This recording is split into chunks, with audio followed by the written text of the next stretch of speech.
music pre-game, pre-stream screen thing that we can play, so people have some kind of thing that they can watch or listen. Oh, a countdown? Not so much a countdown, just like a pre-show music playlist or something like that. We could easily get underground music that wouldn't necessarily be copywritten either. We could almost do like an hour before the show, just set up like a music thing for people that we know or small artists that we've got permission from to use their music. Credit them on the screen, play the music. That's not a bad idea, I don't think. And we did want to do music stuff, so not an awful idea. I don't know. What do you think, chat? Yeah, the guy who I wanted to get to host the music stream, I just touched base with him, and I think he's too addicted to heroin right now to do it. Yeah, fair enough. It happens. He didn't say exactly, but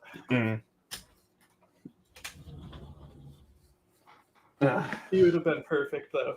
Yeah, because he's like got a rebellious attitude, but he's been in music his whole life, so he would really be able to identify with like music and the struggle to be a musician and stuff. That would be interesting. I could ask. I want somebody in music to host. Yeah. Because I could ask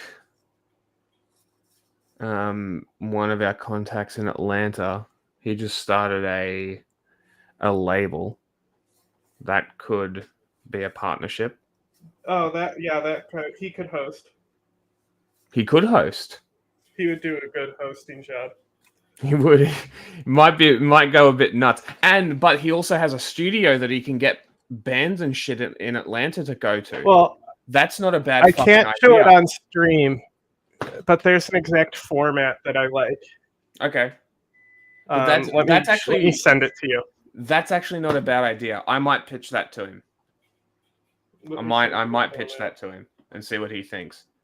Because I was talking to him about doing a music thing when I eventually get to America. So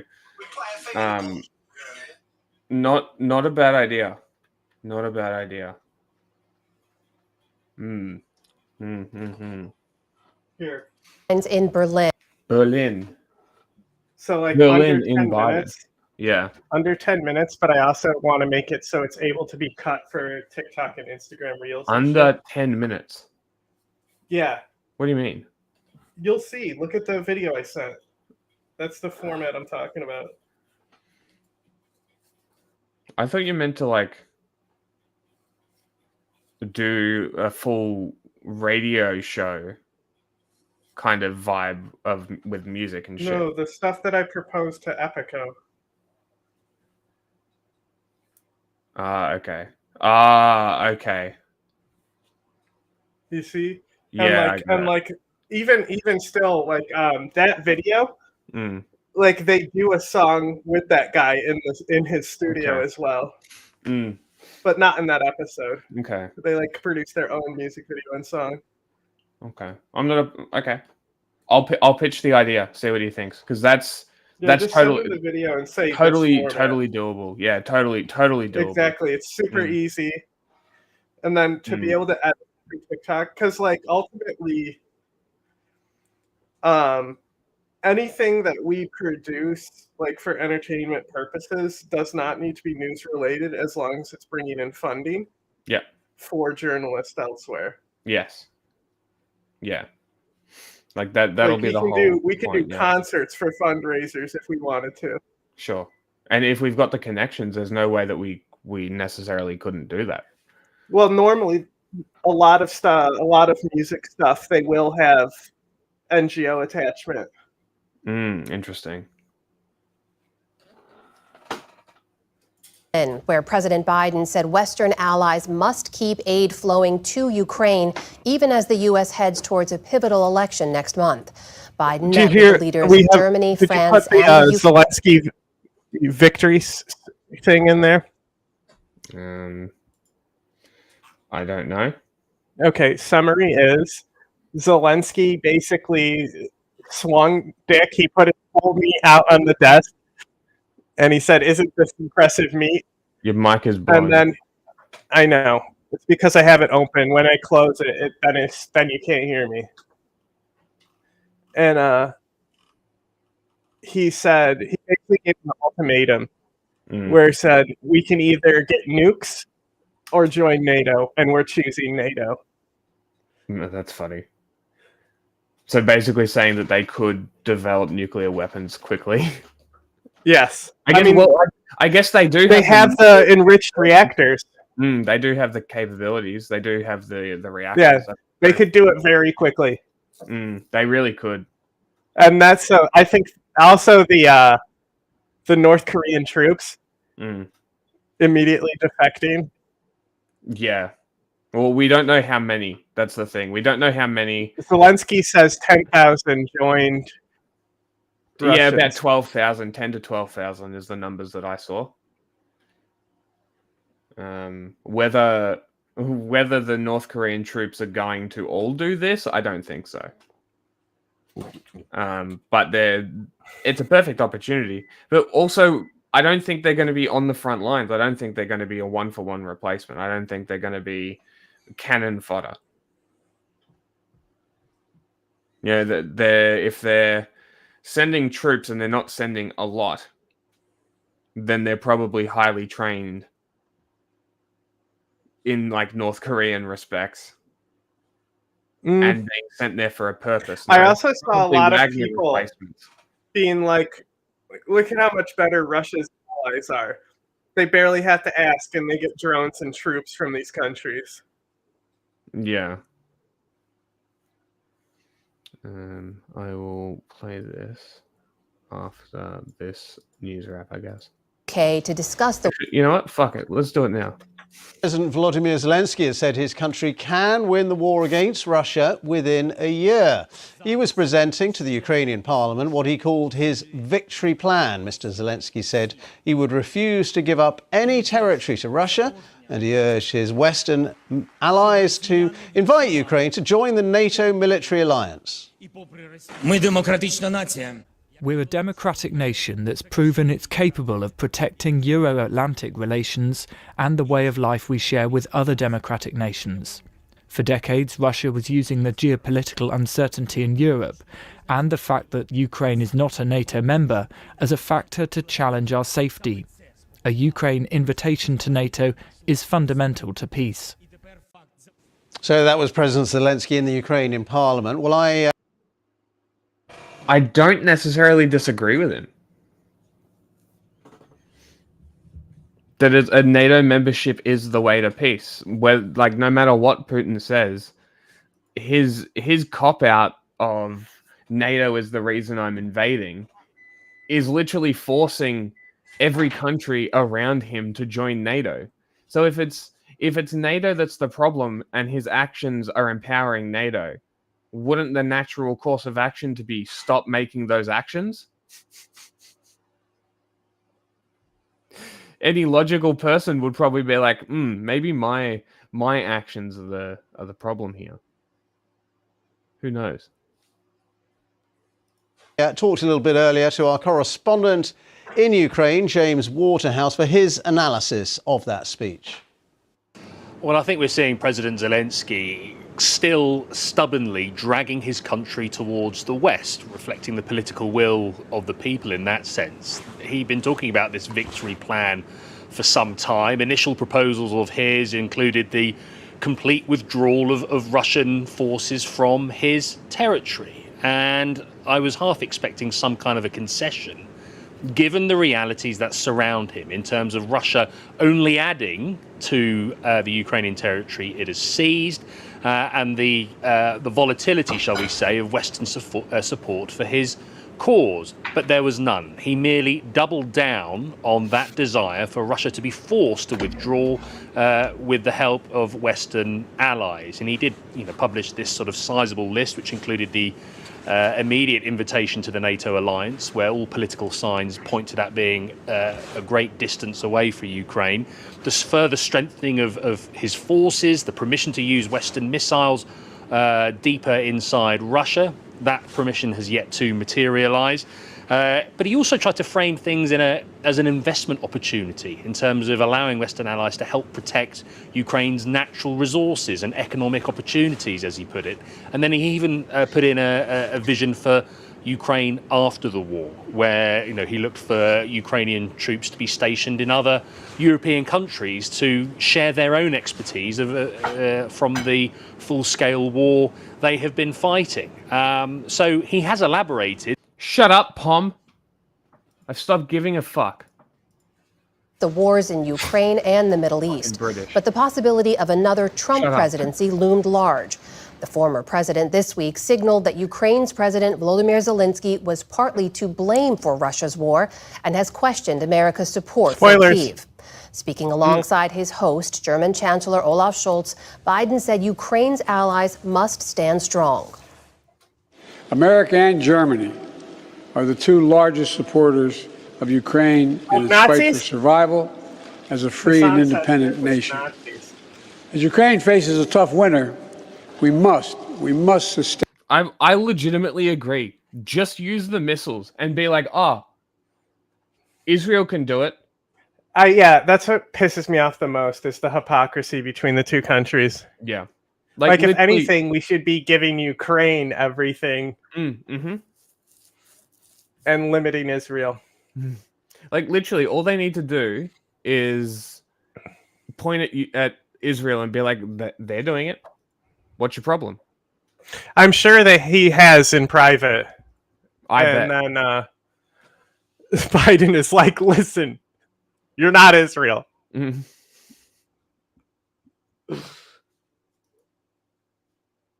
Sustain our resolve, our effort, and our support. As he was leaving Germany, Biden told reporters that there is no consensus on allowing Ukraine to use Western-supplied weapons to strike deep into Russian territory. That is part of President Zelensky's so-called victory plan, which he says is necessary also, like to end I was the saying war. about the nuclear capabilities, Ukraine is developing their own missiles because the Allies still haven't granted them access, right? Yeah. So they're going to have they're going to send their own missiles deep in the territory. Nothing's going to happen. And then they're going to start using Western missiles. Yeah, amazing. But also, how easy is it to put a warhead on one of those missiles? That's the question. Damn, I want one of these custom chat boxes. But I don't like, come on. The guy who developed Ukraine's nuclear weapons, like they gave him away in the 90s, right? Something like that, yeah. He's still got to be in the country, or girl, They still have to have those weapon scientists there, right? Unless they were Russian. They might be, but they might still like Ukraine war. No, that's true. That is very true. Here in the U.S., And a federal also, judge unsealed. Not only that, I think another reason why they should just start developing nuclear weapons is because of the situation with Iran right now. It's going to flare up way more, and because they're so terrified of Iran getting nukes, that they know that they'll have to fucking appease Ukraine if Ukraine starts the development. Because then if Ukraine gets nukes and Iran is building nukes, then that military industrial complex comes back. That they destroyed. Yeah. Notice how I used the term correctly. We can see chat. Chat looks very large, though. You can enrich the uranium. Your nuclear reactors use plutonium. Not necessarily. It's from recycling the fuel.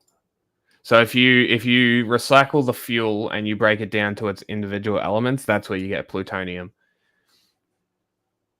I think there are. No, the reactors have to use enriched fuel.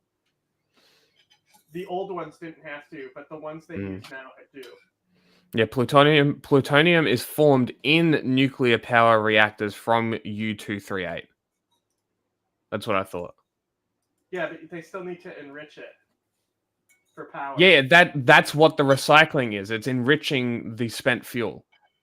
No. You can't use the fuel unless it's enriched. Depends on the reactor. Depends on the reactor. We've gotten rid of fast reactors. Are they the big ones? They were the ones from the 60s and shit.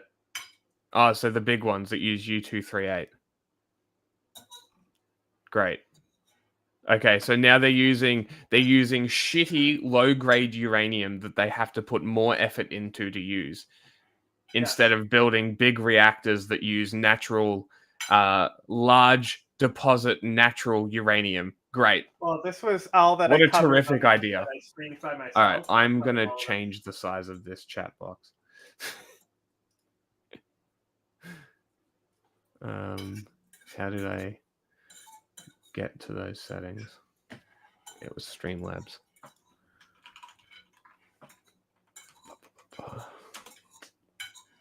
Nearly 2,000. But yes, it's okay. So that was the mistake that I was making. Is I'm talking about very specific reactors which they've clearly foregone, which is very strange because you would think that you would want to continue using the natural occurring cheap uranium, but I guess not. I'm not a capitalist, I guess, who wants to produce more nuclear waste for no reason. Excellent. 1,000 pages of documents. All right, can we see chat box on screen? Yes. Great. Filed by special counsel Jack Smith in the 2020 election interference case against former President Donald Trump. The evidence is mostly redacted, with entire pages labeled simply as sealed. But U.S. District Court Judge Tanya Chutkan, denying a request by Trump's lawyers to keep the documents under wraps, wrote that, quote, withholding could itself constitute or appear to be election interference. Prior to the release, Trump blasted Chutkan on a right-wing podcast, calling her a, quote, evil person. Well. In Texas, the state Supreme Court has halted what would have been the first. It's like awful. Especially low energy from Trump. And you can tell how old he is and how worn down he is. Ah, interesting. But still, the momentum Kamala has is gone. I don't understand. Yeah, I'm not sure. First execution in the country related to shaken baby syndrome. Robert Robertson faced lethal injection for the death of his daughter in 2002. Supporters say his conviction was based on flawed science. In a last-ditch legal bid, a what? A shaken what? Shaken baby syndrome? Shaken bake. What? The fuck is that? You shake the baby, that its brain bangs up against its skull, and then it like kills the baby. Why would you shake a baby? It's a postpartum depression thing. Normally, the mother snap and the baby won't stop crying, so they start shaking it, and it damages the baby's brain. Oh, fair, cool. Okay, great. And this is a dude that did it? Yes. Okay. You've never bipartisan group of lawmakers. Nope. Maybe it's only an American thing. Must be. It's all them chemicals in the food. Issued Robertson a subpoena, calling on him to testify. Fucking lead. Guess what? Before a House committee next week. My city just put out a notice that our lead levels are too high. No shit. Not where I am, but close enough. Interesting. Week, the Texas Supreme Court agreed to allow it. State Representative John Busey called the ruling unique, saying that Robertson is an innocent man. He has a unique experience to tell, and we need to hear that testimony in committee on Monday. Road safety officials are investigating Tesla's full self-driving system after reports of 4 crashes, including one that killed a pedestrian. They occurred in low visibility conditions, including fog or glare from the sun. The National Highway Traffic Safety Administration says it will look into the car's ability to, quote, detect and respond appropriately in reduced... I have an idea. Notice how it says auto steer, not self-driving. I have an idea. You should ban all electric vehicles that develop their self-driving in China. Tesla, at this point, Teslas are no better. That should help the low visibility condition. Like, at this point, Tesla is no better than BYD. And if you ask certain people, they'll say BYDs are the best thing ever. That's because they've just been sucked in by Chinese propaganda. But, like, literally, like, Teslas are... Nobody knows what BYD is here. Oh, really? Count yourself lucky. They are dog shit. You know, I saw... they're called Chery, I think. Another Chinese company. I thought it was a Lexus until I got closer. Because it literally looks like a Lexus. Stolen design, everything. You know how Lexus now has the Lexus typed out across the back? Had that... same light design, same body shape, everything. Literally everything was the exact fucking same. And I'm just sitting here like, that's a Chinese car. Just like casually taking Lexus's design and selling this cheap dog shit car with clearly lifted design. And it's not even the only car that does it either. There's like it might be a BYD, but it's a rip-off of a Jeep Wrangler that looks 10 times worse. Just absolute dog shit. And it's just because they offer them cheap cars. And I think I posted on the 5th Gen Twitter. I'm like, how long until we get Chinese rappers rapping about government EVs? Because they're going to have to start giving them out on welfare programs soon. Or else they just rot.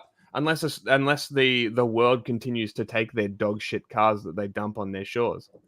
Which... personally, I think that'd be pretty funny, hearing Chinese rappers talk about government EVs like American rappers talk about government cheese. I reckon that would be fucking hysterical. Visibility. The probe will cover more than 2 million Teslas from model years 2016 through 2024. And the company has said that the system cannot drive itself, and that human drivers must be ready to intervene at all times. Auto workers in Italy took to the streets today in the first national strike in 20 years. Tens of thousands of employees from the country's 3 main unions crisscrossed Rome, calling for the government to guarantee them more work amid a slowdown in auto production. The largest car maker, Stellantis, has slashed its output there by nearly 70% over 2 decades. Employees say there simply isn't enough work left for them to get by. Wait, what? The largest car maker, Stellantis, has slashed its output there by nearly 70% over 2 decades. That's crazy. Employees say there simply isn't enough work left for them to get by. That bay door, I've never seen one that opens up like that. Like, it looked like metal crumpling. No, it's like a soft material because it's their cars, right? They don't want shit crashing into doors. So it's all soft material. It's really cool. People are working 6 days every 2 months. It is a direction that cannot go on. Oh, that's crazy. We are asking for investment. We are asking for solutions to problems. We are asking for work. Stellantis, which makes Fiat, Jeep, and Chrysler vehicles, warned earlier. There are definitely Chinese rappers, mostly in America, though, I think. I'm pretty confident there'd be a hip-hop scene in China.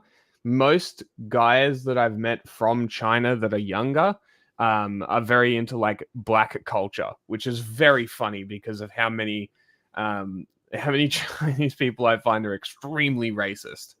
But it's more out of I feel like it's more out of a lack of exposure, curiosity than it is out of malice. You know what I mean? Mm-hmm. That's normally, I'd say a majority of racism is to do with exposure. Lack of exposure, yeah. But I just, like, I even just like even like growing up, like like my best friend who killed himself in 7th grade, he was black, right? But like still, like in high school, when I like went to like a racially mixed high school, and then also like comes with maturity, like there's things that like I may have like refined and stuff. Like I remember the first N-word I heard was Jackie Chan in Rush Hour. But it was the made for TV version. So he says it with an O, so that's what I thought the N-word was for like a while when I was younger. That's hilarious. And I did like I just knew like you weren't supposed to say it. With an O, that's funny. And I even remember like I don't remember like the conversation, but you know, we were talking about swear words and like stuff that's not okay to say to people at lunch in like 6th grade. And I remember telling my black best friend that I know a word specifically for him that's bad. But at the time, it was with an O. I didn't even know about it. O, you know, it's not till like the Chappelle Show came out that I learned all that. That's very funny.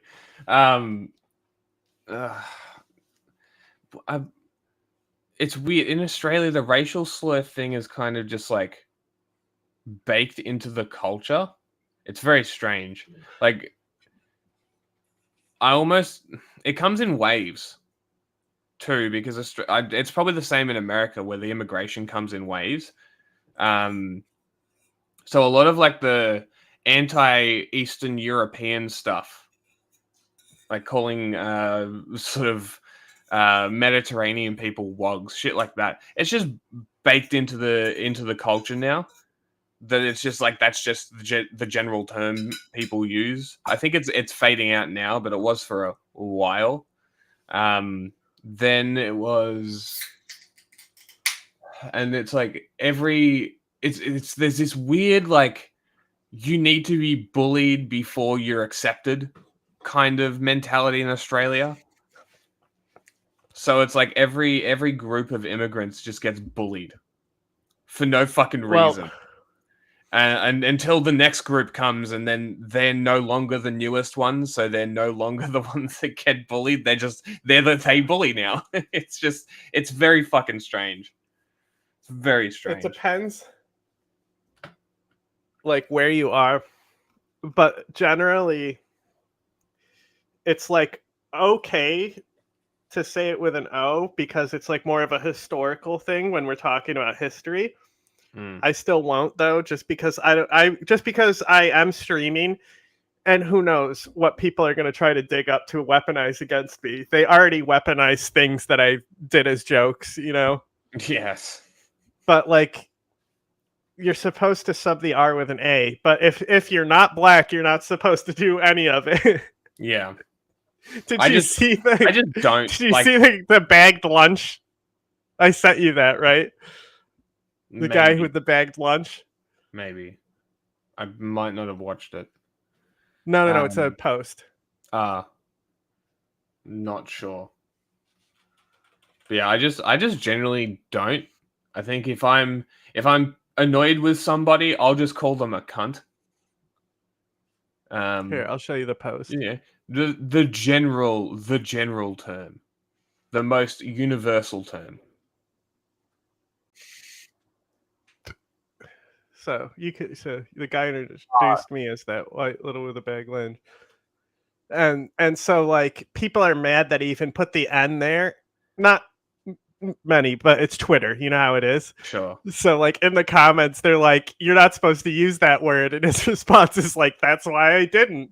That's literally what I would say anyway. It's like I didn't. But look at the how much engagement this has. Yeah. And also that sandwich looks bomb. Like if this guy's gonna make me lunch, what's up? The thing is that he's a bottom. We're incompatible.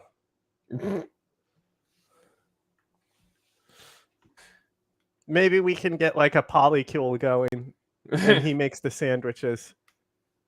An annual loss of up to $11 billion. As a result, the company's CEO says Stellantis may have to lay off union workers and offer buyouts to salaried employees. Cuba has suffered a nationwide power outage after a failure at a plant just east of Havana.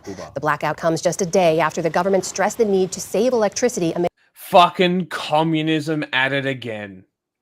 Yeah, I'm unbelievable. Sure can't even keep your power on. ongoing fuel shortages. Look, can't even have new cars. Officials had canceled schools for today. There, the baby blue car. That's sick. Yeah. Yes, I actually love Cuban car culture because of how how they've would have happened if would have happened if Trump didn't go to office. Yep, yeah. And it still hasn't happened under Biden. I understand how people literally voted for Trump because they thought he was more moderate than Hillary. Mm-hmm. But like, what is going on with this Kamala shit? Yeah. Is it really that we hate women that much? Like, what's going on? You want Moldova news? Fine. I was told that COVID killed all the racists. Who told you that? No, that was just like a narrative that people had. Like, Florida deserves all this COVID. I hope they die because it will help us electorally. You know, those brain rotted people. Yeah.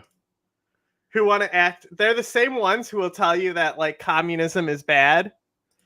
But it's like you're literally justifying deaths for politics. Yeah. For political advantage.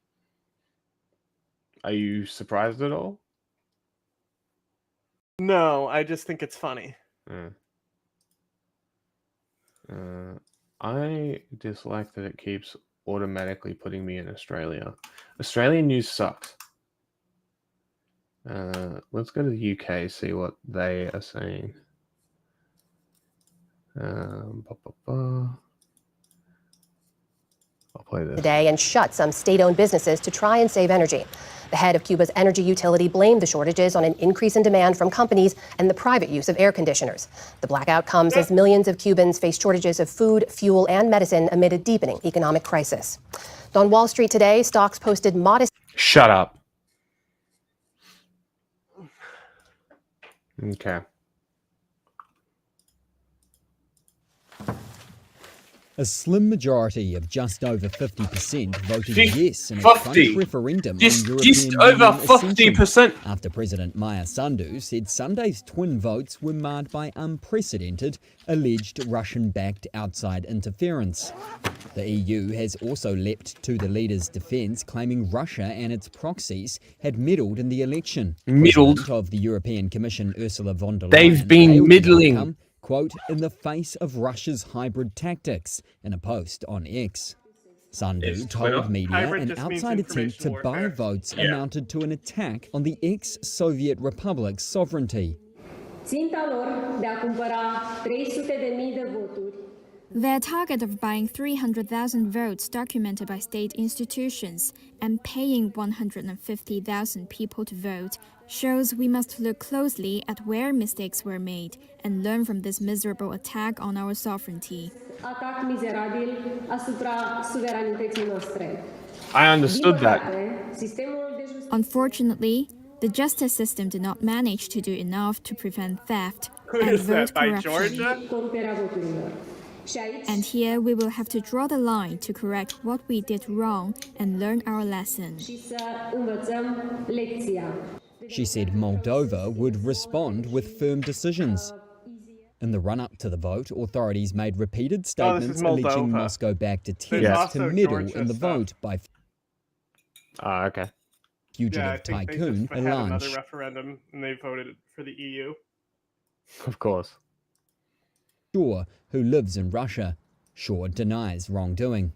The Kremlin denounces the vote, alleging there was a hard-to-explain increase in yes votes and challenged Sandu to present evidence of meddling by Russia. The vote was seen as a test of the nation's aspirations to join the EU by 2030 and escape Moscow's orbit for good. In the run-up to Sunday's referendum, polls had shown clear majority support for joining the EU. A yes result means a clause will be added to the constitution defining EU accession as a goal. But the knife-edge finish is a dent in the pro-EU path pursued over 4 years. You shouldn't have a dent. 42% of the vote at a presidential election held simultaneously, while her main rival won 26%, a stronger result than polls had predicted, that now forces an early November runoff. As a champion of EU integration, the tight referendum result could put Sandu in a weaker position going into the second round. The future of the Southeast European nation has been in the spotlight since Russia's invasion of neighbouring Ukraine. Ties with Moscow have deteriorated as Sandu condemned the invasion and diversified energy supplies away from Russia. What a tense 24 hours. So just to bring people up to speed, there was this referendum that was held for Moldovans. The question that they were answering was vote yes or no. Do you want essentially the aim of joining the EU in... Typical German opinion. In the constitution. The yes camp, who are pro-Western, pro-European, were saying that that should happen because it meant in the future that that dream couldn't be derailed by pro-Russian forces. And before people went to the polls, the provisional polls suggested that around 60% would vote yes. So we were kind of thinking that there would be quite a clear picture early on. But after the polls closed, it became quite clear that no seemed to be pulling ahead. And all of this... That's funny. I thought it was you that said that. No, Fudge. Stop it. We do not praise the EU here. Stop this. What are you doing? This was happening against a backdrop that the Moldovan president and the police here say has been unprecedented interference, which has been blamed from the police's point of view on pro-Russian forces, some saying the Kremlin themselves. And it comes against what has been an uptick in what the West and Moldova has said, a hybrid war being carried out by Russia against Moldova. So things like disinformation, vandalism, sparking protests.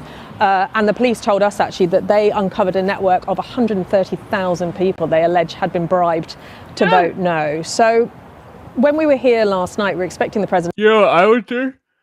I would take the money, then vote yes anyway. How are they going to check? Well, I hope I'll be in there today. My throat today, right? I just hear myself like gargling as I'm talking. But Elon Musk is like dumping millions of dollars to help elect Trump. Yeah, and it's like not going well. Oh, really? Yeah. I think Fosh did a pretty good coverage of it. But from what I was reading, a lot of people are like just taking the money to do like the calls and door knocking and then just not doing it. That's incredible.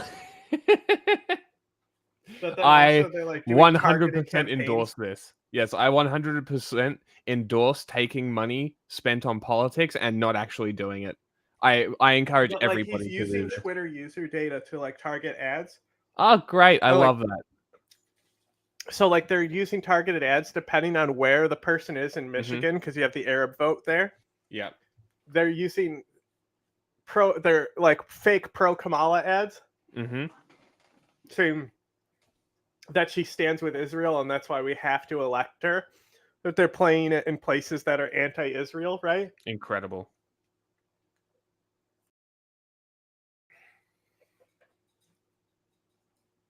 But turns out, it's from what it seems, he's wasting a lot of money.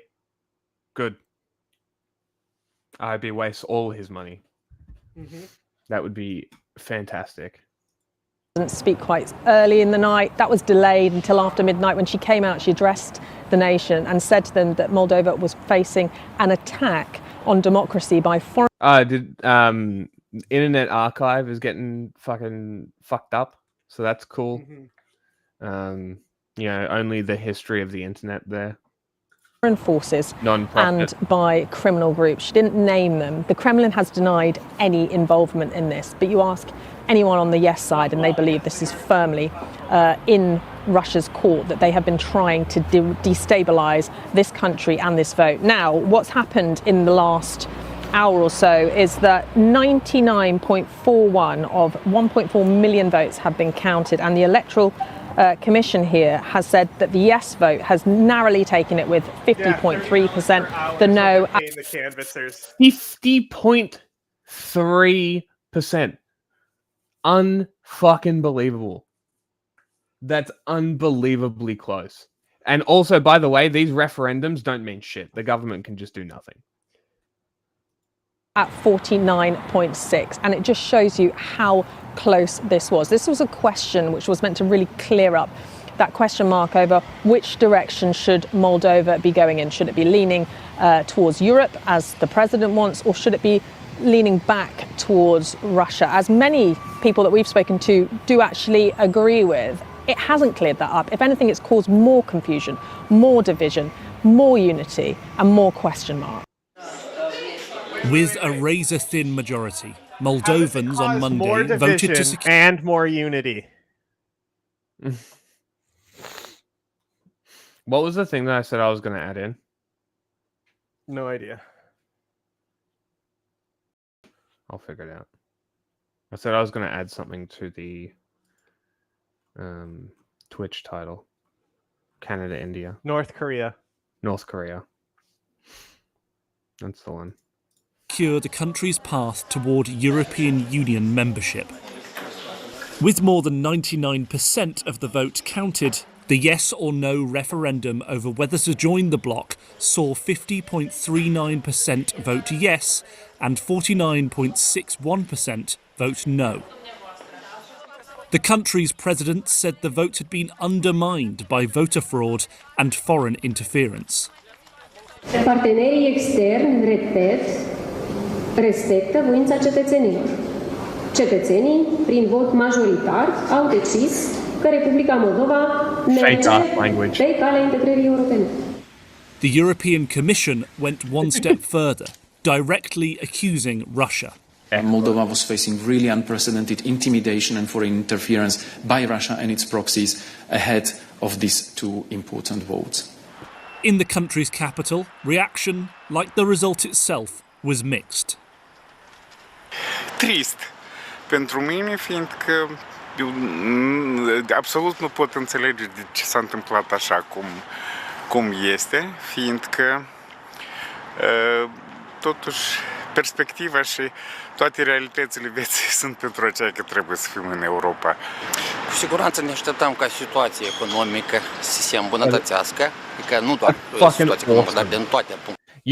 You can watch our live stream on Blue Sky from Blue Sky. They have their link embeds you mean like the how player. Twitter used to be? No, like you can embed the Twitch player into your post, so they don't even need to go to Twitch. That's so fucking good. De vedere și social și economic. Așteptăm ca tinerii să revină în Republica Moldova. A no vote would have been a disaster for the pro-Western government, which had strongly supported the pro-EU campaign, and for the president herself, fighting for re-election. Her main contender is a Russia-friendly former prosecutor. The runoff election will be held on November 3rd. Now, the small East European state of Moldova is at a cross. I said, give us back the bones you stole. Did you see the hard. hidden comment on that Thorpe post that I sent? No. So she hid a single comment on her post, and I was laughing at what it was. Lydia Thorpe did. Yes. Yeah, Okay. so I sent you just the hidden post. I'm curious. Where is it? I should have sent it in the DMs. If I didn't, I'm stupid. In Twitter? Mm-hmm. I will look. I only have Oregonian one. Some weird woman. It's just a picture, a screen cap that I took. What account did you send it to? They may not have sent it. Give me a second because I'm doing the refreshes.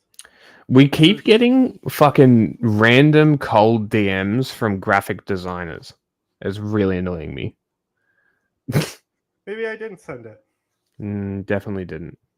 Crossroads, facing a fight over its future. Should it join the European? The picture of her in the Hamas-looking headband. Amazing. That says something like "I like ice cream" or something. That's what she hid? That's funny. Yeah, and it was just this you. Union. Why would you hide that? I don't know, because like the comment section is just lighting her up, obviously, because it's Twitter. Yeah, because the best thing you could do with that is to screenshot it, then screenshot Google Translate doing a live translate, and it say "I like ice cream" on the headband, and then repost it with the Google whatever.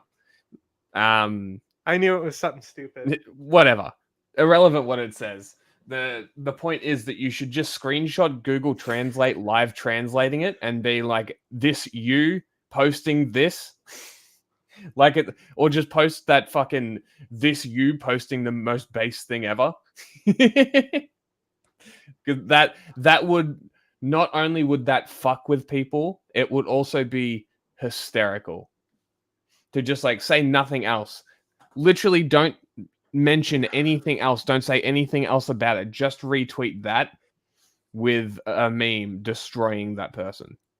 Or should it resist the West and live within the orbit of its powerful neighbor, Russia? When it comes to Hamas, but not extremists in Ukraine. Yeah, I know. It's crazy, right?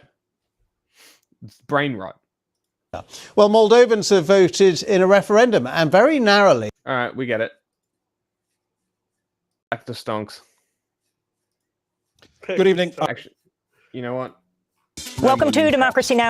No more. Do we want to do Elon right now? Yes? If you want, I don't care. Great. Might as well do it now. DemocracyNow.org, the War and Peace Report. I'm Amy Goodman. With the presidential election just 2 weeks away, we look at the richest man in the world, one of Donald Trump's biggest financial backers, tech billionaire Elon Musk. He's poured an additional $75 million into his pro-Trump super PAC. And at a campaign town hall in Harrisburg, Pennsylvania, Saturday, Musk pledged to give away $1 million to voters who signed his super PAC online. I fucking is that not directly breaching financial shit? Well, I don't care about any of that, but like no, neither do I. But isn't that like about how when you start paying people for like door knocking and shit, then you know it's not good. Yes. Petition in battleground states. He pledged to give this every day, $1 million away until Election Day. I have a surprise for you, which is that we're going to be awarding a... He is the weirdest shaped man I've ever seen. Oh, I know, right? That's why the joke is he's got the Men in Black alien in him. $1 million to randomly to people who have signed the petition every day from now until the election. To be eligible for the $1 million, petition signers must be registered to vote and live in Arizona, Georgia, Michigan, Nevada, North Carolina, Pennsylvania, or Wisconsin. Many say this is illegal. Pennsylvania Governor Josh Shapiro was asked if Musk's sweepstakes was legal during an interview with Meet the Press Sunday. I think there are real questions with how he is spending money in this race, how the dark money is flowing, not just into Pennsylvania, but apparently now into the pockets. Oh, no. Democrats talking about dark money. Well, how much dark money do the Democrats move again? Like, what the fuck are we talking about? We're supposed to believe Josh Shapiro talking about dark money like the Democrats aren't moving dark fucking money around. Oh, so now the Jew can't talk about dark money, huh? Is that why they picked him? So that any criticism of the Democrats talking about money is like, oh, was he Jewish? No, I think it's because it was just Meet the Press anyway. Yeah. But like it's absurd. Like it's legitimately absurd for the Democrats to be crying about corruption in politics and money buying shit in politics. Come on. I'm supposed to take you seriously when this is legitimately all you guys do is just play the stock market and fuck people over? What about all the super PACs and all the all the super PACs backing the Democrats? Where do you think fucking AIPAC's money comes from, for fuck's sake? You think that's not dark money? You think there's not fucking far-right Likud cunts funding AIPAC to get their bombs and ammunition sent from America? You think that's not happening? Is that dark money? Or is it only Elon Musk? Twitch put a sensitive content post on statues. Huh? I posted some tranny statues. What are you talking about? So I posted statues with tits and dicks. On Twitter? And they marked it as sensitive. On Twitter? Yeah. Ah, okay. Yeah, exactly. You don't think that there's Likud cunts funding that shit that have like ties to the IDF? Abraham Lincoln being gay? Yeah. So like I was reading about Alexander because like I even took like a sexuality class and the guy was obviously biased because he's like a flamer. I probably could have blown him to get better grades, honestly. If it wasn't already the easiest class of all time. He made a huge deal about how like Alexander the Great was gay. And like sounds like some code. He wasn't, because nobody was gay or straight. Yeah, it wasn't a thing. So like the idea of Greek love, it's just because like the child rearing also wasn't the whole separate meme, from love. Wasn't the whole meme Alexander and Cleopatra? Hephaestus. No. Hephaestus is his lover. Huh? Hephaestus. Isn't he? No, it's Hephaestion. Hephaestion? Sure. Is this a real person? Yes. He's played by Jared Leto in the movie. I haven't seen the movie. It's terrible. I bet it is. But wasn't that a whole thing that like him and Cleopatra were a thing? No, that's why Alexandria is later. A thing? It's Cleopatra much later. Is Mark Antony. Ah, okay. Who is descendant of Alexander's generals. Interesting. Okay, that's actually very interesting. Okay, fair enough. Of Pennsylvanians, that is deeply concerning.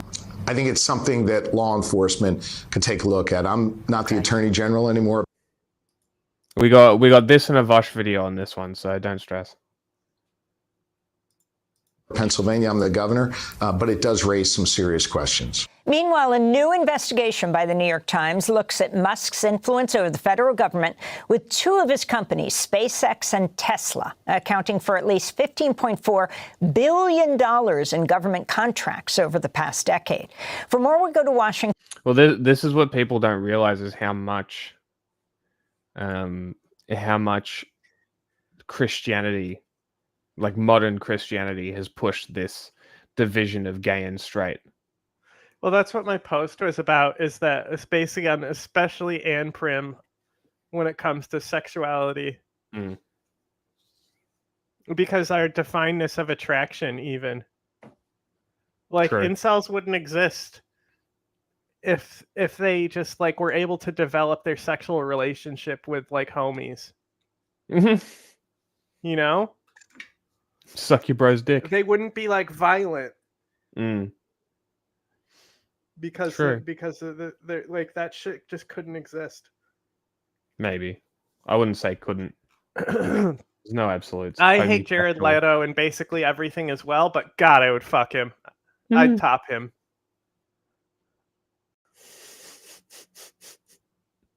Washington, D.C., where we're joined by Eric Lipton, who co-authored the Times investigation headlined U.S. agencies fund and fight with Elon Musk. A Trump presidency could give him power over them. We welcome you to Democracy Now! Can you start off by responding to this promise that Elon Musk has made? $1 million a day to voters in battleground states who sign his super PAC petition, Eric. Nobody should be able to give away $1 million a day. I agree. I don't really know the legality of that proposal. I suspect, I have to imagine that there were lawyers that examined that before he made that proposal. I bet you they didn't. But, you know, the fact of the matter is that's a trivial amount of money for Elon Musk. He's the richest person in the world. He's presumably the richest person in the history of the world. So that's a pretty small amount to invest in the final days of this election campaign, and he has literally billions of dollars at stake of his own business operations, both in terms of contracts that he has with the federal government, and millions of dollars at stake in terms of the many investigations that are ongoing of his company. So that's kind of like pocket change, relatively speaking. Well, of course, the significance is it may be trivial for him, but for people who would receive it, that's the question. Is it a payoff? Right. But Eric. Right, and I can't address the legality of that. That's up to lawyers and regulators to address. So talk about this piece that you've just done. You're a winner of the Pulitzer Prize. This investigative report is quite remarkable. Lay out his empire and but most importantly, also the contracts he gets from the U.S. government. And I am not enlightened on filmmaking, and Jared Leto still sucks. Yes. What a Trump presidency is, of course, if you have a refined palate in culinary, right? You either have the gene or you don't. Cilantro. Yeah, you either have the gene or you don't. Yeah, so you can, but like you can still like it, or dislike if you like soap. If you know about filmmaking, there's no way you can like Leto. No, I agree.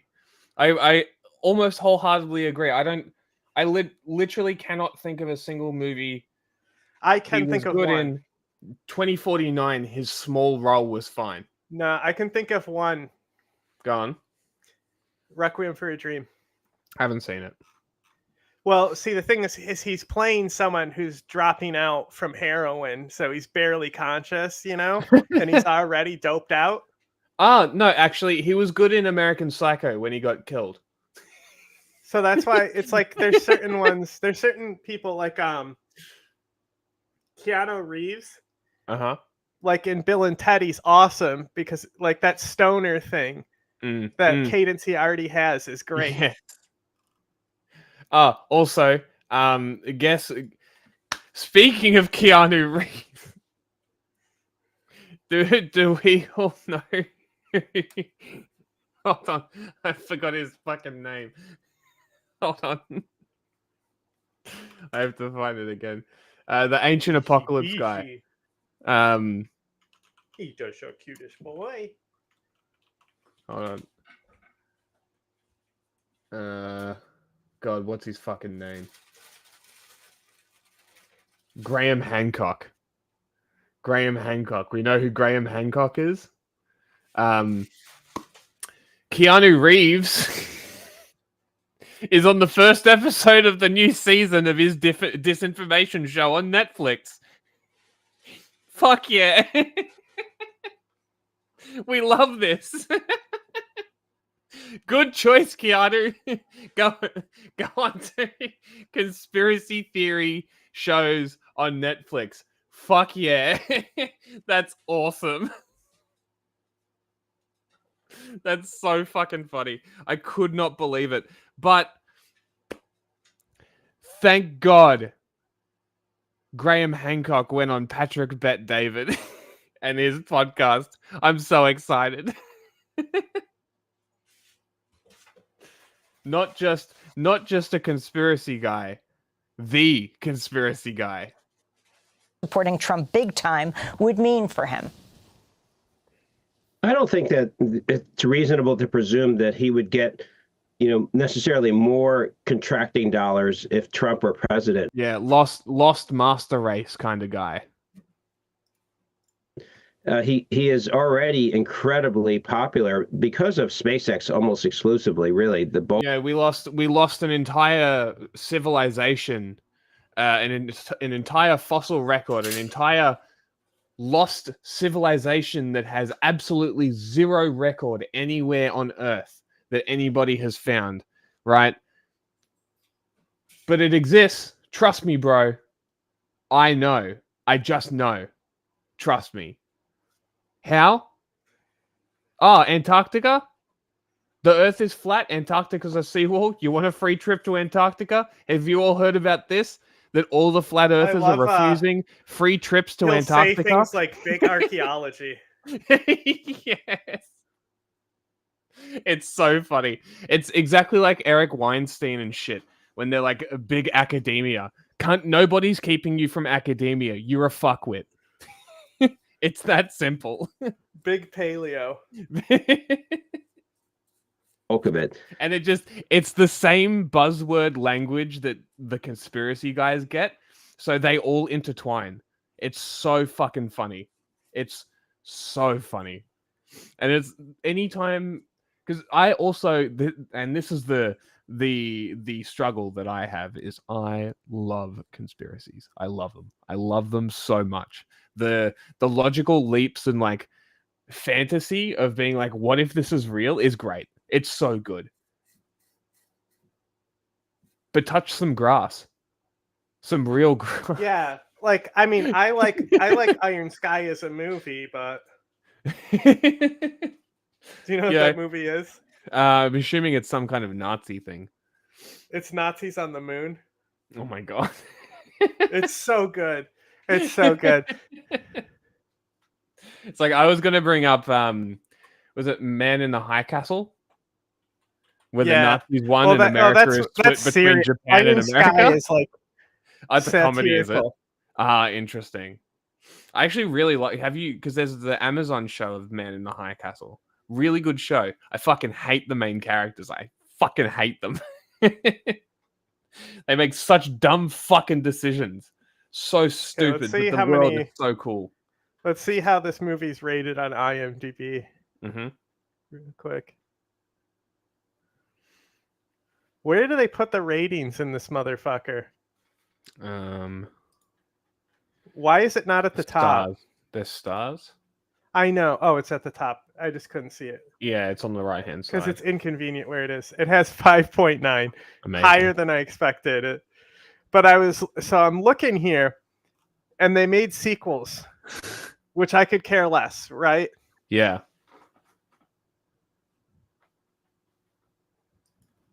I'm only talking about the protagonists. I'm all the supporting characters are fantastic. Like the main chick is an idiot, and I fucking hate her. And then the guy who's like the Nazi guy, is also frustrating. Is that meant to be Trump?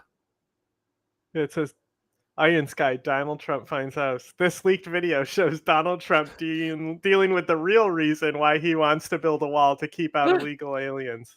But what type of aliens are we talking about? Perhaps not the Mexican kind.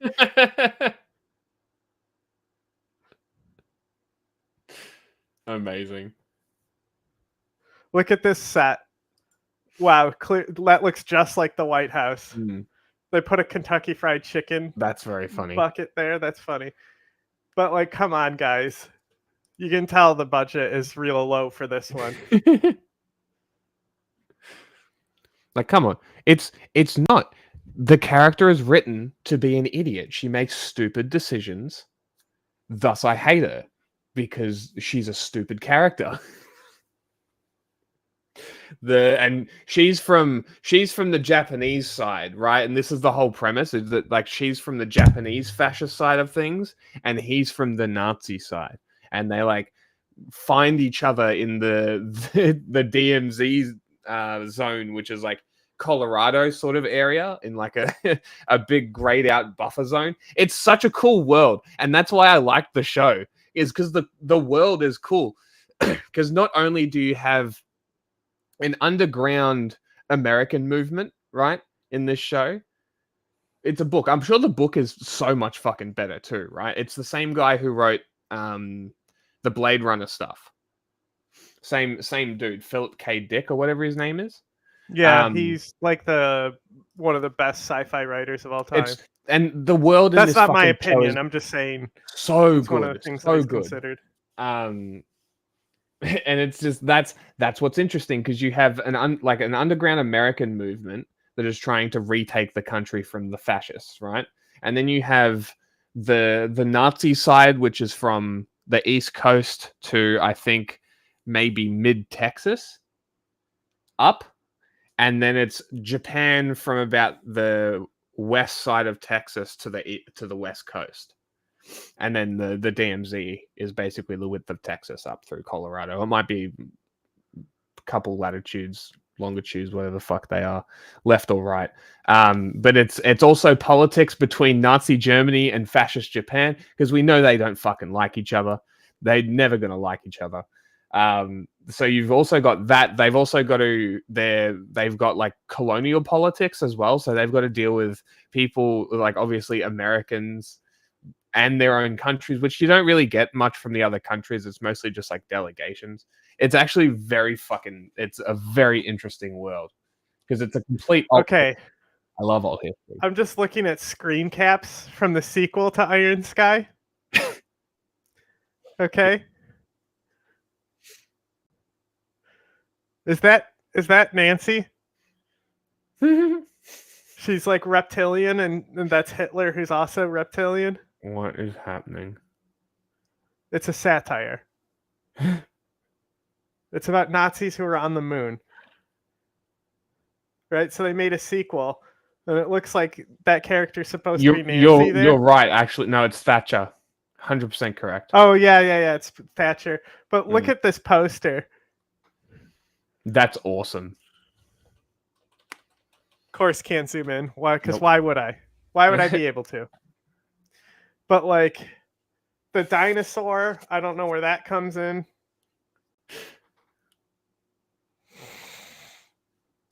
And it's because his business has been so successful at transforming access to orbit and also communications from orbit. And so both with NASA and the Department of Defense, they're spending billions of dollars to Elon's vertical leap is about 3 inches.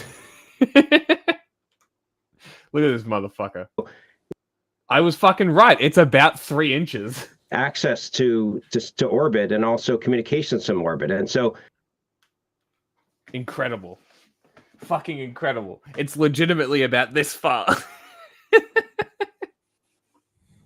I mean, that might not be his max effort. The man's fucking tendons have withered from rot maxing in his fucking $1 billion home. So the sequel to Iron Sky, which is just about moon Nazis, I gotta read you the description. Go on. Okay. 20 years after the events of Iron Sky, the former Nazi moon base has become the last refuge of mankind. The Earth was destroyed by nuclear war, but buried deep under the wasteland lies a power that could save the last of humanity, or destroy it once and for all. The truth behind the creation of mankind will be revealed when an old enemy leads our heroes.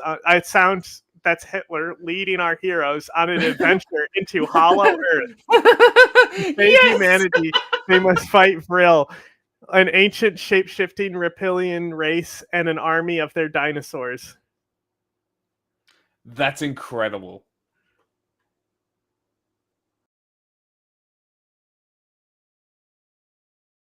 Hitler's the unexpected good guy. No, he might not be. It sounds like he's a reptilian. He's a Vril. Oh, no. Not the reptilian. I know. Agatha is the best one. Because it also clashes with Tom the Green flat is in earthers. Of course he is.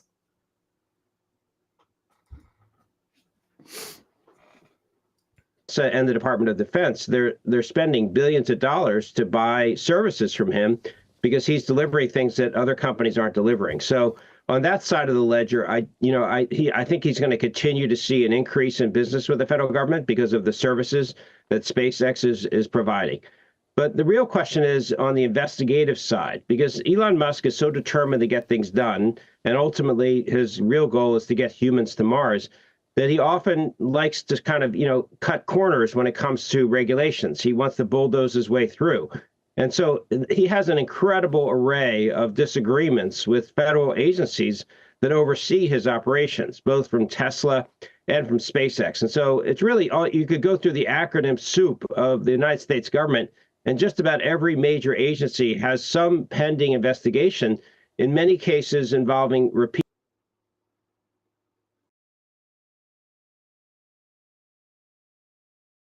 Yes? Are you talking? I thought this was a funding map of how many government agencies give him subsidies. Because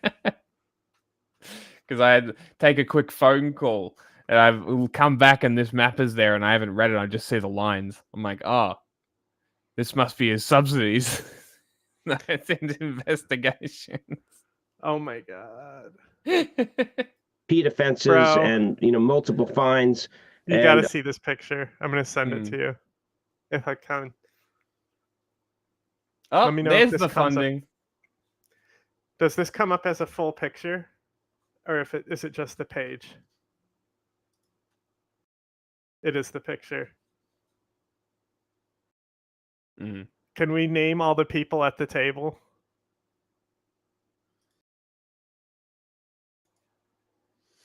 It's crazy that I can't open the image in a different tab because it does not zoom.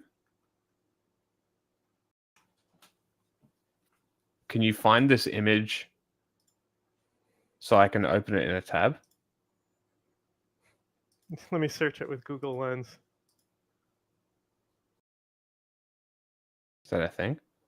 Or ongoing investigations. And so it's the thing that is most potentially problematic is if he is in fact going to be appointed by Trump to be the head of some efficiency committee that's going to examine federal regulators and the powers that they have and also examine their budgets. How is it possible that he could be simultaneously the subject of multiple investigations, the recipient of billions of dollars in contract, and the guy that's going to be deciding how to curb regulatory powers and how to reduce the expenditures for these agencies? It's just way too many roles that creates. Elon is fucked. Like, if he's not going to prison, I will be very surprised. Okay. Let's fucking go. There's a lot to process in that picture. Yeah.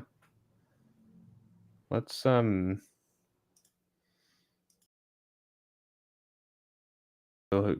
think no, they can definitely not. But it looks like Bin Laden with Sarah Palin. I assume. Stalin. Hitler. Where's Stalin?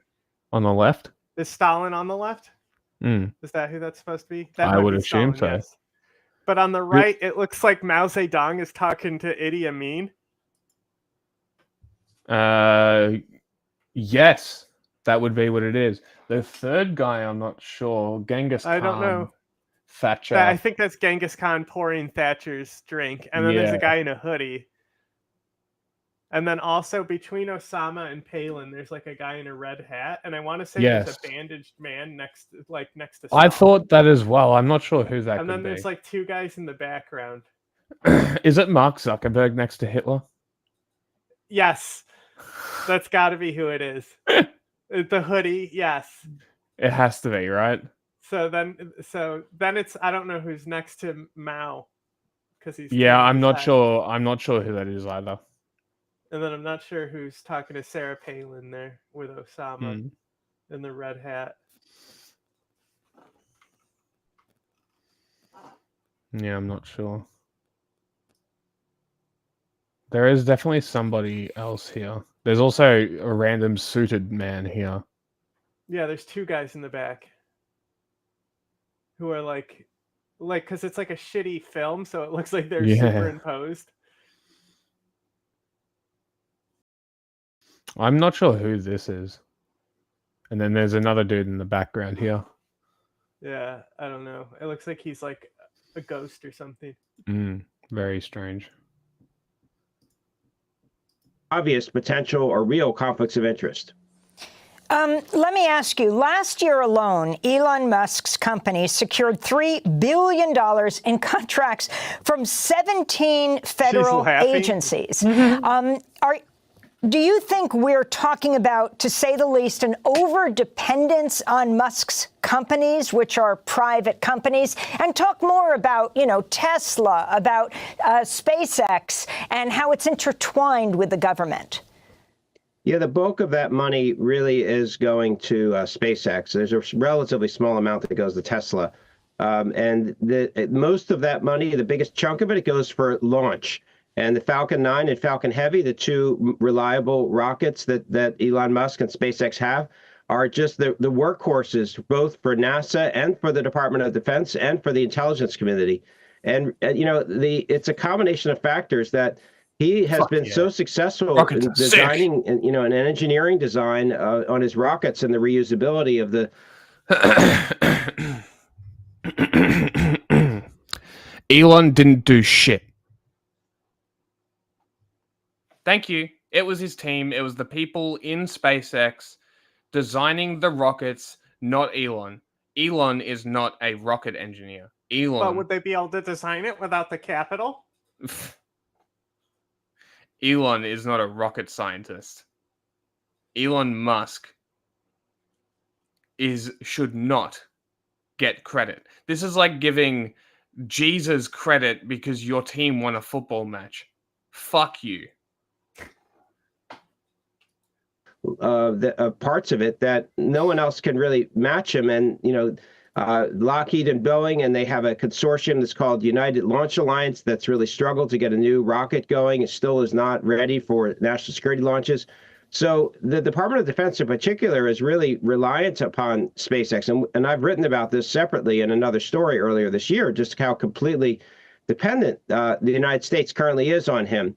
And I mean, it's not as if they're giving him contracts because of who he is. They're giving him contracts because he can reliably get, the NASA satellites and Defense Department and intelligence satellites into space.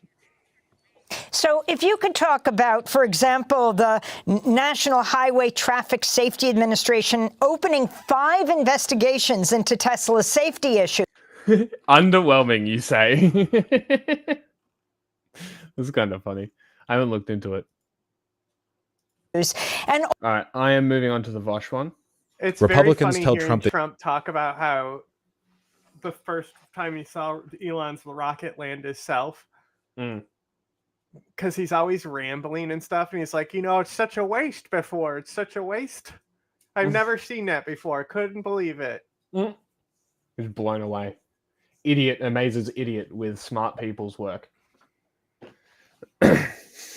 That would be our article title. That Elon Musk's super PAC is blowing it. Jesus, I can never get over what this freak looks like. Genuinely, I like phrenology haters be damned. Is my assessment that being evil rots your appearance not consistently proven correct over and over and over again? You get this like cavalcade of freaks from Fox News or right-wing grifters or Elon. They look insane. It's not even just looking ugly. Like they look like demons. It's different. Looking ugly isn't like a moral crime. Looking like this is. Oh my God. Jesus. Bro, I found out who the guy in the red hat is. Okay. It's Pope Urban II. Who is that? He's a very controversial pope. Okay. I don't hang on, care. I'll pull up the thing for you.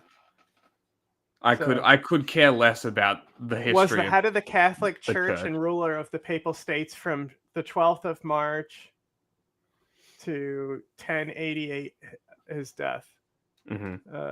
He is best known for convincing the Council of Clermont, which ignited the series of Christian military expeditions known as the Crusades. Oh my God, the Crusades guy. Okay. Amazing. Okay, We've touched on this recently. I don't know if I've like done a full segment on it, and it's also possible that if you're watching this segment, you haven't seen the others. So I'll kind of like nip that one in the bud and say you should watch every video that I've ever put out. No. Also, give me all of your money. Thank you. That's effective. I'm going to use an Uno reverse card. Give us your money. No backsies. I'm on the clock right now. Okay? Thank you. So, for those of you who don't know, Elon Musk is 100% all in on Donald Trump winning. He is committing an ungodly amount of his resources to, like, we are talking about a level of election interference, and I'll call it that, by the way. The idea that it's election interference if it's done by the Kremlin, but if Elon Musk, the wealthiest man in the world, like, single-handedly decides to tip the scales in the favor of a fascist, like, oh, sorry, he's legally an immigrant, therefore it's not election interference. Bullshit. I don't believe in that, you know? Especially given the ties between Elon Musk, Trump, and the Kremlin. Like, Jesus Christ, you know, we're talking about, like, degrees of difference here. Either way, Elon Musk right now has set up shop in Pennsylvania, and he's essentially like buying votes over there. He's literally like, if you refer a voter to get registered, you know, in the state of Pennsylvania, I'll give you a free Cybertruck or whatever. It's like on that level, and he's got a ground game running in like essentially every relevant swing state. That being said, as disgusting and heinous as this is, the idea of like, this is no different than any other super PAC. Cope. There's a hot take for you. It's literally no different. Get money out of politics solves this problem. It's been saying it for months. Consistently for months. Longer than that, not on stream. Take money out of politics. Problem solved. Oh, what's that? You have a rich asshole billionaire that wants to tip the scales in, what was the words that he used, in favor of a fascist? Oh, look, no money in politics. Boom, that can't happen. Problem solved. How fucking crazy is that? One ultra wealthy guy can single-handedly just break the ground game. Yep. It's actually really difficult to build a good ground game. Elon Musk's America PAC, which is the vessel through which he has been, you know, again, like we all know, Citizens United, you can contribute effectively an unlimited amount of money to a political candidate. You fuck off as well. Like can follow the very, very like thin set of rules separating it from just donating directly to the candidate if you donate to the super PAC. Apparently, if he wants to fund groups directly, he can fund groups directly. Keep your fucking money out of politics. They're having a difficult time getting the work they promised to get done. Committees. Yeah, 100%. Entirely. Lobbying and money out of politics. Get fucking rid of it. Return, like, your representative doesn't represent you as long as lobbying exists. As long as money remains in politics, you are not represented. With a lot of PACs, when you donate to a politician, that's who you're actually donating to. Yeah. So people want to support politicians with their own money as well. Mm-hmm. But I still think, fuck you, each politician should be given the same budget. Yep, I agree. And if you blow that budget, tough shit. Yeah. Should have thought about it. Not a good businessman. Exactly, and it's for running a country. Exactly. So your it's ability also to acquire capital and do mergers and acquisitions measures how good you can run a country. Exactly. According to some people. It's almost the resume.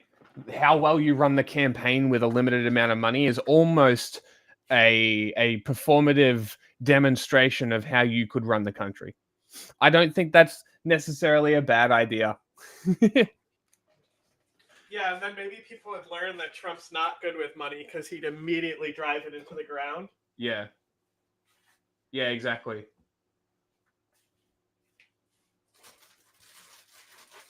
Like that would, I would argue that would almost make for a more entertaining campaign cycle too. It would also be much shorter. The Political Action Committee, funded by billionaire Elon Musk to help re-elect former U.S. President Donald Trump, we love to fill up the word count, is struggling in some swing states to meet door-knocking goals, !PV, and is in... Vosh, that's not word count. That is journalistic standards, my friend. You should, by journalistic standards, which Reuters is a journalistic outlet, spell out all acronyms at first use. So to be the PAC funded by billionaire Elon Musk, right? What if somebody's reading this, learning about politics, only just interested because 2024's gone fucking crazy and they don't know what a PAC is? Fuck those guys? Like, fuck them? Oh, look, now they know what a political action committee is. And then when they go down here and they see, come as the group, America PAC. Oh, look, now they know that America PAC is the political action committee. And then they've now, crazy concept, learned something. Whoa, that's insane. Crazy that you can actually teach people things by doing certain, by holding certain standards. Pretty crazy, but no, it's just about word count because everything is high school. Investigating claims that some canvassers lied about the number of voters they have. Look, proving my point. proving my point right here. Contacted, according to people involved in the group's efforts. See, folks, there's a reason why Republicans tend not to do very well with canvassing, and that's because Republican electoral message spreading tends to come from the top down, you know? Well, I mean, yeah, military, that would make sense. That it would be military standard as well. That makes total sense. And then, like, it's not... Like, obviously, like, I use journalistic standards because it's journalism in this sense, but it's really not that uncommon to be like, oh, this acronym, instead of just saying, what's a fucking crazy acronym? I got one. Maybe CENTCOM, but even that's just short You know and what two words. I'm saying. You know what I'm saying. Please? Yeah, or like this one. I'll type it into the chat. This one, right? For the longest time, I was just like, "What the fuck is this?" Right? And it's as far as I know, right? Or this one, right? If I recall correctly. But they're just used universally, you have to go and look them up. They're not used in journalistic standards, so they're never explained. It's just like lingo. It's internet lingo, right? But again, they're not going to say political. If it was really about, I know this is so fucking petty, but it really, like, this is media literacy. Like, this is understanding why journalists write the way they do, why things are written the way that they are. Throughout this article, they will never refer to a PAC as a political action committee again. That's the whole point of doing it first. If I was to go PAC, political action committee, that would be bad journalistic writing. That would just make me a bad journalist because I'm not putting the most relevant information again. Do I need to bring up the fucking triangle again? Should have that triangle. They have the billionaires who pump money in through the media apparatuses. They buy the ad space, that kind of dealio, you know? They rarely have heart.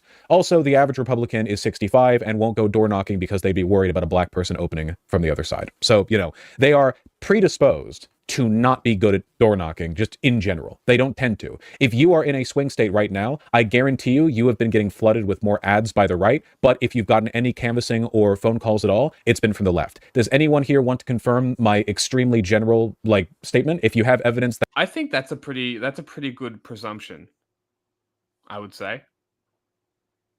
Because I don't really see, and this could be just biased because I only interact with fuckwits.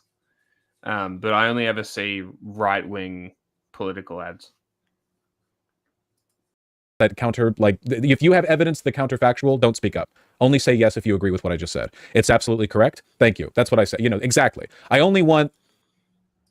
No, those are just two examples I use because they're two that kind of just clicked recently. Because I just never used them. I never sort of thought about it. I was just like, whatever. But yeah, it makes sense. Now I know, right? Here's another one, right? Boom. What the fuck does that mean? I just always read that as icky. Yik yik. Affirmations of my argument, not any rejections of it. Thank you, thank you. Yes, Vosh, this is my experience at PA. Thank you very much. Thank you, thank you. So as a consequence, Elon Musk's America PAC, how do you get canvassers, right? Like literally, how do you get them? You can pay canvassers, but you generally don't want to. The reason you don't want to pay canvassers is because this is really one of those jobs you want people to be doing for the love of the game. It's kind of like volunteering at a soup kitchen. You know what I mean? When you're dealing with work that is very, by nature, something like close to people's heart, close to people's intentions, like the kindness that you bring to it is pivotal, and there's not a lot of oversight on how you do it, you really want people who are in it for the love of the game. If people are getting paid to canvass, I mean, maybe they're lying about who they've talked to. Maybe they don't really give a shit. They're getting paid, If a person's only volunteering, there is literally no reason for them to be canvassing unless they want the candidate they're canvassing for to win. They're benefiting from this only in that they're helping the candidate. Money can't buy you everything, it turns out. The difficulties in pivotal battleground states, including Wisconsin and Nevada, come as the group, America PAC, races to enlist voters behind the Republican candidate in the final 2 weeks before the November 5th election. Final 2 weeks, I'm going to be sick. 4 people involved in the group's outreach told Reuters that managers warned canvassers they are missing targets and needed to raise the number of would-be voters they contact. Alicia McMillan, who canvassed for the PAC in Wisconsin, said field organizers recently told campaigners they weren't reaching daily objectives and were on track to miss an ultimate goal of contacting 450,000 voters by election day. In one meeting with canvassers recorded by McMillan and reviewed by Reuters, a manager warned of the shortfall. Not going to hit 450,000. It isn't clear how many knocks the Wisconsin teams have reached so far. The fact that this is getting leaked at all is pretty wild to me, by the way. Are paid. Employees. The chefs would have to be, no? Also, normally the organizer. Yeah, okay.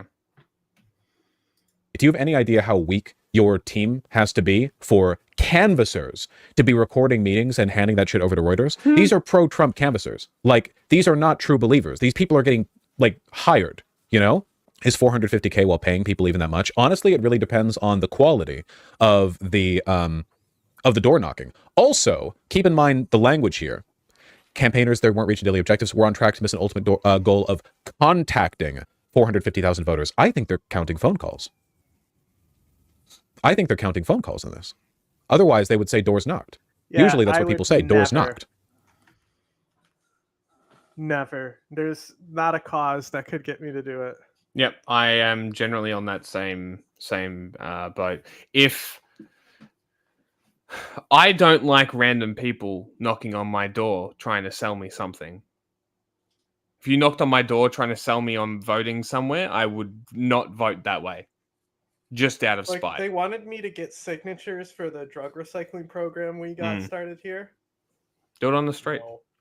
Don't go fucking knocking on your door. Door to door asking for signatures. Yeah, no fucking way. You do it on the street. You advertise what you want the signatures for, and you get people to sign up.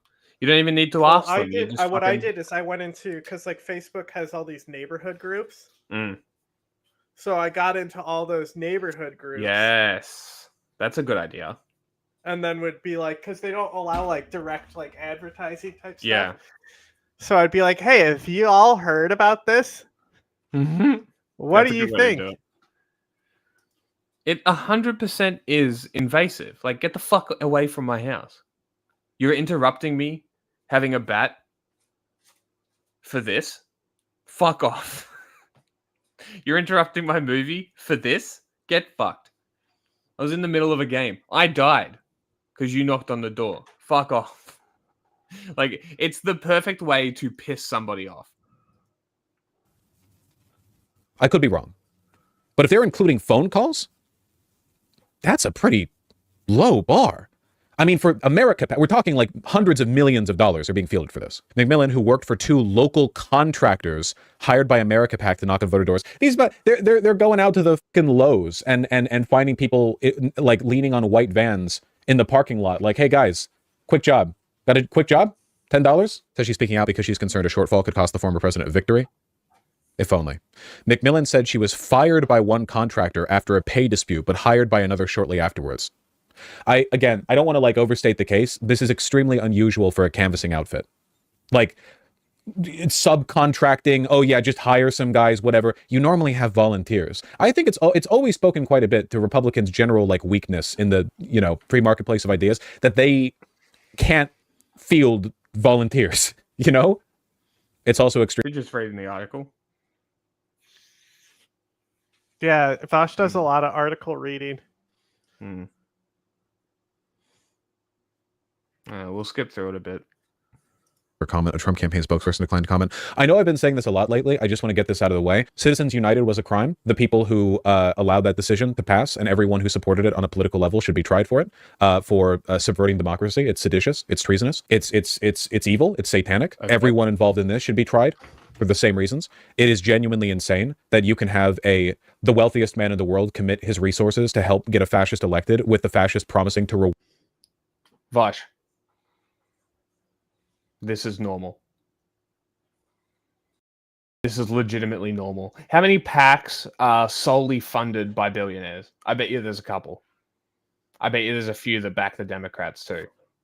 I bet you there's a few Democrats that directly fund Democrats that are massive, massive billionaires. You know, this is fucking normal. This is normal. Do you see the problem? The problem is that this is normal. It's not that it's happening with Trump and Elon. Stop hyper-focusing on Trump and Elon. The fact that this is normal in American politics is the issue. I know he is. That's why, because he's harping on fucking Donald Trump. Like, it's a bigger fucking issue than just Donald Trump. Like, he's harping on it because it's like, oh, he's getting a fascist elected. So are the other ones. What are you talking about? Isn't, like, there are multiple billionaires behind him. I'm pretty sure, like, it's not a unique issue. Please, there's more issues at play here than just Elon Musk. Reward him with his own branch of the administrative state. Have you heard about the fake Kamala page, Project 2028, apparently funded by Musk to spread misinformation? Yeah, we saw this the other day. Progress 2028, yeah. There are a ton of like disinfo efforts that are tied to Elon Musk right now in his America PAC, where they're sending like misinformation, like, oh yeah, this is Kamala Harris. Did you know I like to eat babies? Like that kind of shit. You're targeting certain neighborhoods, like pro-Israeli propaganda to Arab neighborhoods and pro-Arab propaganda to like Jewish communities and that kind of stuff. It's genuinely insane that like stuff like this isn't illegal, but you know, whatever. You break the small rules, you go to jail. You break the big rules, you get to write the next set of rules. Despite the influx of cash, some of America PAC's outreach has been plagued by disarray. The people familiar with its efforts told Reuters. The group hired contractors to carry out grassroots efforts, relying on hourly workers to knock on doors and speak face-to-face with potential voters. Some of these workers have been difficult to retain. 3 canvassers who asked to not be identified told Reuters the work isn't worth the pay, starting at some contractors as low as $20 an hour. In some cases, canvassers drive long distances in remote areas and don't get reimbursed for gasoline. Yeah, get fucked. Incredible. Our auditors keep catching people. Yeah, you're not paying for my petrol while I'm running around making you money. $30 an hour. Fuck yourself. You're not going to pay that? Find somebody else. Cheating. One of the messages read, we fired 2 people today, and auditors are going around checking doors on flyers. America PAC recently updated its website to prominently display advertisements seeking canvassers. Pay starts at $30 an hour. Amazing. Oh, God. When things are going well, me upping the pay by 50% 2 weeks before the election. Please, God. The guys outside Lowe's aren't cutting it. We even got the guys that I would do it just for that paycheck. $30 an hour to just walk around. Fuck yeah. You get a cushy one that's in your own neighborhood. Fuck yeah. You just walk around. Hey, Trump's paying me for this. I don't give a fuck. Here's the flyer. Go carry beers around with me. You're getting paid $30 an hour. Buy a couple packs of beers. Buy a couple slabs. Walk around with slabs. Here. Take the flyer. Act like I did my job. Here's a beer. Very funny. Outside Home Depot. Incredible stuff. He pays these canvassers more than his factory workers. Nah. Oh yeah. That's not even minimum wage. Where the fuck do you live? I think they meant like it's way high. Yeah, what the fuck? $30 an hour is like 50 Australian dollars. Higher than minimum wage. I think it's just an odd way to say it, you know? Trump ground game in key states flagged as potentially fake. Data suggests canvassers linked to Elon Musk America PAC falsely claim to have visited homes of potential voters. I love this shit, man. Give me a little bit to feel good about when everything else is so bad. Leaked America PAC data obtained by The Guardian shows that roughly 24% of the door knocks in Arizona and 25% of the door knocks in Nevada were flagged under unusual survey logs by the campaign Sidekick canvassing app. What? Sidekick was never expected to handle the auditing of America PAC's door operation. I will even make one of those engine-powered eskies and roll around in an esky. They can be cold too. Who doesn't want to act like I've been doing my job with a cold beer and a fucking shitty piece of paper? An esky. I will find an image for you. You just need to say it's a type of beer. I don't partake in. No, you need to see this.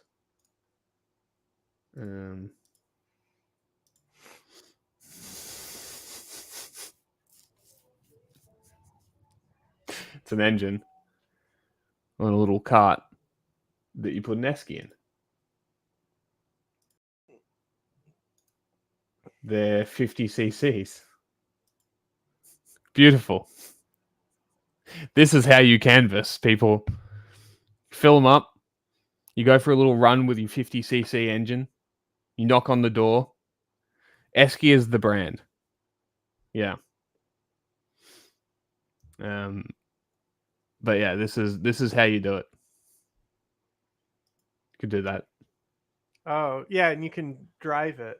Yeah, you can steer it and shit. This is how you get around. This is how you canvas, and then you give people the cold beer because it's like $8 for a slab in America. It's fucking crazy.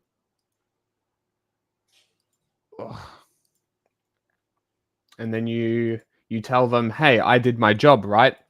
Beer. Screenshot from America Pack Systems for Arizona. You know, it's like the Australia episode. Coffee, beer, ear. No coffee, only beer. What is happening?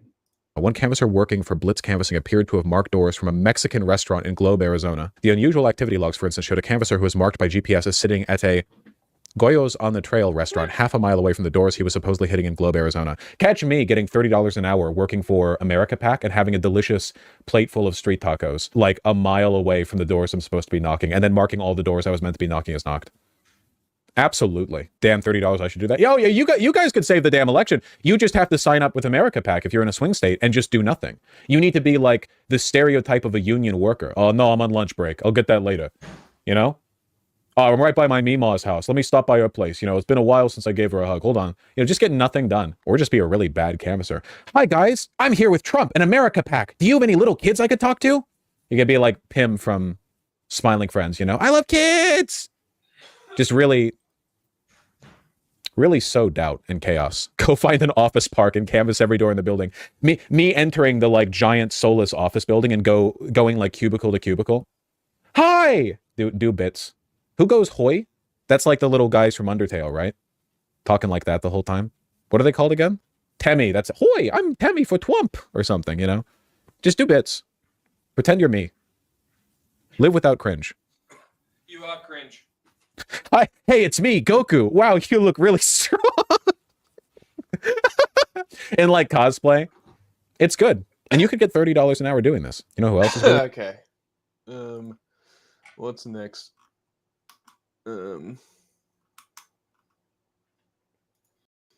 This one.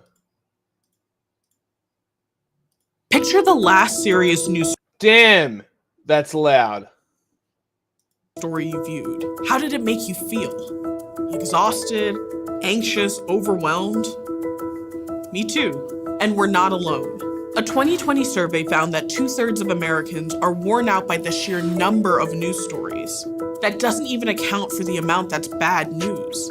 Another study. That's why you come to 5th Gen, where we give you one article a year. But lots of streams. I think it's been years since the last one now. Only one, I think. Showed that just 3 minutes of negative news in the morning makes you 27%. But guess what? We may have one coming. More likely to have an unhappy day compared to people who view positive news. If consuming news can be bad for us, what about the journalists covering it? It's not just one story for them, but their life's work. I was based in the Middle East from 2008 to 2013. I was covering one of the Arab Spring uprisings at that time. Okay, she gets a pass. those. She gets a pass. That's real journalism. Because she covered the Arab Spring. No, because it's real journalism. Because it's not No, just I like, heard oh, the Arab Donald Spring is Trump. fake. Huh? I heard the Arab Spring is fake. No, I'm talking about like, oh my God, Donald Trump is going to destroy the world. Just the Muslim Brotherhood gaining power and exploiting the West's foolish support for anything democratic. Sure. Why not? It's what Assadists believe. Mm-hmm. Of course it is. Huge, intense protests where security forces would fire upon protesters, where protesters would later be put in jail, tortured, some of them killed, people you knew, people you're reporting on. One of the hardest things to do is to remain this sort of calm, impartial vessel that we're supposed to be when it's a time. Hot take. Fuck that.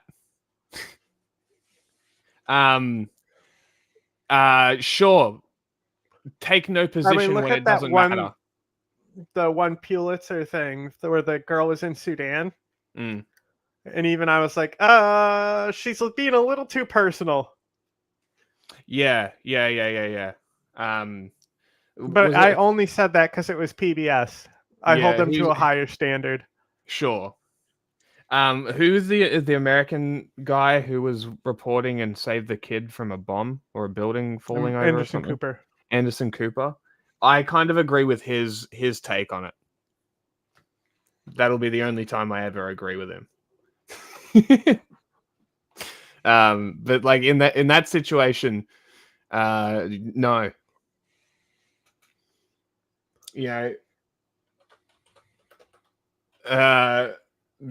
People dying of thirst. If I'm in the desert covering migrants and people are dying of thirst, am I not going to give them water? Fuck you. Go fuck yourself. That's what I'm going to tell them. Fuck you. I'm going to give them all the fucking water that I possibly can. What do you want? If I give them handouts now. Right, but like it's absurd to claim that journalists are supposed to be these unbiased paragons of fucking cold, calculated truth. You can have that while also caring about the people that you're talking about, right? Some of the most incredible photos have come from people doing their job as journalists.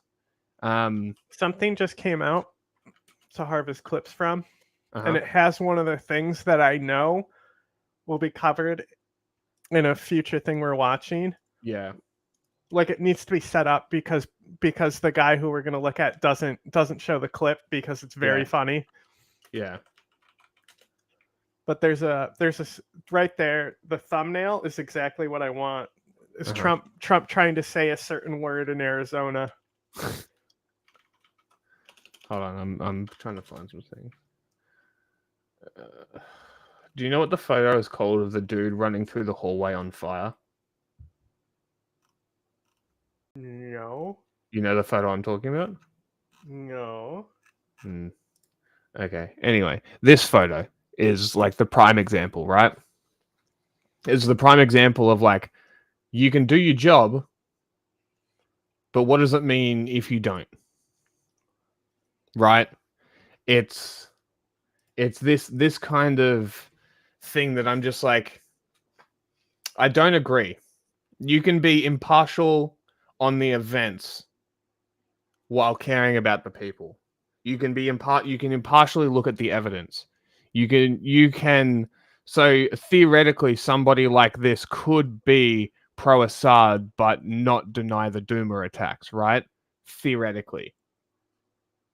Like your personal opinion should not impact your work.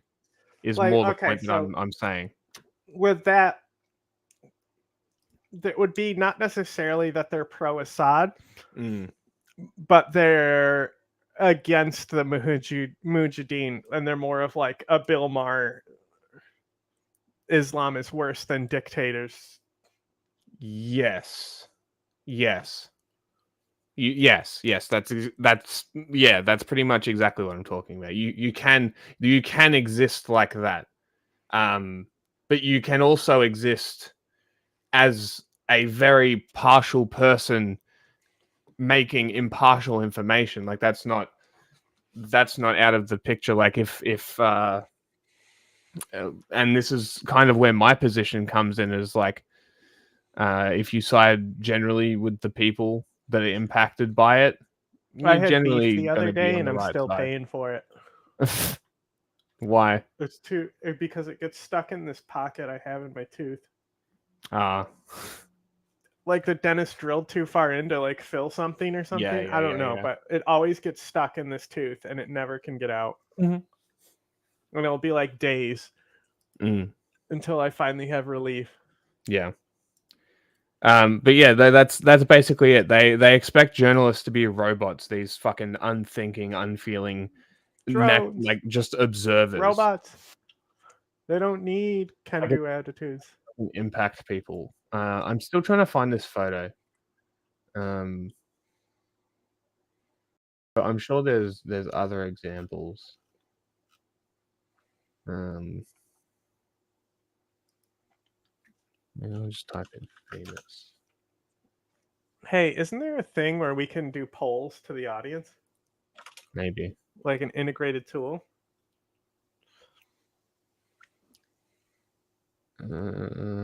Not sure. You would have to tell me. I'm sure that there is, especially with the Streamlabs stuff. God, I can't believe I can't find this photo. There's been a lot of burning protests recently. Okay, I can't find it. Anyway, it's the guy that's running down the hallway on fire. The guy literally running past the photographer takes the photo. Don't help him.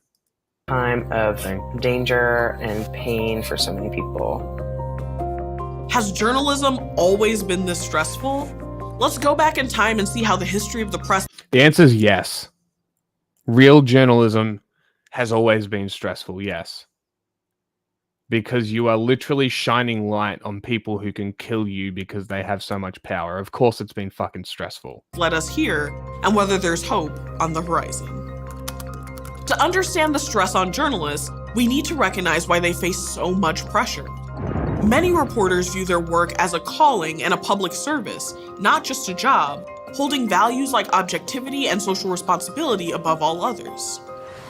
There's a huge sense of duty and responsibility that comes with this job. I feel... Look, using PBS as your baseline is grossly putting the standard way too high. But it shouldn't be. It shouldn't be. This should be the norm. But like, this makes the standard way too high. Like, this is not talking about journalism as it sits right now. This is the romanticization of journalism that we've seen through the history of journalism. Yeah. Do you think journalism has changed? Fuck no. Journalism has always been fucking awful. Dog shit selling you papers. That's what it always has been. It's always been tabloid. Feel it. I know all of my colleagues feel it. And with that, I think, does come this sense of obligation that you have to bear witness. You have to show up. You have to see some of the worst things in humanity to be able to report on them so the rest of the world may know. This feeling of responsibility can actually be traced to the founding of the United States. Oh my God. The importance of journalism was enshrined in the U.S. Constitution's First Amendment, which includes freedom of the press. But over the last...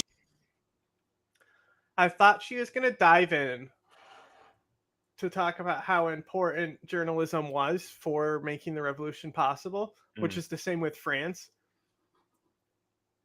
Like, it was literally like propaganda leaflets, you know, of the time. Journalism. So, well, a lot of, if you look into it, how many of the founders owned newspapers? Probably a few of them, I imagine. Exactly. Yeah. Not as many as owning slaves. But like, I'm pretty sure Franklin pioneered the printing press. Interesting. That doesn't surprise me then. It's probably a good thing in the long run. whether they were the owners or not is probably a my good favorite thing now. So everyone's will probably, I don't know, we'll either make a video about it or cover some of it on Friday. But everyone's mad because Frogan said she hopes soldiers get PTSD, which is like, are we seriously mad about this? Yeah, like, is this what we're mad about? Like, first of all, Bad Empanada is so much worse to the point where it actually makes me care because of, like, he's just so annoying. You know, like, Frogan is not malicious. She's just, like, a girl. I'm just a girl. Like, so people are mad because she's anti-military. Yeah, and like what? Aiden Ross was like, she should go to a different country, and I'm like, wow, bro, somebody hates the First Amendment. Are we surprised though? Aiden Ross is pretty fucking stupid. I think Frogan is annoying too. I've only seen clips because I'm not, and it's already too much. Frogan. She's just a Hassan orbiter. She used to be a mod for him. Oh, seriously? Yeah, I think she used to be his neighbor. Oh, God. So she's going to be, like, extra awful. She's like Trisha Paytas, annoying. Oh, God. I don't know. The soldiers should get PTSD clip was kind of funny. Also, like, who can, like, are you really, like, everyone, so it's going around on, like, people who aren't even, like, like Frontier Conflict posted a Frogan clip. I saw that, yeah. You sent that to me. And I was like, oh my God, it's spreading. Like, the military bloggers are picking up on it too. Like, it's spreading so much. And Drew's the one who, like, pushed it out to attack her too. Amazing. Of course it is. Did so she say something about Israel? Artificially enhanced. Like, why are Drew's posts being artificially enhanced? Did he say something for it? Did she say something about Israel? No. No. Not in that clip. No, but she's like has super she? anti-Israel. Oh, That's well, who Ethan that's is why. whining about. That's why. That's why. That we already know why. I'm pretty sure there's only one reason that Drew has gone from, like, Ukraine freedom bullshit Taiwan to Israel is rightly genociding the Palestinians. There's only one fucking reason.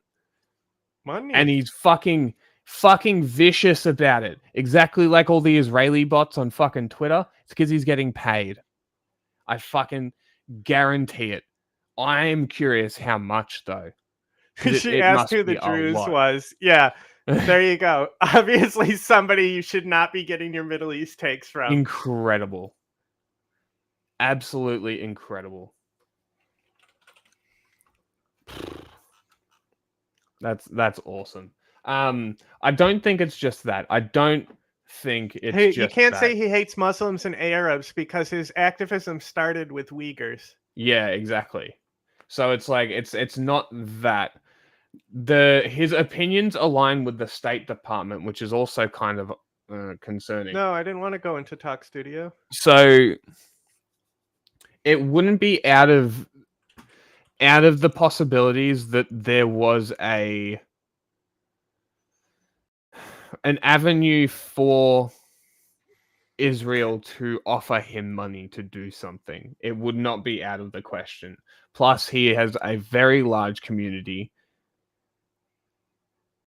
and a lot of Nazis in his replies, funnily enough. Who'd have seen that coming? Who knew? But yeah, I think that he's a little bit paid. But we'll keep that between us. 250 years, there have been different ideas about how freedom of the press should be interpreted. This has resulted in journalists struggling to be respected and keep their autonomy. The first big journalism battle happened way back in 1798 with the Alien and Sedition Acts. So they established the Constitution and then immediately challenged it. That's bold. At the time, the Federalist Party was in charge, and they used the Sedition Act to prevent their rivals, the Democratic Republican Party, from printing anything critical of the government. Lol. And it worked. The only editors prosecuted under the law were from Democratic Republican newspapers. Was this constitutional? We never got a chance to find out. because the Federalists became majorly unpopular for suppressing dissent. One critic was Thomas Jefferson, who happened to be Democratic Republican. He became president in the next election, and the Sedition Acts were allowed to expire. But the threat to journalism returned several more times, prominently in 1917 with the Espionage Act. This law cracked down on anyone who caused, quote, injury to the United States. It is still, to this day, suppressing journalism. And it resulted in prosecutions of anti-war journalists. Some of these cases were challenged all the way to the Supreme Court, which originally sided with the government. But future courts slowly reversed these decisions, and over time, they did enshrine more protections for the press. These cases helped establish certain standards for the field. The notion of journalism as a societal good was cemented in 1947 in a publication produced by the Hutchins Commission. This commission set the expectation of journalism as having a social responsibility to the public. But keeping this expectation in the forefront has not always been easy, especially as major technology changes have upended the news industry as a whole. In 1991, thanks to a special phone line, CNN reported on the Gulf War live as it was unfolding. Skies over Baghdad have been illuminated. CNN's coverage of the Gulf War changed the news landscape forever. As a result, news companies have to fill the air and your feeds with stories that will get views and clicks.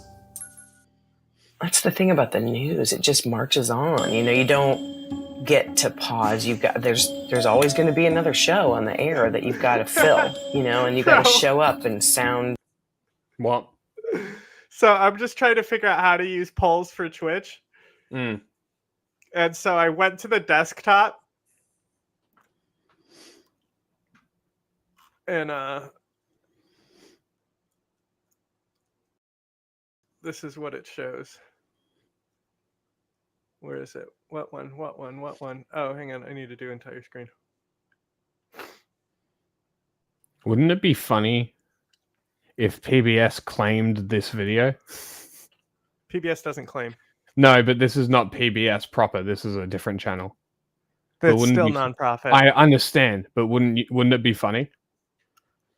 Look. Nice work, Osama bin Laden. Nice work. And it's just Osama bin Laden. It was the most used emote in chat. You should screenshot that. That's very funny. Advertise us on Twitch and Twitter. That's how you advertise us. Why am I so big? You can see my red shoe. Sharing.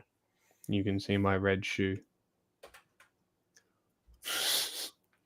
Why put it back? Because it's just easier to have you do it because I have other tabs open. And I'm like a reasonable person who's going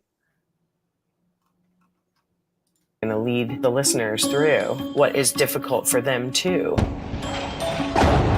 Oh my God, yes! On top of these pressures, many journalists put their own mental health on the back burner to make sure they get the story right. Reporters often arrive on the scene at the same time as first responders, or even before. Being present in difficult and often traumatic moments can be vital for telling people stories and getting information to the public, but it can also be taxing. Researchers have studied journalists' mental well-being in cases like war and conflict zones, and more recently, experiences with everyday news events such as car accidents, fires, mass shootings, and natural disasters.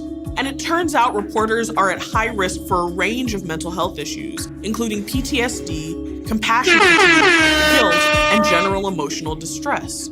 Some studies even know the guilt is an interesting one. The guilt is a very interesting one. Compassion fatigue, guilt, and general emotional distress. Because it would be almost a survivor's guilt, I would imagine. It is. Yeah? Okay. Because that's what I would assume it would sort of classify. Because so one of my inspirations is I've talked about it before, but when they were covering Sniper's Alley in the Bosnian wars, they stopped wearing bulletproof vests because they started feeling guilty that these people were dying all around them. Jesus fucking Christ. Yeah, okay. So they took off their bulletproof vests to be in solidarity with people. Yeah, you do you, I guess. But I guess I can also not comment because I wasn't there.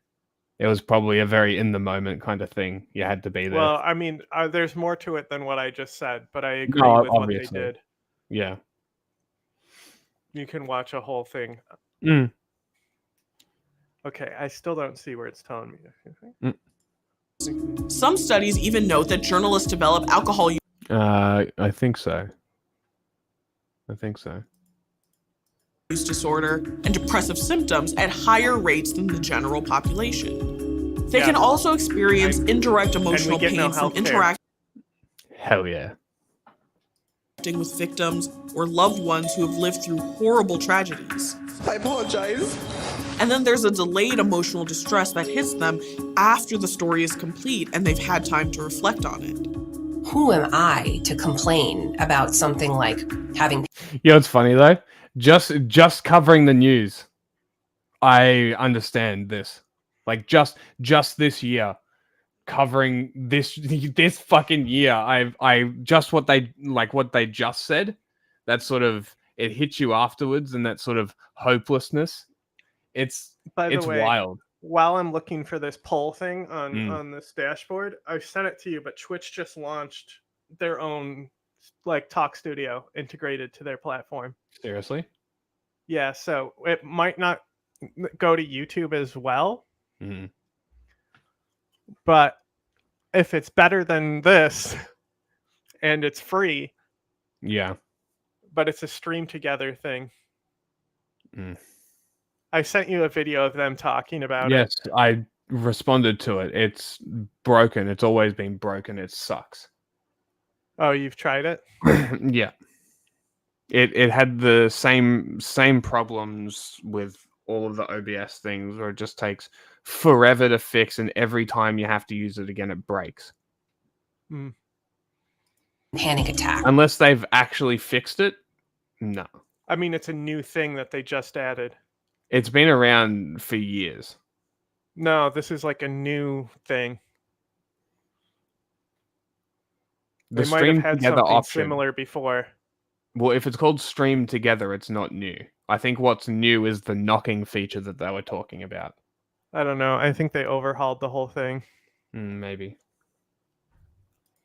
Or being struck by anxiety because of these stories, or having nightmares because of these things. But I realized over time we have to talk about it, because if we don't, and we don't process, we're not able to go back and continue to do the work that we need to do.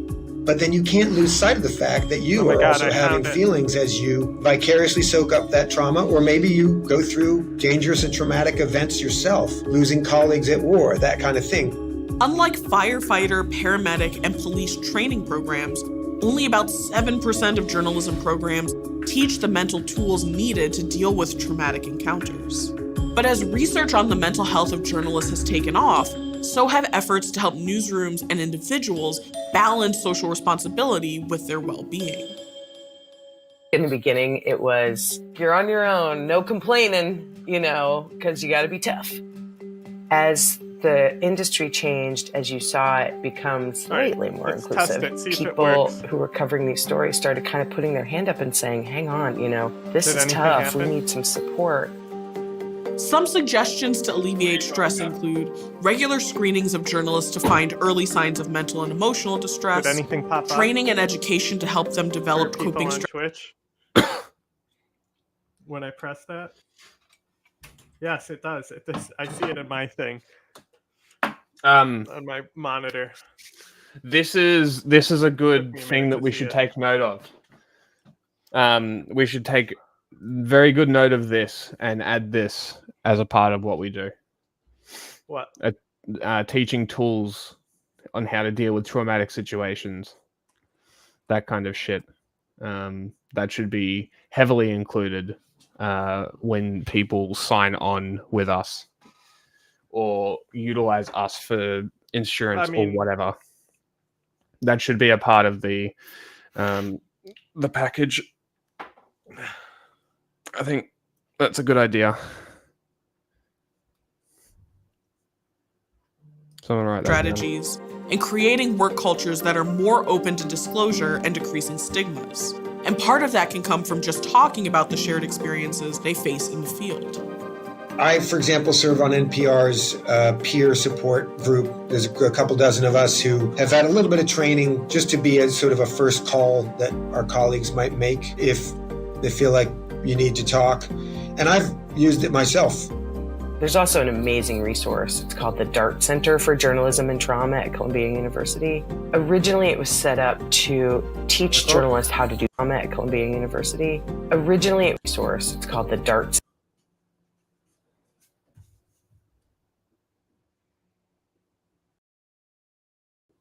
One second.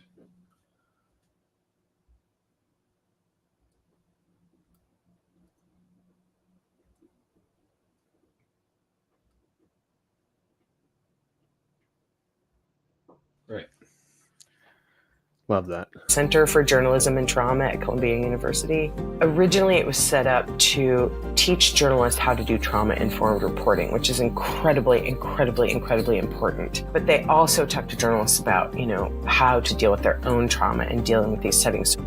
I think people may see it as a weakness or vulnerability.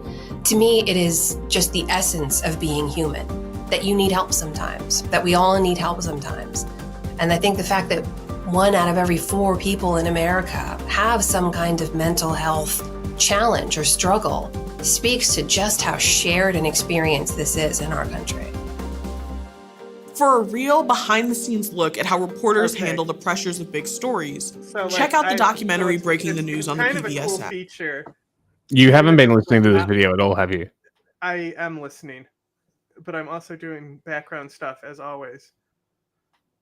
So like the stream collab feature on Twitch, just the ability to like knock to try to request to join a stream in progress if you're like friends and you've allowed that person to do so, that's kind of cool.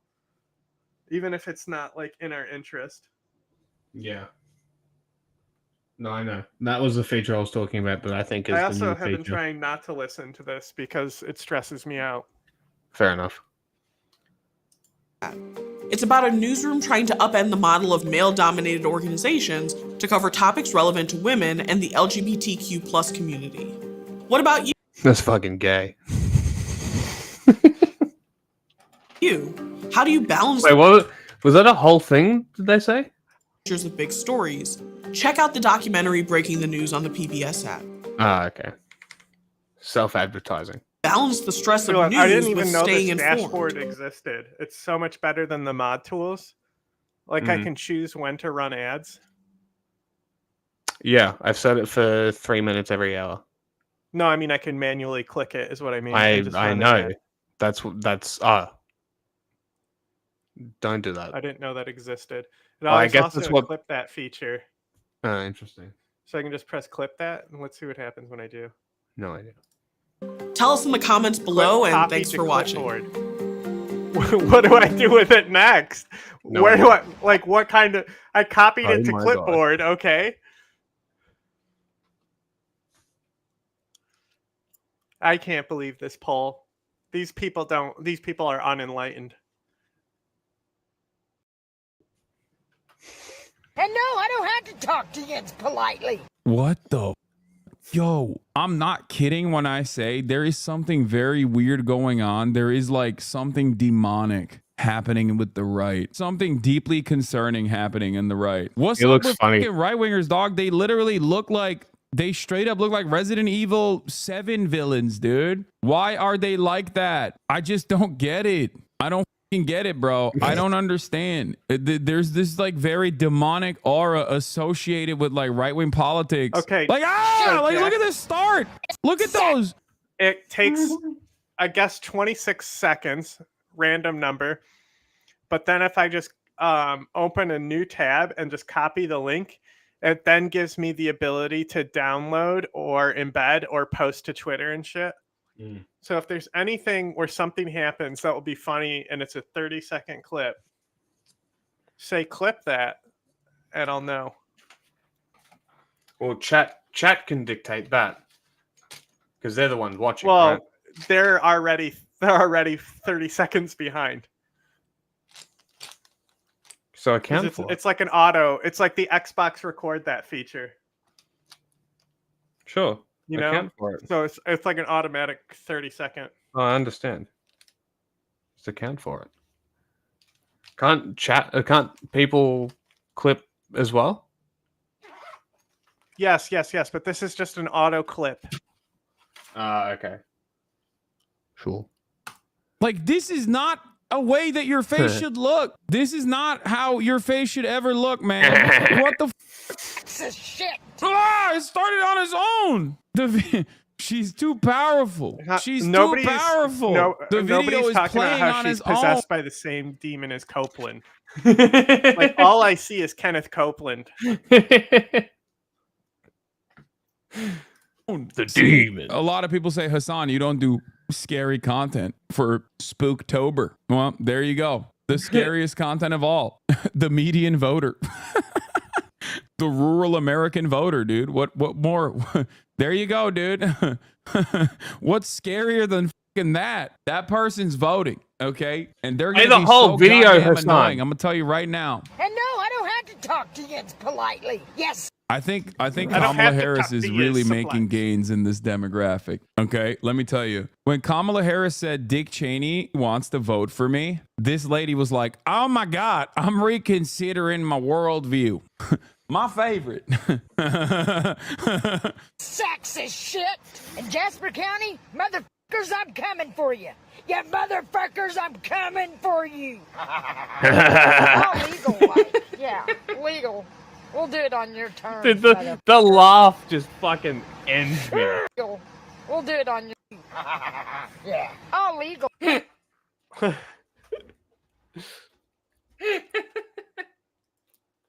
Fuckers, I'm coming for you. Yeah.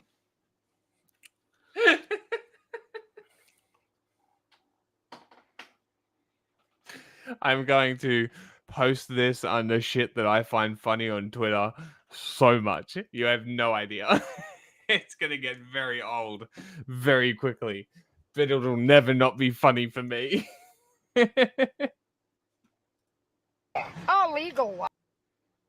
Coming for you. Yeah. How do How I is this start a real goals? person? Like, How? Like, I can see how to set it up. Crazy. All legal. But how do I yeah, start goals? Legal. We'll do it on your terms, motherfuckers. I think there's something cool about like someone living in the American heartland looking exactly like a character from Tekken. Like, I take back what I said. I take back what I said. I think voting this is Cammy dope. is the You know what I equivalent of mean? Like, voting this for is- Hitler. Look, Cammy is so much hotter. They have the same size legs.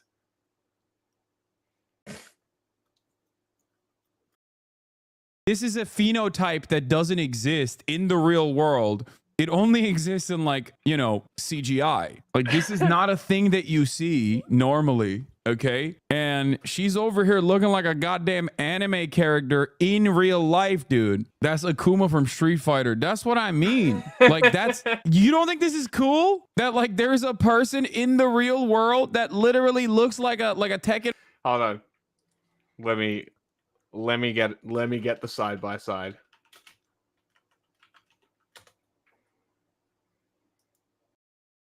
Let us get the side by side. Hold on.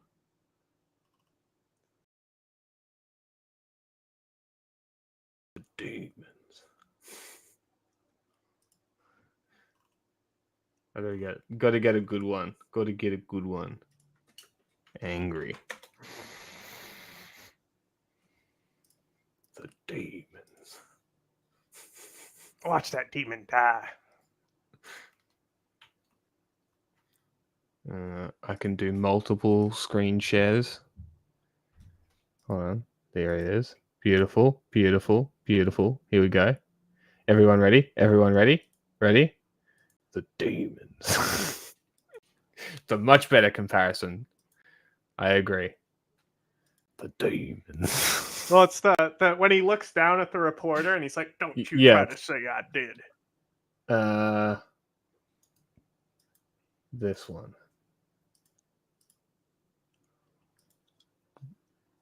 This one. His eyes Yeah. are to open. But look, bro, The demons. Oh, that's you. Where am I?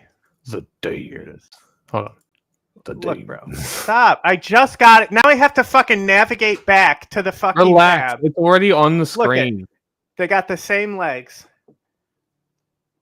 No different.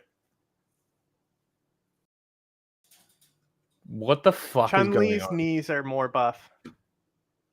She's got stronger knees. What the fuck is going This on? person's got the jiggle mod on, huh?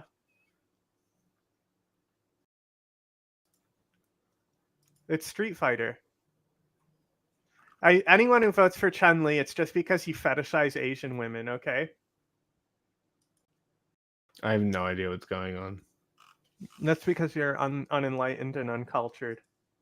Or a Street Fighter character? That's dope. You hate to see a strong woman express her political opinion. What a That's coincidence. True. I love you, but I'm coming back later when the and scary troll woman is no Hassan's longer talking on the about screen Street because I Fighter. can't.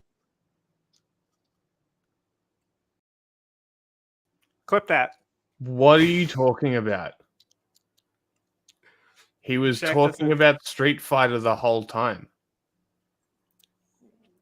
Can't risk nightmares? What? Oh my god. I recently started talking to a white woman and I was lurking her socials and I found her auntie's page. Dude, that's amazing. Yeah. This is giving misogyny, sweetie. Wow, here we are. The misogynistic left, the Bernie bros, at it again. You see a woman express her political opinions and you immediately reduce her to her looks. Okay? It's really f***ed up. I would never do that, and I'm not doing that. But, you know, I'm using this as an example. It's the taking pictures with Infinite Jest of making fun of women pipeline for me. Yeah, that's what I did. I went from taking pictures with Infinite Jet last night. Yeah. The prophecy has been fulfilled. Our government needs stopped. Stopped. Our government needs stopped. I love that, dude. I love that. It's like I just crazy. It takes a small man to go for the low-hanging fruit, but it also takes a small woman to work at Gringotts Bank, so swings and roundabouts, really? This lady looks like she works as a jump scare. That's crazy. Please, for the love of God, look at this talk to a moment. Oh my God. When the hell did you have Bobby Lee on the podcast? What? That's Kim Jong-un. What's he doing in my podcast room without me in it? Is that Photoshop? I don't know. Did you have him on your podcast? Oh my No, God. I don't think. Do you know who that is? My This face is why has she all the deserves a podcast. Do you even know who I am? I know about you. I don't know who he is. Who is that? I don't know. I've just seen him with Trump before. That's all I know about him. I've seen him with Trump before. That's all I know. Yeah.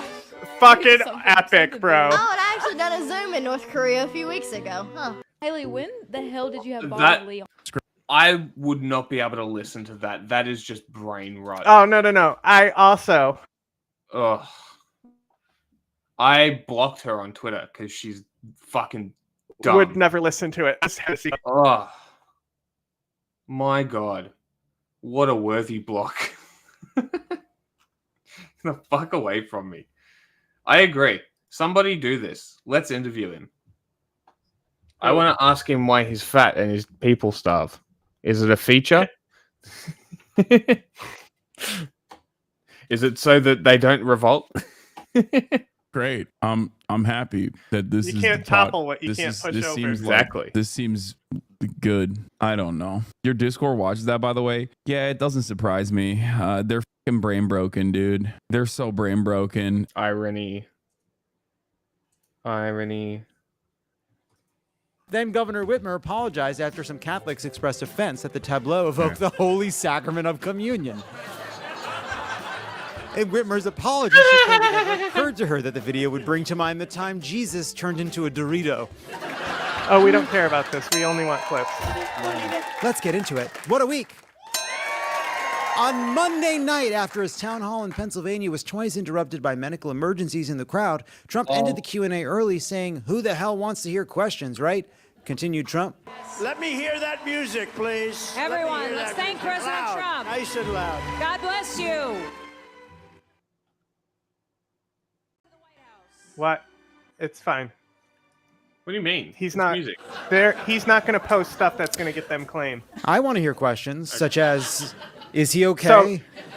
What's going? A lot of people have been talking about this, right? And like he literally plays music for like over 30 minutes, right? And so there's already 2 medical emergencies. It's because he won't pay for AC because he's too cheap. That's fucking hilarious. Right? So they stopped taking questions and started playing music in an effort to get the crowd to leave. And at one point, Trump even goes, "Nobody's leaving." That's fucking funny. So they transitioned to music to try and get people to leave, and they weren't leaving. And he plays like the weirdest songs, and it's apparently might be his Mar-a-Lago playlist. And it's like Ave Maria and shit. I don't know what that is. Yes, it's the opera song, Ave Maria. It's like an opera singer. Come on, bro. Just look it up. You'll know it. You'll hear 2 seconds of it and be like, oh, that song. Sure. Why is this race Was it the one he was playing? No. Back to the White House. I don't know. It could be. I only know the Ave Maria part of it. I want to hear questions such as, is he okay? I can't. What's going on? Sing fucking opera, bro. Sing it. I literally can't. I don't know how to even start. Sing it normal like. You literally can't. Why is this race tied?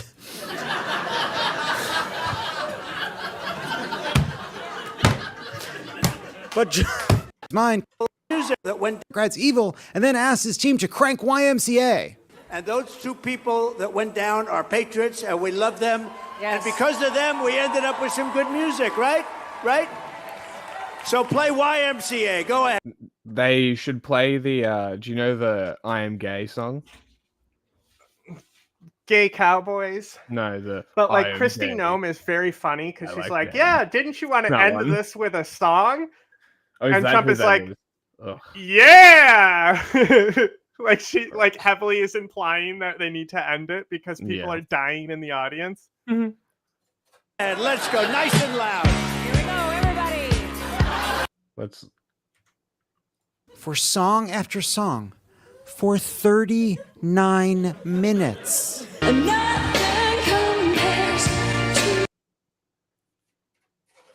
Just breaking it up.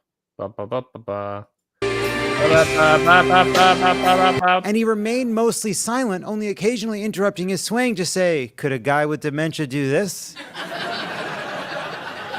39 minutes. To help us all grasp just how long 39 minutes is, we've brought in a separate screen here to play Trump's full music appreciation session silently in real time for the next 39 minutes of the show. All right, everybody, the 39 minutes has begun. We'll keep tabs on it, and if at home it is shorter than 39 minutes, well, you can thank this team for tightening the fuck out of the show after I'm out of earshot. Meanwhile, Trump backed out of a planned interview with CNBC. Oh, guys, you don't even know.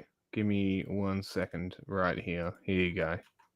Enjoy this gem. Ave Maria? Better. This week, along with an NBC interview and an NRA town hall. This after canceling on 60 Minutes earlier this month. If they said Trump, get back to me when it's called 60 Minutes of Uninterrupted Dancing. Also, I can't believe Trump turned down the chance to appear on Squawk Box, considering it's also the pet name he's given each of his wives. Jesus Christ. In all seriousness, it really does seem. Yeah, this is like Pod Save America's best product. This one? You know, because they write jokes for him, you know? Yeah. Okay. Like something's going on. But it's like, good. On with him. They do these live because what they do is they do all the people like in the audience are their door knockers and stuff. So they give them like a cool live show and like to fire them up to do the door knocking. Yeah. And then they go out after this. That's funny. Mm-hmm. That's very funny. Look, we got one person who clicked the link.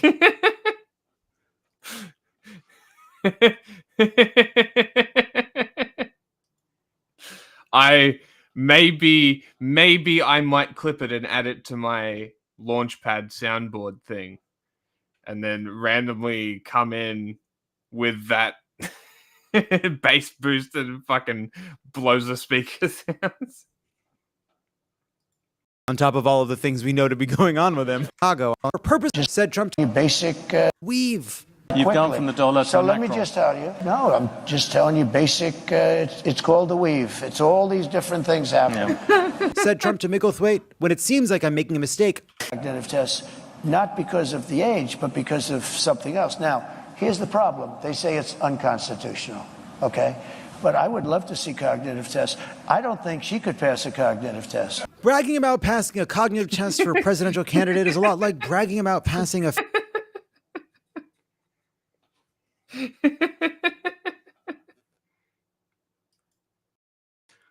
field sobriety test. Like, okay, but why are we taking the test? What's the concern here? It's not something you brag. When I was heavily playing Destiny, and I had the Discord channel and shit with the people that I would play Destiny with, they had a music bot, and this is the song that I would randomly play in the music bot in the voice chat.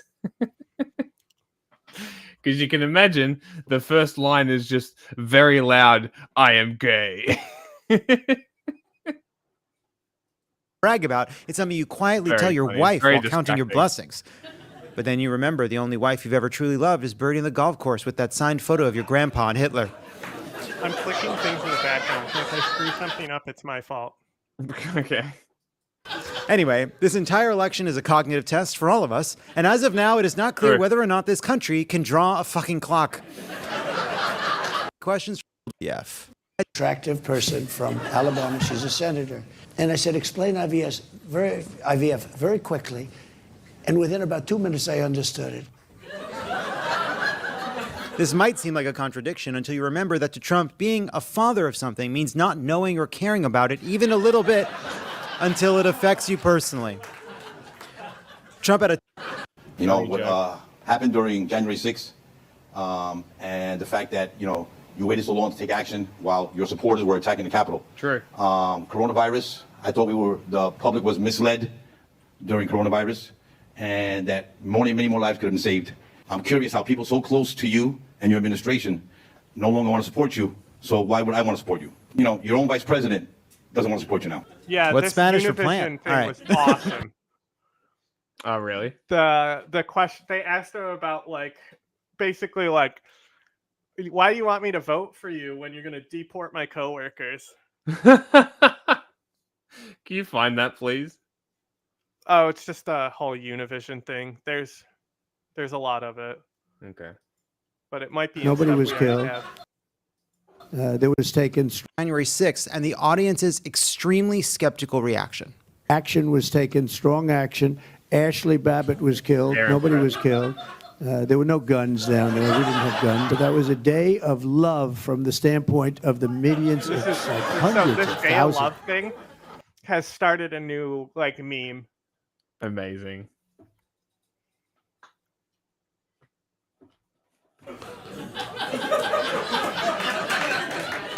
Your talking points, and some media says you have. That would be called discipline.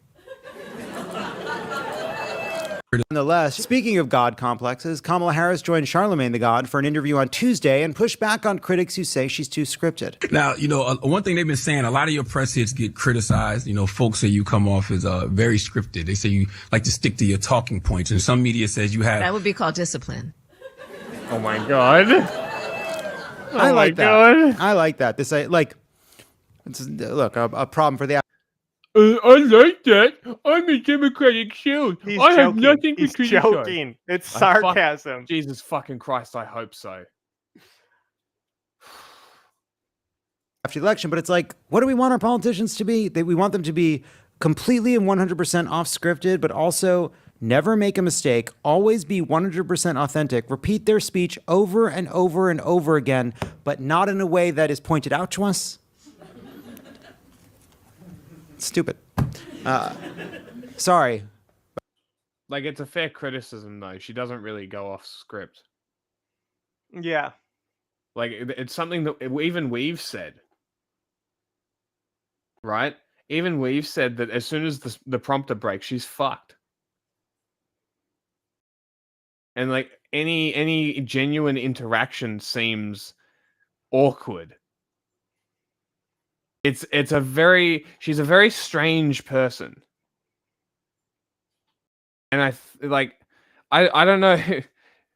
She's weird. I don't know how else to describe it. She's weird.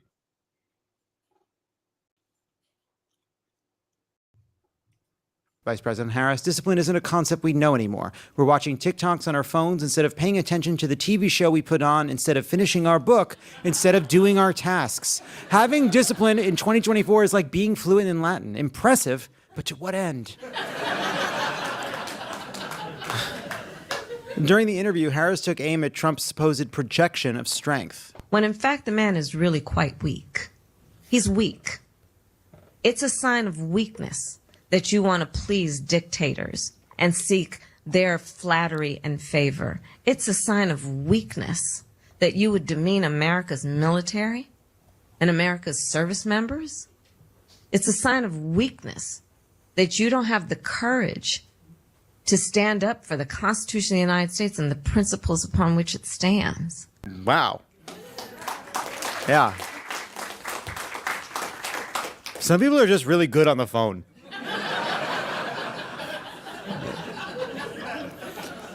Trump is that special kind of weak and unfit, the type that fails to open a jar and then says, I loosened it for you.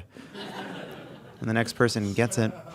Speaking of not loose, Kamala Harris sat down with Fox News' Brett Baier on Wednesday night. Jack is the only normal person Good here. for Kamala, He's right in into the Australia. lion's den. Sure, the lions are fantastically wealthy liars with Look, I'm trying to fix it.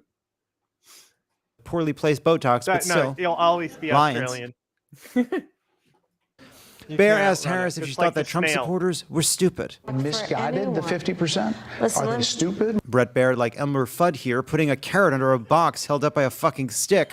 But will democracy's Bugs Bunny in a pussy bow blouse fall for his trap? Oh, God, I would never say that about the American people. And in fact, if you listen to Donald Trump, if you watch any of his rallies, he's the one who tends to demean and belittle and diminish the American people. He's the one who talks about an enemy within, an enemy within, talking about the American people, suggesting he would turn the American military on the American people. So Kamala doesn't take the bait to create a little. He was very clear. He said it's not. He said maybe the National Guard, maybe the regular military. Yeah. Deplorable sequel and points out that it's Trump targeting Americans. But Baier responded with this. Question to the former president today. Harris Faulkner had a town hall, and this is how he responded. I heard about that. They were saying I was like threatening. I'm not threatening anybody. They're the ones doing the threatening. They do phony investigations. I've been investigated more than Alphonse Capone. He was the greatest gangster. No, it's true. No, but think of it. It's called weaponization of government. It's a terrible thing. Now, instead of playing the clip Kamala is talking about, Baier played a clip where Trump tries to downplay his own repeated comments, which Kamala helpfully pointed out. Brett, I'm sorry, and with all due respect, that clip was not what he has been saying about the enemy within that he has repeated when he's speaking about the American people. That's not. She's kind of correct. He does say this a lot.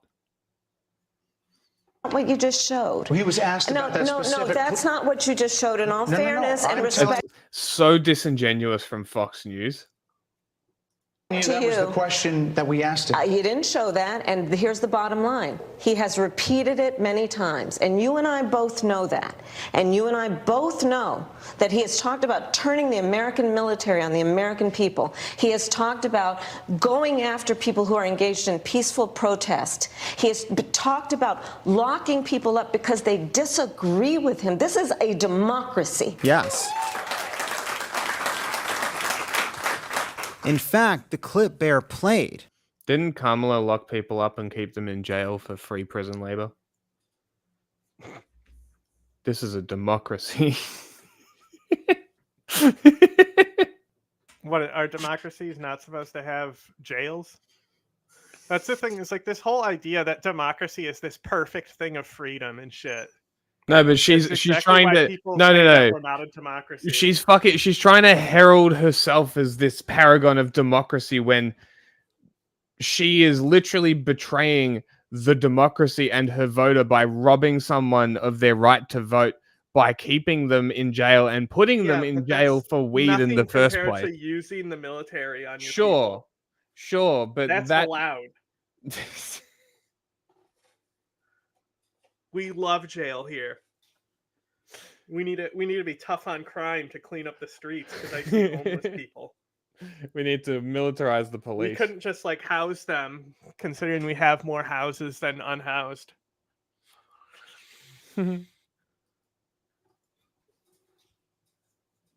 To downplay or pretend Trump had walked back his comments actually came moments after he says exactly what Kamala Harris was talking about. This is what Bret Baier cut around. And it is the enemy from within, and they're very... Yeah, it was like men and landowners or something, wasn't it? Some crazy shit like that. very dangerous. They're Marxists and communists and fascists. Define the words, please. And they're sick. I would love to hear Trump give me those definitions. I can't believe nobody has asked him to define those ideologies. I think he would shit the bed. He would shit his pants. He would rather shit his pants than answer those questions because he can't. I use a guy like Adam Schiff because they made up the Russia hoax. It took 2 years to solve the problem.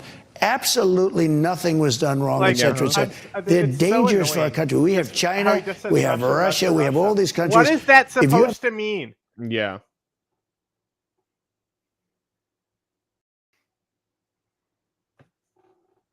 A smart president, they can all be handled. Handled. They've gotten so soft over there at Fox News, endlessly interviewing Trump about how reasonably priced his watches are and how sweet his kisses taste. Well, now they've finally met their match, a woman with a working short-term memory.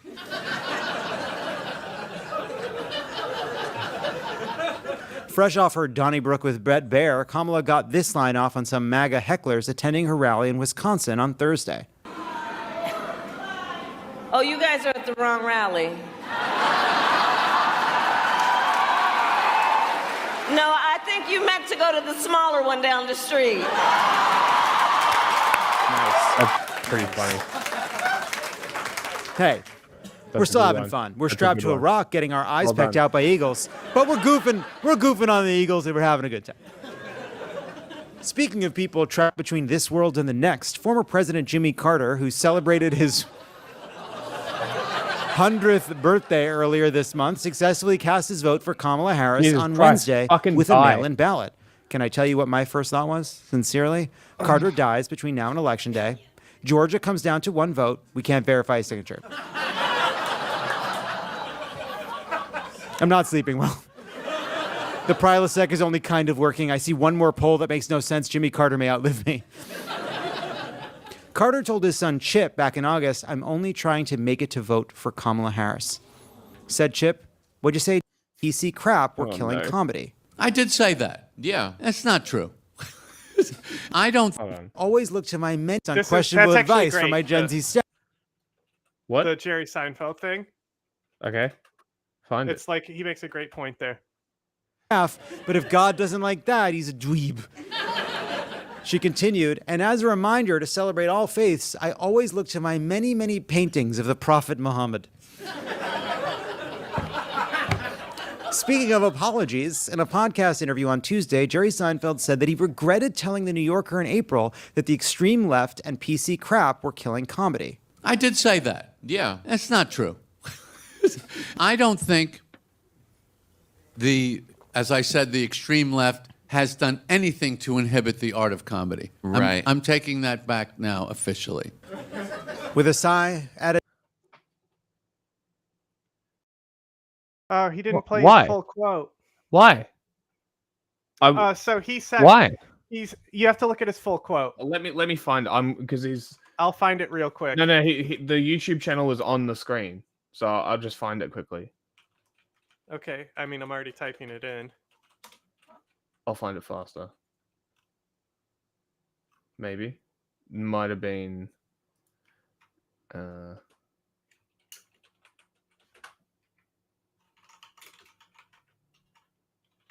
Might have been a tag on like. I mean, I have people talking about it. TMZ. Here I we go. I have the whole thing.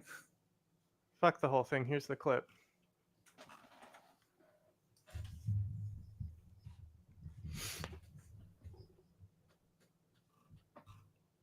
Okay. Oh, you sent it.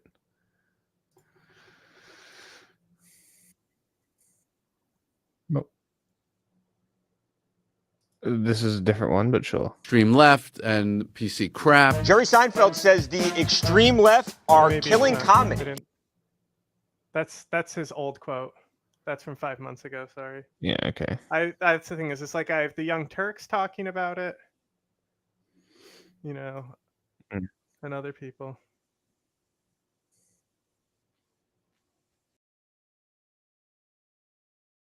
Which, you know, here, I'll just send you one. I got it's it. It's going to be a clip inside the show. I got it. Things that I have to say I regret and that I have to take back. I said that the extreme left has suppressed the art of comedy. That's not true. You like jazz? It's not true. No? No. If you're Lindsey Vonn, if you're a champion skier, you can put the gates anywhere you want on the mountain. She's going to make the gate. Whatever the culture is, we make the gate. You don't make the gate, you're out of the game. The game is, where is the gate? How do I make the gate and get down the hill? So, does culture change? And are there things I used to say that I can't say, that everybody's always moving? Yeah, but that's the biggest, easiest target. The accuracy of your observation has to be 100 times finer than that. So I don't think as I said, the extreme left has done anything to inhibit the art of comedy. So there were... It's a fair point. Right? Isn't that such a good point? I wonder who he spoke Like, to. get better at comedy. Yeah, exactly. If you can't make it funny, you're a bad comic. Exactly. I always fucking, because it's like the main thing that I watch, because I like to watch new people do comedy. So I watched the Kill Tony stuff. So many people do political stuff. Sometimes it's bad. Sometimes it's good. But it's great to see that sort of variety and to see people actually trying stuff and not being scared. That this culture of like, don't say that because is going. And I'm very happy about it. Because it also means that maybe we'll get good movies again. We'll see. Fingers crossed. Anyway, enough of this goober. So you get in when you work for. Enough of this goober. Fucking hang on. Because there was other clips from that guy, but like I said, for this interview, is this the whole thing? No, these are clips. Okay.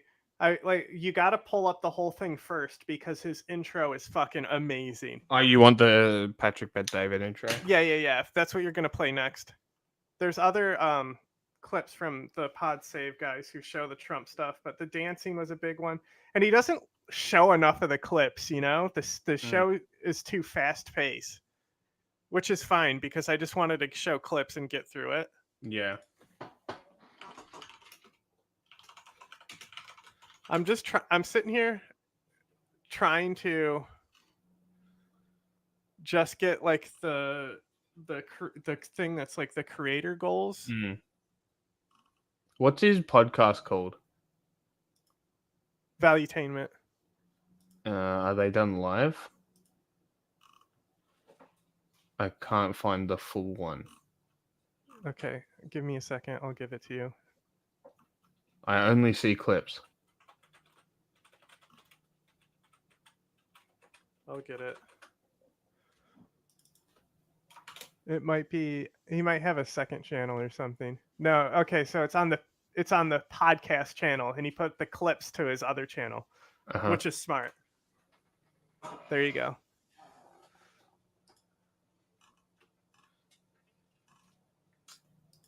There you go. What? I sent you the link. Okay, great. Got it. Boom. He said he never called. They wouldn't listen to him. Do you think he will listen to you? When you say just talk, when did you talk to him? 2 hours ago. Okay. He called me. I didn't call him. And our country has been poisoned, okay? They're all threats to our nation.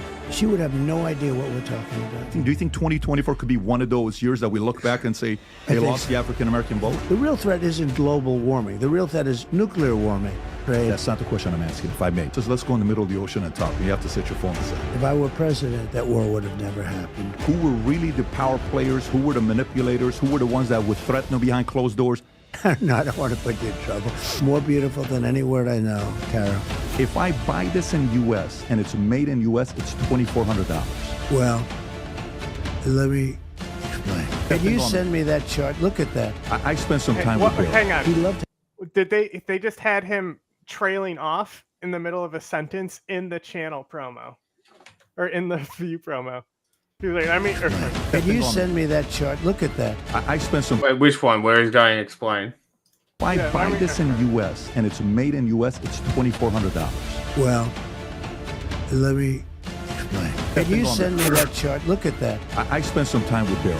He loved having you that night. You're like a psychiatrist for a lot of people. Because this stuff is very good. Now, let's end the show right now. You ready for this theme song? Write the theme song, sing the theme tune. Oh, bro, he has. So before you watch this interview, I want to share a couple thoughts with you. For a guy like me, I hate this all about. Committed to voting for, you're going to love. This whole intro is what I think is funny. Oh my God. To pay attention to politics. I'm starting to pay a lot of money. And I'm like, wait a minute, what is this all about? If you consider yourself the leader of your household, never has there been a more important time than today to pay attention to politics. By the way, if you love Trump and you're already committed to voting for him, you're going to love this interview because there's a lot of things he's never talked about before. If you hate Trump and nothing can change your mind, you're also going to love this interview. But if you're part of the independent, undecided voter that's sitting there saying, I really want to make up my mind of who I'm voting for, I address 3 issues. Personal life. I asked him a question at the end about personal that played a clip for him. You'll get to decide if you got emotional or not. You'll see body language for yourself and say, I've never seen this side before of him, right? I asked him questions about business. I asked him a question about when he became president, you went into the White House first. Who were the power players? Business. Who was the most, was it director of CIA? Was I love it Big how he Pharma? already Was it did a clip military? Who was it? And now he's also promoting it again. How much filler in the beginning do you need, Pat?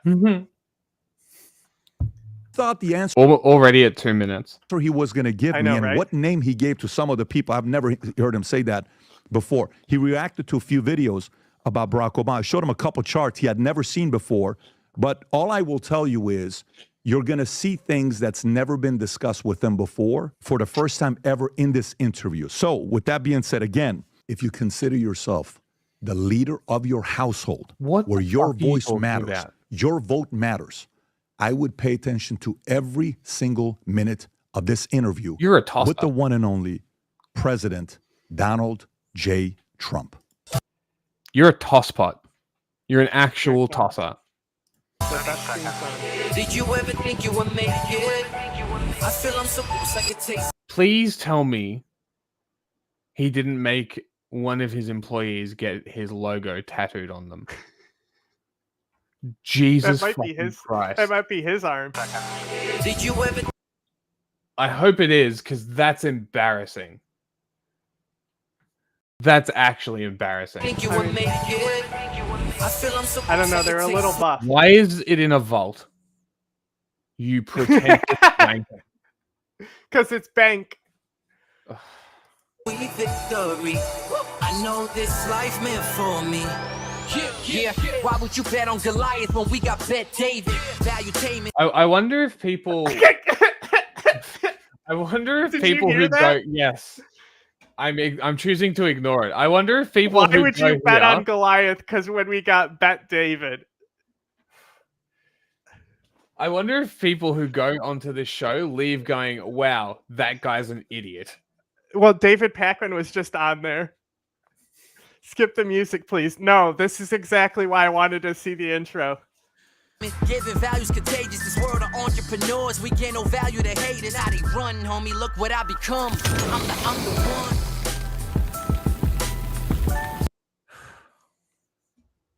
Also, what is this Raid Shadow Legends ass fucking logo graphic? Yeah. This is an insanely mid opening song. Bro, Patrick Bet David is like so lukewarm.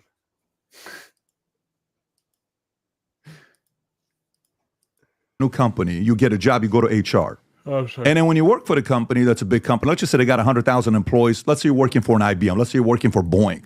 Hundreds of thousands of employees. You're going to kind of find out who the manipulators are. You're going to find out who the power players are. You're going to find out who the E.F. Hutton is. You're going to find out who the guy that get the job done, the guy that even though you replace him, he left, people are still talking to the guy because maybe they want you to fail, so they're still, all this stuff that happens. you mean, right? When you went in. You mean the Donald Trump? He left and is now secretly sabotaging to make them fail so that he gets reelected. The Donald Trump, that's what you're talking about? Cool. In day one, you're a president. Dictator. How did you decipher between knowing who were really the power players, who were the manipulators, who were the ones that would threaten behind closed doors?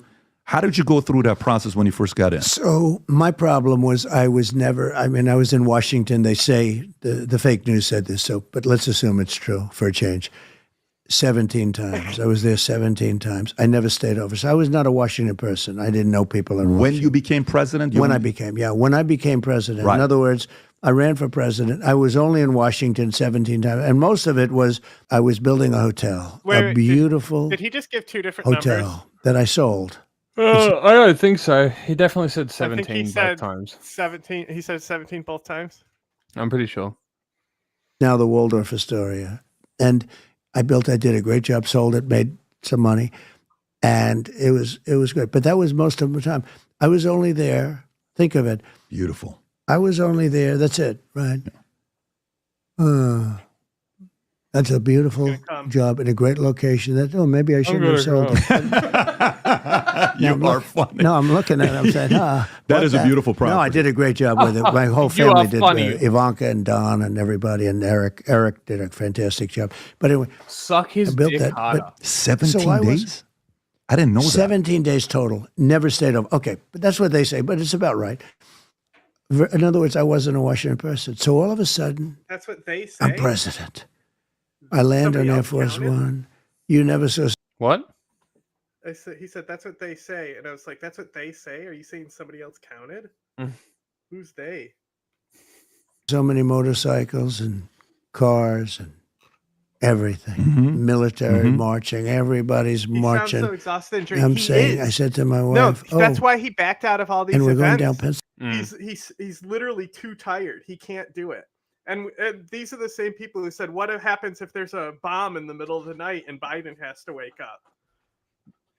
You're telling me Trump would wake up in the middle of the night to do something? There's no fucking way. Pennsylvania Avenue. And we're in the back of the Beast, the world's longest army tank, right? And we're in the back of the Beast. And I look to the left, and there's the building. And we're going the opposite direction of the roads. The roads are closed. On that day, you could have gone if you're any way you want. So we're going, and I say, look, there's the hotel, and there's the White House. A couple of blocks further is the White House. I say, did you ever see anything so incredible? This is surreal. I have the brand new hotel, and I have the White House, and I'm president. But here's the bad part. I didn't know anybody in Washington other than some politicians. And I knew them because I was a contributor, not because I was a politician. Because I had only done this a few months, I ran. And but you're in the business of reading bullshit. You're in the business of reading like manipulators. Yeah, but there's a lot of people. So what happens is I had to rely on people for advice. And yeah, I know. Largely I got it right. Don't forget, you only hear about like stupid people like a Bolton. Wait, what? It's just an expression when he said the world's longest tank. Or I don't want to mention even Barr because he endorsed me the other day. You saw that. Endorsed me strongly. I was impressed by that. But I put people in there who I made mistakes. But I got it mostly right. Great trade people. I had great trade. That's not the question I'm asking, if I may. Here's what I'm asking. What I'm asking, I'm not even asking about, hey, why would you hire these guys, the swamp? Yeah. And that question's already been addressed. I'm not interested in that question. The question I'm asking is, you're in a new space. Who were really the powerful people? He's like, what? He's like, no, I'm actually asking something deeper and more enlightened. And he has to, and he's so high energy. Like, bro, lay off the Adderall. Mm-hmm. Yeah. Was it the director of CIA? Was it FBI? Was it the big pharma? Was it military-industrial complex guys that are General Dynamics? Yeah. Who were the people that are like, oh, I got you. You have, I never thought you had power. Who actually has power? The most powerful person by far, the president. Power over everybody. Power. The power is enormous. Most people don't believe that. It is. But there is a sort of a deep state. And a lot of that's people that have been there. And then there's some bad guys. There's some bad people. Then there's a radical left, which I think are more dangerous in many ways than the other countries. I really do. You know, guys like Shifty Adam Schiff and other people. They're bad people. They're sort of sick people. Not stupid people either, by the way. Smart people. Sure. But they're vicious. But they're very bad for our country. Is Adam Schiff powerful? Can you imagine? Well, he made up the Russia hoax. He and Hillary. What I'm saying is, who is their boss? Who calls them and say, you better or else? I think it's an amorphous group. It's a group. It's not one person. It's an amorphous group of lunatics. And when they come together, they're pretty bad. But let me just say this.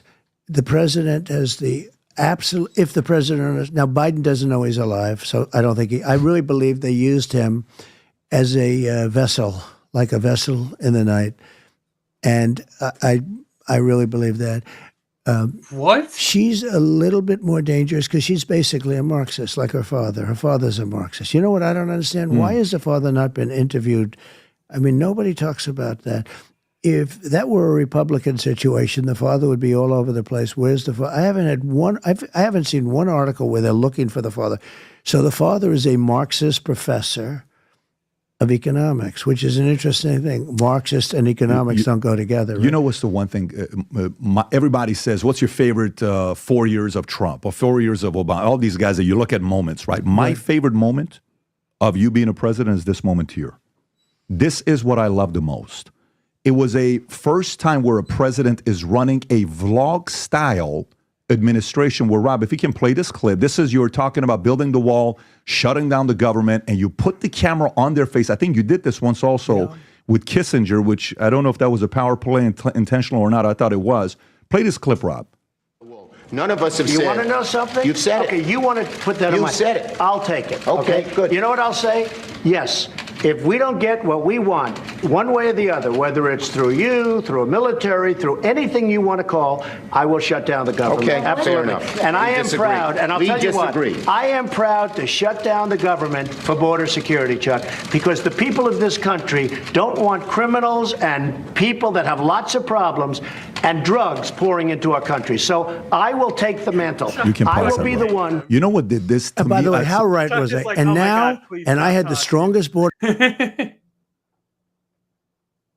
we ever had, and I used soldiers from Mexico and every other thing. You got it for nothing, zero cost. I had the strongest border, but look at that guy. Look, they're all threats to our nation. Who? He and his group, after I was gone, opened up the border, and our country has been poisoned. Okay, poisoned. We have killers, we have murderers, we have the drug lords, we have everything. We have terrorists at numbers. Do you know in 2019? A report was done that not one terrorist was allowed in. Now, I think it's probably wrong because it's... We found out during the debate that US soldiers were killed by an Al-Qaeda affiliate inside the United States under Donald Trump. Have fun. That's cool. Did that happen under Biden or Obama? No, under Bush. Sure. Obama. And under Trump. Bush and Trump. Al-Qaeda attacks. Awesome. We love this.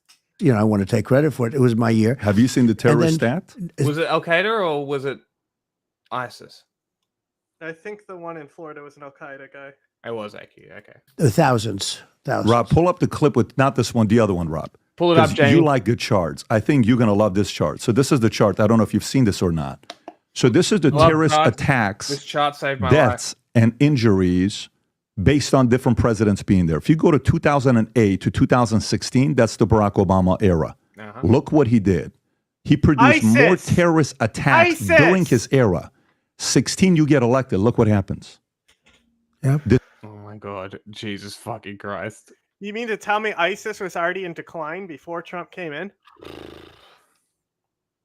This guy's an idiot. Disappearance. I had right? nothing. So I had none. I understand. So, but the reason why I showed this clip is if you're, I like these charts. I must have. Yeah. I like my chart the best. You know, my yeah, that's the chart. I have a chart that I like better than any chart I've ever seen. Better than any person I'm I've glad ever you seen. were looking at the chart. I think a lot of people are happy you were looking at the chart. No, I love these charts that you have. No, I'm talking about the chart you looked at when you got shot. yeah. And Well, you if were I didn't looking have at that the chart, You didn't get shot. Show us the ear, Trump. So the property I'm on Show us right the now. ear. I've been working on buying Show this us the property ear. for the last 3 years. That was one of my favorite parts right there.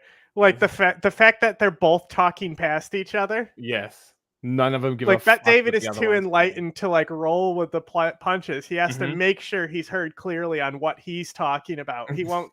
So he's doing that to Trump the whole time. Be like, that's not what I'm talking about. I can't Making wait sure until that Trump understands what he's saying. I am so excited for the Iran part. You have no idea. It's on 11 acres. It's got 2 hang. A son and a father go through 3 phases. Phase number 1, you idolize them. Okay. Phase 2, you demonize them. Phase 3, you humanize them. Okay? Very interesting. And I'm like, very interesting. Like that you go through that, or you go from, idolize, oh my God, I want to be like my dad when I grow up. You know what? You don't ever believe in me. What can I do to make you proud? Like, man, I didn't know what he was going through, that kind of stuff. I should have never said this and that. I'm totally messed up, right? Nah. For you. Nah. My dad can get fucked. There is one of the talks you're given, which, I understand, earlier mentor might told me, never show hurt, never show pain, always be in the offensive, killer instinct, attack, So it's like, yeah, I'm a competitor. I'm a fierce guy. I'm going to get into business and insurance. They didn't like me because I was building an agency, 60,000 insurance agents nationwide. We sold it. I got a fat check, 88% owner. I realized there's a part of you got to stay tough. But then there's some parts you're like, wait a minute. I can't be tough with everybody, right? You're in, I want to say, is this Glendale Rob? I don't know where it's at. This is What scam? Patrick Bet David. He's a scammer. That's why he's rich. Seriously? Yeah, so like he did. That's what he's saying. He got all these insurance agencies together and then like sold. Okay. He was like bought out with a fat Has he check. a scammer? No, he still does scams. All his stuff is like, buy my course. Oh, one of those. Yeah. Yeah. That's why he's so high energy, because he's like, if you got energy and drive, you can be rich like me. Right. After September, if you can play. Like, you need to tell people that they need to be liars and dishonest. Yeah, Not just that they have being drive. a piece of shit, yeah. It's all The about thing being a is piece that of shit. these get rich quick guys, they want to just turn you into more of a work cog than actually, have. Yeah, it's the pyramid scheme shit. They're like, yeah, pay me, so I take more of your disposable income, and you stay a cog, and because for them, it's beneficial that all these people stay on the same level. Mm-hmm.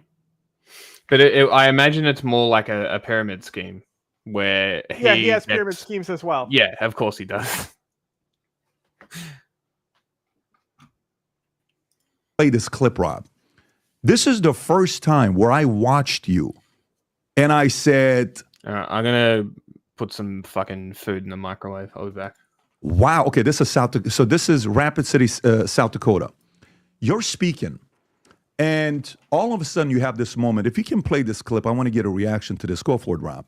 And help build America into the greatest nation in the history of the world.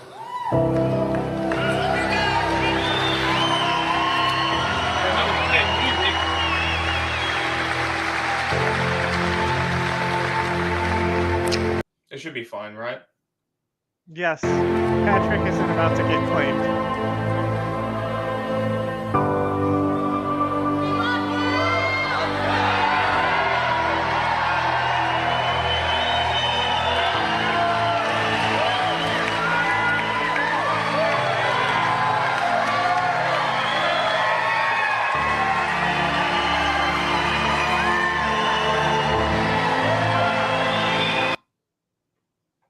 45 seconds, you're holding yourself back?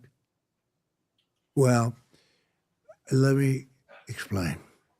So I think I'm the only politician that ever spoke to music before. And I do that sometimes at the end of some of the rallies. I was a big rally. We had a lot of people. We have a lot of people at all the rallies. Had 100,000 people in Butler, more than 100 the other day, a couple of weeks ago. And we had in California just this last week, we had 107,000 people. So we get big crowds. And sometimes I do my final remarks with music. Now, I always get, I don't know if emotional or angry. I'm more angry than emotional because I don't, and I'm not sure I want to admit emotional, but no, I tend to wait. Did we all hear that battle in his own psyche that just happened? Maybe 30 seconds, maybe 20 seconds. So, I mean, I don't want to spoil your thing, but I want to be honest. No, it wasn't emotion. It is sort of anger, which is, of course, an emotion. But my closings for the rallies, sometimes I play that music. And I talk about how bad we're doing, how badly we're doing terribly as a country. We're a third world nation. Look, we are a nation in decline. I mean, we are in serious decline. And now on top of it, they're allowing all these people to come in, and it's not sustainable, et cetera, et cetera. And I go into that during this. It's a different rally. It's a different rally speech. I used to go right from my regular speech. America and didn't even decline in 2008. And I didn't like it. Now the music comes on. And I wait 20 or so I don't want to ruin your thing, but that's you know why I'm asking. You know why I'm asking. I would like to say I was crying but I didn't. Here's why I'm asking a question. I'm asking a question because I think your life with Americans has been that. Yeah. I think you were idolized for decades.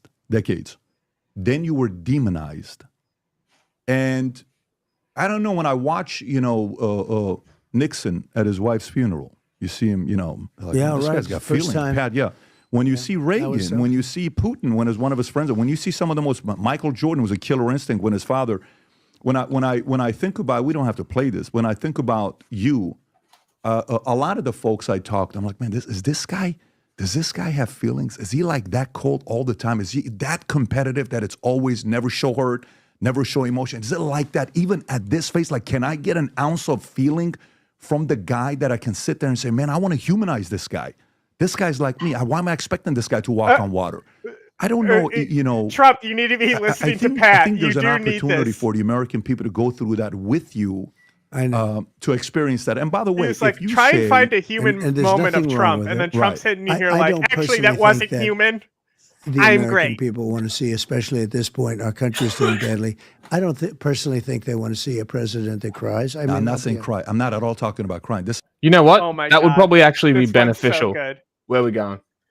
So, it was right when you walked away after he sees the clip, he literally has an internal battle with himself. It's like right after the clip. Explain.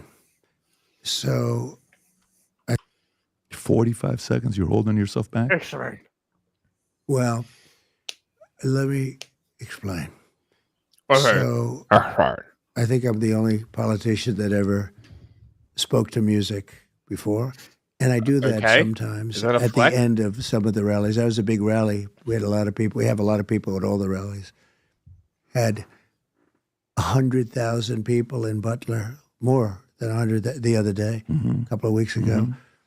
And we had in California just this last week, we had 107,000 people. So we get big crowds. And sometimes I do my final remarks with music. Now, I always get, I don't know if emotional or angry. I'm more angry than emotional because I don't, and I'm not sure I want to admit emotional, but no. I tend to wait. You can see the pathway, the dialogue choices there. That's like awesome. he stopped and was thinking in his own head, and then was like, "No, I'm not gonna do it. I'm not gonna say that, brain. Stop telling me what to do, brain. He almost did a real life Homer. Shut up, Dude, brain. that was so good. That was so good. Literally thinking out loud. I'm not sure I want to admit Hilarious. emotional. Pause, more deep thought. No, I won't do it. Music goes on, I tend to wait maybe 30 seconds, maybe 20 seconds. So, I mean, I don't want to spoil your thing, but I want to be honest. No, it wasn't emotion. It is sort of anger, which is, of course, an emotion. You know what? He's a bit more reserved. I think normal speed is appropriate. But my closings for the rallies, Awesome. sometimes I play that just music. making clips. And I talk about how bad we're doing, how badly we're doing terribly as a country. We're a third world nation. Look. Okay, anyway, enough of I this love one. I love it. But I love that even Pat was like, I love how hang on, Trump I need to will explain always- my question because you're making me seem like I was wrong. I love how Trump is always like shitting on America. Look at Pat's face. Pat was it's really just good. trying to He's not humanize happy. this guy. Yeah. He even set it up like fathers, saying like you're like it's like the subtext behind Pat's glazing here. Pat needs its own analysis in and of itself, which is why I was fascinated by this. I think this is the most fascinating Trump interview of all time, for real. It's pretty interesting. So like he had just done the fathers thing. Yeah. How the last phase of a father, you humanize him. Mhm. He keeps saying he's the father of the country type stuff to get him into that role. Yeah. And then he's literally saying, wow, you saw this moment with Nixon and it humanized him. Go on, Trump, be human. He's trying so hard and his face is right now like, this guy won't budge an inch. I can't humanize him. It's because he's not a human. Yeah.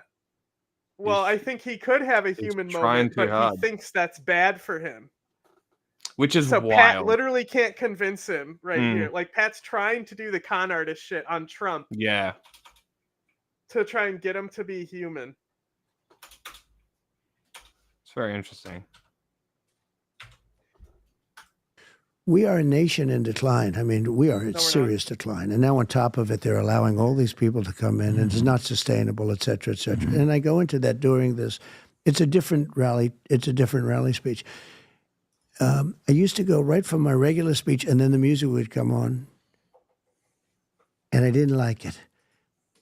Now the music comes on and I wait 20 or 30. So I don't want to ruin your thing, but that's No, but you know why I'm what I asking. said. It's You not know, about I'd like ruining- to you know say- why I'm asking. I a would question? like to say I was crying Can like I ask said, you- but I can didn't. Here's why I'm asking a question. Go I'm ahead. asking a question because I think your life with Americans has been that. Yeah.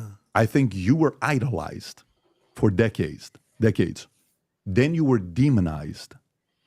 And I don't know, when I watch, Nixon at his wife's funeral, you see him, like, Yeah, this right. guy's got First feelings. time. Pat, yeah.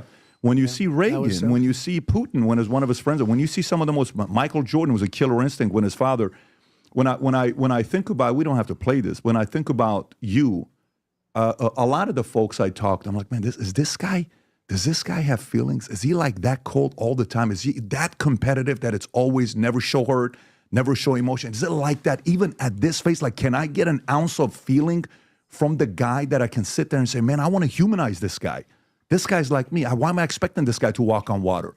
I don't know, I think there's an opportunity for the American people to go through that with you, I know. to experience that. And by the way, if you say... And there's nothing wrong with it. Right. I don't personally think that the American people want to see, especially at this point, our country is doing badly. I don't personally think they want to see a president that cries. I mean, I'm not saying cry. I'm not at all talking about crying. This is not at all about crying. This isn't one of those moments like, hey, the goal is to get him cry. It's not that. It's to see a side where somebody says... Yeah. They're talking about emotions. You can't have that. You know what? I'm going to vote for this guy. Yeah. I'm going to support this guy. Yeah. No, I understand it. And certainly there could be that time. Look, I'm very sad by what's happened to this country. Very sad. We're not respected anymore. We will be respected very soon. It won't take that long. But we have to fix our country. Our country's broken. This has been the worst president and vice president in history, and now she's running for president. And if for some reason she won, and I believe the only reason they can win, I really believe that. I don't think people would vote for her. I just don't believe it can happen. But I think, Elon Musk says it better than anybody. He says our country's finished, essentially. He said it would be finished. What a source. Very smart guy. A lot of people say that. A lot of people say this will be our last election. You've heard that too. I listen. Why would that be, Trump? It's so bad what they're doing to our country on the borders. It's so bad what they're doing with the money, the billions and billions of Millions dollars. and billions. I think Zelensky's one of the billions. greatest salesmen I've ever seen. Every time he comes in, we give him $100 billion. Who else got that kind of money in history? There's never been. Who? And that doesn't mean I don't want to help him because I feel Zelensky very badly for them. Every time so bad what they're doing with the money, the billions and billions of dollars. I think Zelensky's one of the greatest salesmen I've ever seen. Brother! Netanyahu called in a strike that killed 300 civilians in a country that was not Israel. And he was From American soil. Just being on the phone with Netanyahu before. From American soil. And walked away with $10 billion. And you're trying to tell me that Zelensky is a con artist? When the man is in charge of a country being invaded by Russia. Who owns you, my friend? Who pays you? The same people who paid Tim Pool? Get fucked. Every time he comes in, we give him $100 billion. Who else got that kind of money in history? There's never been. And that doesn't mean I don't want to help him because I feel very badly for those people. But he should never have let that war start. That war's a loser. Ukraine, remember, is not Ukraine anymore. This is fucking crazy. Every city almost is knocked down to the ground. All those beautiful... Whose fault is it, Trump?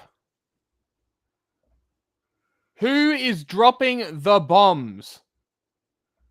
Golden domes are laying on their side, smashed to smithereens. There's no city. You go into the city and every building is demolished. It looks like a demolition crew Go to went the Russian through. front lines. They've been hit by missiles. This should have been settled before it started. It would have been so easy. If we had a president with half a brain, it would have been easy to settle. And I'm not, everyone would say, oh, this is terrible. He's blaming Biden. Well, I do largely blame Biden. If you watch his words were the exact opposite of what he should have been saying. He instigated that war, and he got Putin. There's no angel, and Putin's no angel. But everything Biden said was wrong. That should have never happened. I'm telling you, Patrick, that war, if I were president, even Democrats admit it. And you know what? It didn't happen for 4 years, and it was never going to happen. And yet, I will tell you, I spoke to Putin often about it. I said, don't ever do it. But Ukraine was the apple of his eye. And when he saw how incompetently our country, our president, our stupid generals like Milley, who's a stupid person, when he saw how incompetent we were in Afghanistan, the most embarrassing moment in the history of our country, I believe, when he looked at that, he said, Trump is gone. These people are idiots. I'm going to go in to take the apple of my eye. Would have never happened if I was there. And this has been very interesting being with you. Likewise. My son's right about you. Very, very good. I've really enjoyed it, Mr. President. Thank you for making the time to be here with us. Thank you very much. Yes. It's a great honor. We'll do it again. Likewise. Looking forward to it. Good. Trump, hi. Question. How? Explain. Explain further, please. Pretty please. Because this didn't happen for is all 4 years. horseshit. And it was never going to happen. Never going to happen. Wasn't happening. Okay. Russia was in Ukraine. Your entire presidency. The entire thing. the whole thing, preparing for the invasion. The invasion that you emboldened with your slobbery, fucking saliva-covered gobbies that you were giving dictators around the world. And then you go and deny the election results and give them something to point to be like, hey, even democracy sucks. Do you want this? Look at what's happening there. That is what made Putin go in, you fucking idiot. But See, you they're keep not believing... free. It's the illusion of freedom, and they let the gays in. Do you want that So it's here? like, you know, if you want to believe Russian propaganda, that's on you. Don't go spouting it to everybody else because you don't have a team around you that's good enough to tell you that you are full of shit. Get a better team. And yet, Full I don't shit. understand them. Fuck you. Because, you know, usually like in business, you'll understand why somebody wants something. Why wouldn't they want to have a strong border? Why do they want to have men playing in women's sports? I watched the Olympics and two people transitioned into womanhood. Two people. They went from man to woman and they were into boxing. And they beat the hell out of everyone. They won the gold medal. Weightlifting. Records that held for 18 years. A quarter of an ounce on each side. You've seen me do it probably. Because it's so cool. I mean, weightlifting is so easy to, you know, it's so descriptive, right? How can you be better than that? Like golf is a little bit harder because you have to sink putts. That's different. Women can putt, but they can't lift, 450 pounds over their head. And the weightlifting record that stood for 18, 19 years gets broken by 100 pounds. They put like a little, they take this top of this pen. See that pen? That thing weighs like 1/8 of an ounce. And they'd put one over here and one over. Oh. They couldn't do it for 18 years. So the guy comes along. It's My crazy. I mean, the border could make sense, though. God. If you The were to what? say, like, why would they want...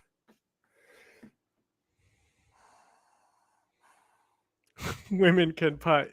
What he was saying is that it's okay to have women in professional golf, actually, there.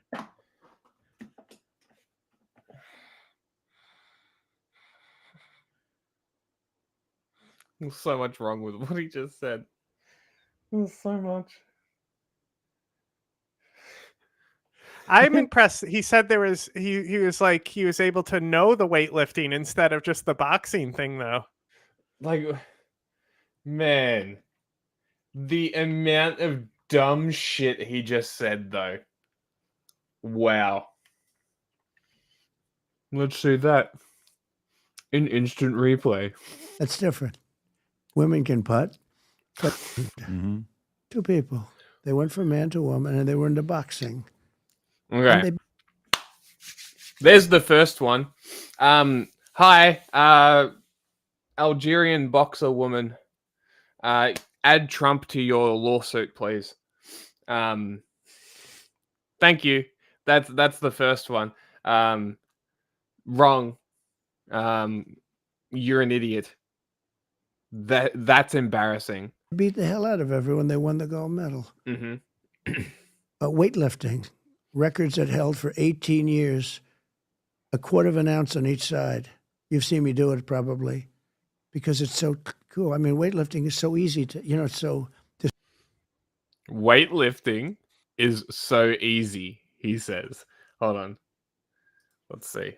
Women's weightlifting world record.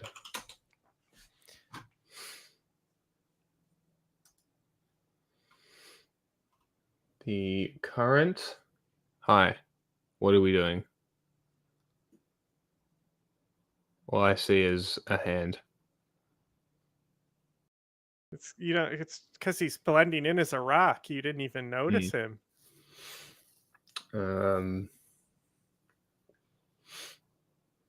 Like this is the other thing, right? This is the other thing. Have a look, right? Okay, they set the record, broke the record. Okay, What weight class? Was it the North Korean?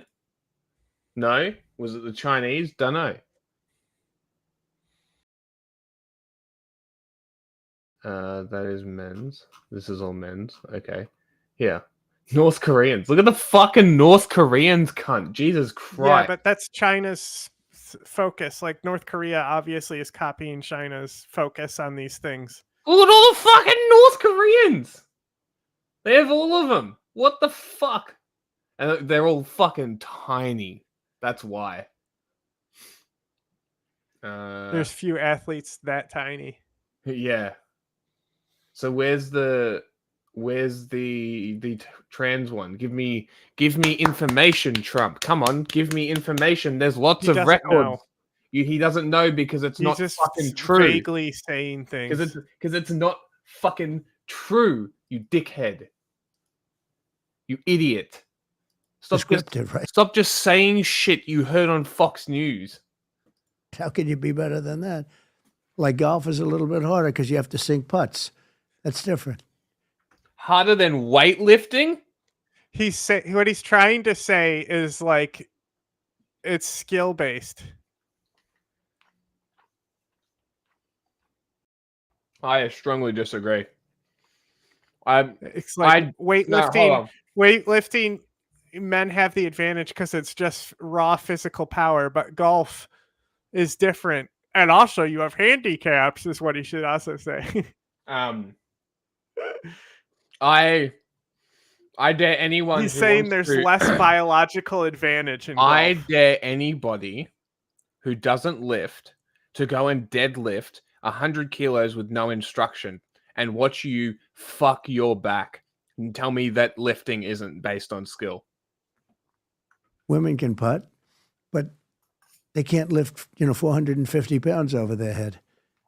And the weightlifting record that stood for 18, 19 years gets broken by 100 pounds. They put like a little, they take this top of this pen. See that pen? That thing weighs like 1/8 of an ounce. And they'd put one over here and one over. Hey, Trump. I understand that you haven't lifted anything heavier than a large McDonald's bag, but when you are lifting 300 fucking kilos, 2 kilos is a lot to add. It doesn't work the way you think. Oh, this weighs nothing. Adding that to that you can already lift means nothing. When you've already lifted that already. I am an expert in weightlifting. You fucking idiot. Just stop talking. Please. Please keep dropping out of interviews and stop fucking talking. Holy shit. I cannot wait to never hear from this fucking idiot ever again.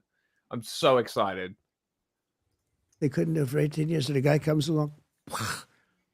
It's crazy. I mean, the border could make sense, though. If you were to say, like, why would they want the border to be why open? Do they want an an open argument border? To be made there. Well, why do they want an open border with no check-in? In other words, there's nobody vetted, nobody checked. And as you heard 2 weeks ago, the Border Patrol put out the numbers. Bro, come on. You have to see him realizing that he was like in a tangent and get back on topic here when Patrick brings him back to reality. Oh, like he's like planet Earth paging Donald. With no check-in. In other words, there's nobody vetted, nobody checked. Why would they? They put like a little. They take this top of this pen. See that pen? That thing weighs like 1/8 of an ounce. And they'd put one over here and one over. They couldn't do it for 18 years. And the guy comes along. It's crazy. I mean, the border could make sense, though. If you were to say, like, why would they want the border to be why open? Do they want an open argument border to be made there? Yes, so the guy comes along. It's crazy. I mean, the border could make sense, though. If you were to say, like, why would they want the border to be why open? Do they want an open argument border? To be made there? Well, it was so easy to bring him back. That's so funny. The what? Why do they want an open border with no check-in? In other words, there's nobody vetted, nobody checked. And as you heard 2 weeks ago, the Border Patrol put out the numbers. They weren't supposed to, but they did because they had to. Because they had to inherently, they endure. It would be so easy to get him to blurt out national secrets. If you could just ask him the right question. He's giving people nuclear secrets. That's so funny. He's an idiot. Endorsed me. I saw that. They Powerful. endorsed me. 15,000. 100% unanimous. Right. Like a massive, a full. They said he's the greatest in the history of. I had the best border in the history of the country. I had the best economy in the history of the country. But you take a look at some of these stats. So yesterday, a young woman's playing volleyball. You saw that shot? And he got hit by a hard shot by a man who transitioned. There's been many of those. If there was a new one yesterday. She got hit in the there's head. so many. She didn't know where she was. Right. You know? She said, I've never seen a ball Patrick's travel right. at that speed Trump saw before." an old clip thinking it was yesterday. Here's why do they want that? I don't understand that. Usually you understand, like somebody wants something. Mm-hmm. You try and figure it out.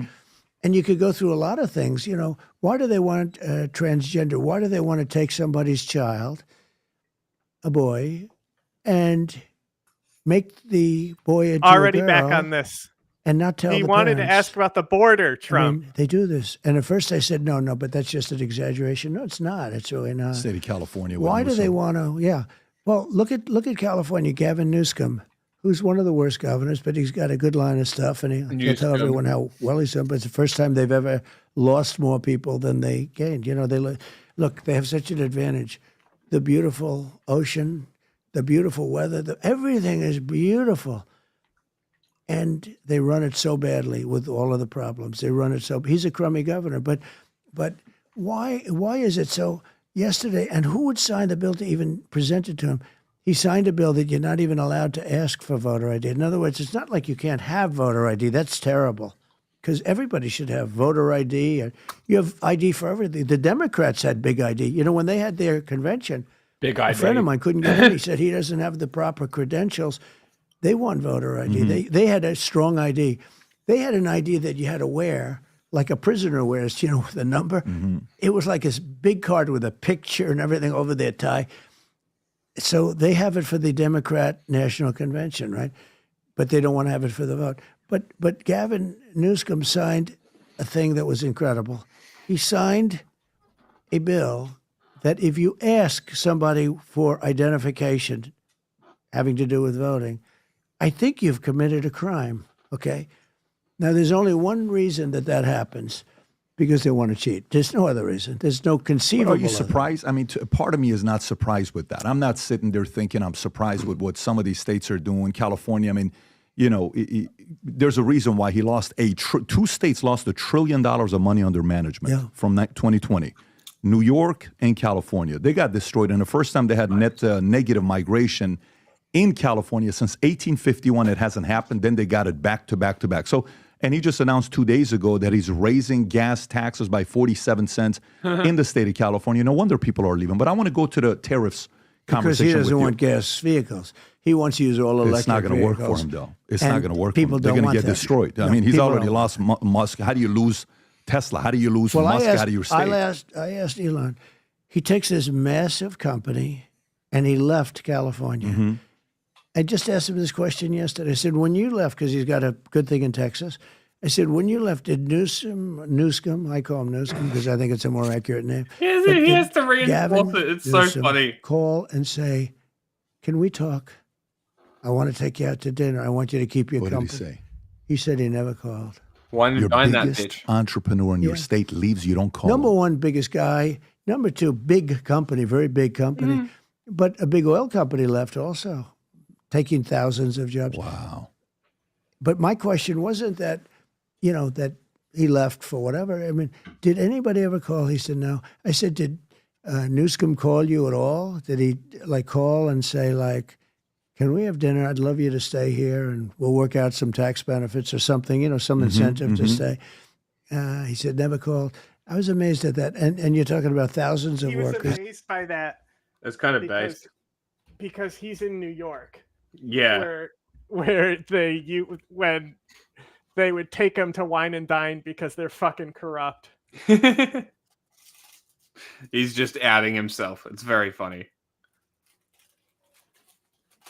And prestige. And having Elon is wild that you lose and you don't make the phone call. You know, Elon endorsed me very strongly a while ago. and there's no stronger endorsement. He said that if Trump doesn't get elected, this country is going down the tubes. It might not ever survive. He said it's the most important election. I was honored, but I was amazed because I asked him two days ago. I said, did anybody make a play to keep you? Now think of it. You would, if you were governor, you heard a big company's leaving, I would. First phone call. At least you're calling, say, Right. is there anything we can do to keep you, right? So we thought about you. Everybody said, Pat, let's make sure we get one autograph. That's the end of it? What the fuck? This election needs to just happen. I'm sick of it. This has got to be the most frustrating. Like I said, those were just clips. The entire Patrick Bet David podcast But is there's more. hysterical. There's more. There's more. I We've got know. so much more. I'm just That's why I was changing like, there's a lot of clips, but you might want to just put the full thing on. changing the intermediate. Just to give us a rest from Donald Trump for a minute. Mm-hmm. You know what I mean? Sometimes it gets a bit much sometimes. I mean, it's both their media blitzes, but Trump Yeah. can't keep up. No. Trump is like, I'll show you a media blitz, and after a week, he's tired.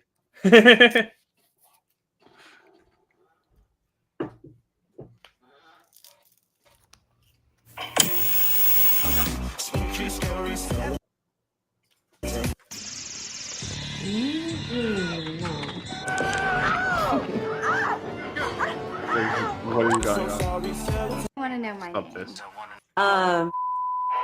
blocked evidence that would have freed an innocent man from death row. Racist. That is not true. Number one. Number two, if we want to have this campaign litigated on who supports civil rights and whether I did I think she's put the audio over the video and left the TV audio in. or not, I'm happy to do that. She fucking has. Stop this. The total initiative. How long is this? What is happening? This is a fever dream. She's made I think it's important. She's made a fever dream. Who's she? This chick. That's what I thought. I thought, is this an app? She's made a fever dream. What is happening? Jesus Christ. It's just her art. She's doing it's an art piece. She's surfing the channels.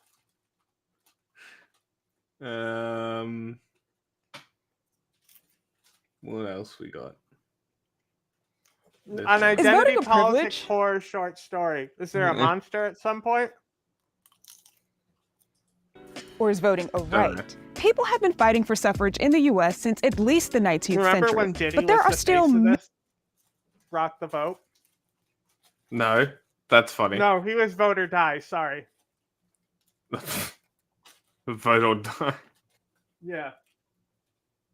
millions of Americans who are left out of the vote. And many of them have one thing in South common. Park made fun of it. A felony. Yeah, Where actually that's what I started mean. hunting people down for not voting.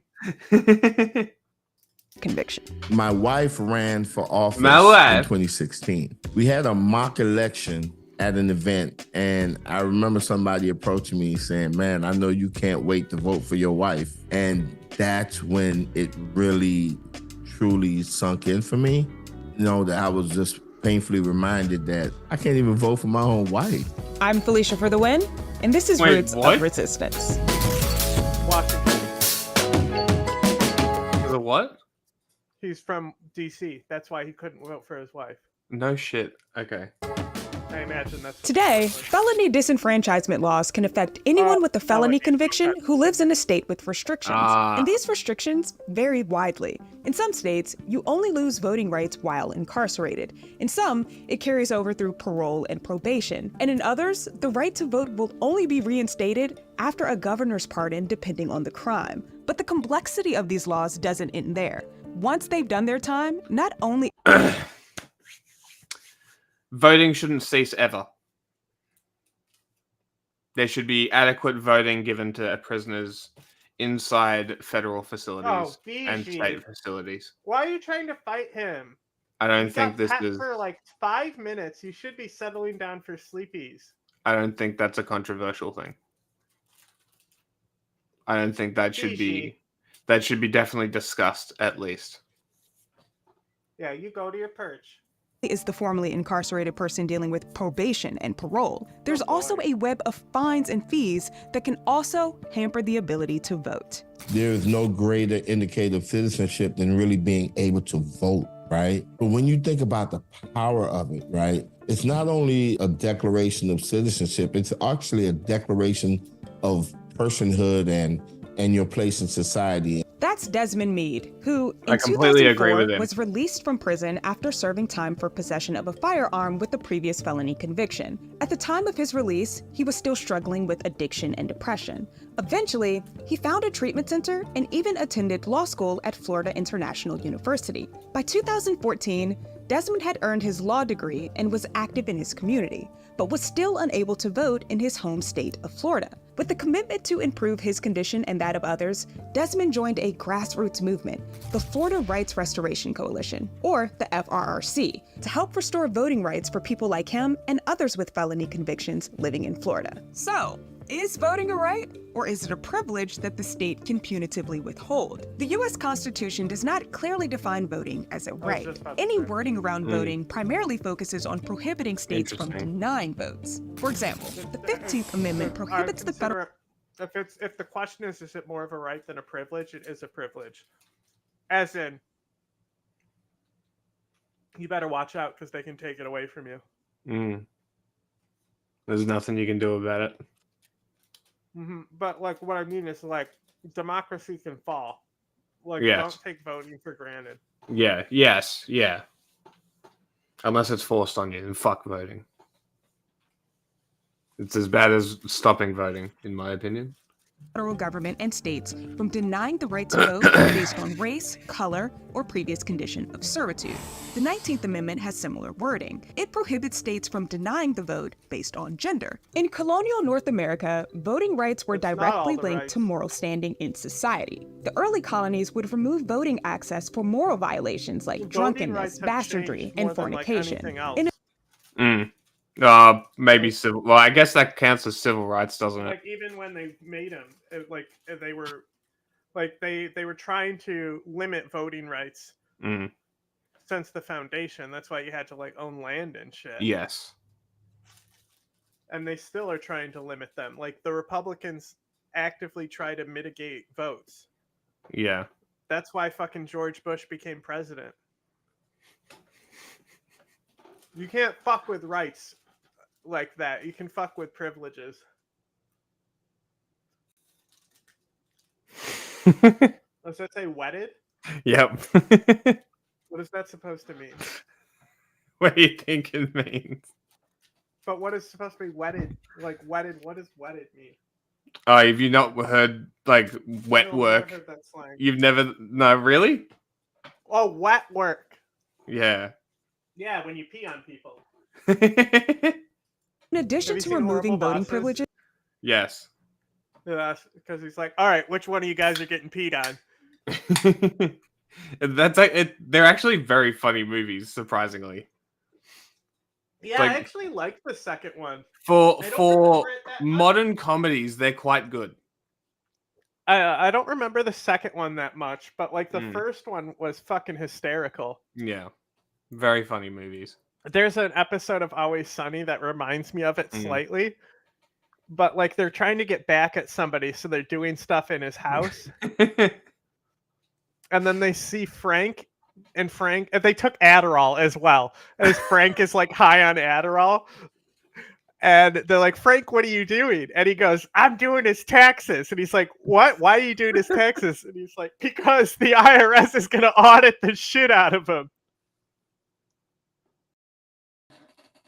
Like maliciously doing taxes because you're on Adderall. It is very funny. I'm still blown away. The second season, the second episode is called "The Gang Does Jihad." Yeah.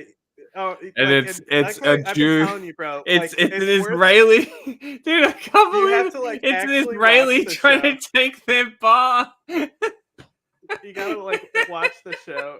You know, it's not a like on your phone show. It's so good, and like Also, like, if you look at when those episodes came out, it was very timely, was it? Dude, there's so many good episodes that are just like immortal. I'm still blown away. I had to turn it off because I was about to go to bed and I'd already watched one more than I wanted to. But it's like, Jesus fucking Christ. As soon as I saw the start of it and he's like, where are you from? Israel. And he's taking their bar. I'm just like, Jesus fucking Christ. I literally sent you a picture. Bro, that episode you is got so a live good. reaction. No, that episode is going to kill you because, like, you know enough about terrorism to know that the shit that they do in that episode is really fucking funny. I'm so excited. Those who violated the moral or criminal code received permanent marks on their bodies, preventing them from moving to a new area and starting fresh. And in the early colonial era, the first crimes, episode of season 2 is one of the best episodes. It was very funny, yes. such as murder and treason, were punishable by death. Of course, the stakes were different back when voting rights were only granted to a few white men who owned land. The practice of disenfranchisement gained its foothold in American society during the Reconstruction era. When the Civil War ended, former Confederate states were required to accept the 14th and 15th Amendment, which expanded voting rights for formerly enslaved black men. However, each of these amendments left huge loopholes that former Confederate states exploited to control the demographics of eligible voters. For example, requirements like poll taxes and literacy tests to bar poor and uneducated voters. And that's when almost all of the former Confederate states expanded the list of crimes that were considered felonies and passed laws removing the right to vote from anyone with a felony conviction. Like in 1876, when Virginia expanded its felony disenfranchisement law to include crimes that black citizens could be easily convicted of. Awesome. For example, petty theft.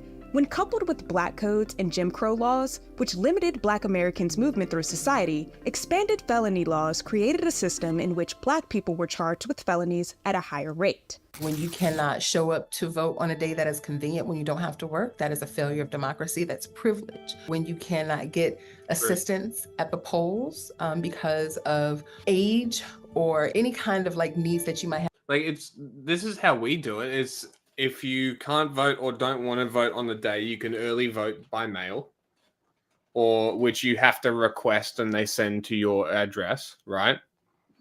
Or you get the day off on a certain day and you go and vote and you get a democracy sausage. And you enjoy that slice of forced democracy. And you enjoy that beef stick covered in grease. Beef sticks? What? It's a sausage. You get beef sticks? It's a fucking sausage. Maybe they're pork. You get beef sticks? What the fuck are you talking about? They're sausages. For voting? Yes. They give you beef sticks? You have to buy them, but yes, there are sausages available if you want them, yes. Okay, we only get stickers, but at least they're free. What is cool about a lot of the stickers is they should be fucking free. have... They're making you vote, fuckers. Well, they're also optional. You don't have to take a sticker, but there's always some old lady like, do you want a sticker? But like, what's cool about a lot of the stickers, they'll have a standard basic one that's just I voted. Yeah. But then they'll have like up to 4 other variants, and they're done by like local artists. Oh, and that's normally cool. kids too. Oh, that's very cool. Okay. That's actually really cool. I don't know if that's in every location, but I know it's more than me that's done I much prefer that. That's cool. Although it would be funny, me, someone who can't vote, getting everybody I always I take voted a sticker stickers. and just throw it in the trash anyway. Like I never peel the sticker. I would just put it somewhere. That's what I would do. Like I always take it because I'm like, oh, I could do a funny video or photo later, and then I just never do. Have especially like ADA compliance things, that is a matter of privilege, right? When you can't have access to a ballot in your heart language, that is a matter of privilege. To receive a felony conviction, to not receive certain programs that keep you out of the prison system as opposed to push you through it, that is a matter of privilege. And all those things are tied to democracy. So should voting be a right? Yes. Have we been promised that as a right? Yes. But it's the great American failure that voting is still a privilege. Nowadays, conditions vary widely from state to state for people with felony convictions. For example, in Maine and Vermont, there are no restrictions. In fact, people with felonies can vote from prison. In Florida, though, things are a little more complicated. In 2018, the FRRC created, and with the help of others, passed Amendment 4 into the Florida Constitution. This amendment stated that people convicted of nonviolent felonies could vote after they completed probation and parole. This historic change took 7 years of constant work. However, after it was passed, the legislature made an addition, mandating that all fines and fees be paid before a returning citizen with a felony conviction. Oh wow, punishing poor people. And this is where things get really complex. Florida's laws can cause individuals with a felony conviction to accumulate more felonies, even after serving their time. Let's look at a hypothetical. A woman from Orange County, Florida writes a bad check, over $150 at a grocery store. She's convicted of a felony and serves 1 year in prison. After her release, she moves from Orange County to Osceola County and wants to vote. After voting in her new home county, she learns that she has outstanding court fees specific to Orange County. Now this matters because as of 2022, voting in Osceola County when you have outstanding court fees relating to a felonious conviction is also a felony crime. And as a result, she could now be charged with another felony. The 2024 election cycle has also raised some big questions about who can vote versus who can run for office. If the person being collected for these is an American citizen, you should be able to sue. That should be a federal law. For free as well. Represented by the federal government. Mandatory representation by the Attorney General of the state. There, boom. Proponents of felony disenfranchisement argue that someone's failure to abide by the law should prevent them from participating in civil society, citing the fact that the 14th Amendment leaves room for abridging the right to vote if someone has committed a crime. It left the interpretation of the law up to the states. In other words, depending on your state of residence, voting is a privilege that can be revoked based on a criminal conviction. On the other hand, opponents of these laws argue that when formerly incarcerated people engage in pro-social activities like voting, they are less likely to return to jail or prison. This is also known as a decrease in recidivism. Studies show that formerly incarcerated people who can vote report feeling that their voice is heard and that voting contributes to a positive identity as a community member. Respondents also reported that participating in the political process is connected to their intentions to stay out of jail. The general public supports voting for people with felonies. A 2022 poll showed that 54% of voters would get behind a law that guarantees voting rights for all citizens 18 and older, including citizens with felony convictions. So where did the push for voter reinstatement begin? The Voting Rights Act of 1965 prompted over 3 decades of both legal and grassroots efforts to paste it to get it. What are you talking about? Nothing. I accidentally pressed the clip button, but it's not. I was going to go delete it, but it's not showing up. But I guess I have to paste it to actually get it to show up. I guess so. I'm still very hungry. I'm going to send you the list. Who are you? Brad?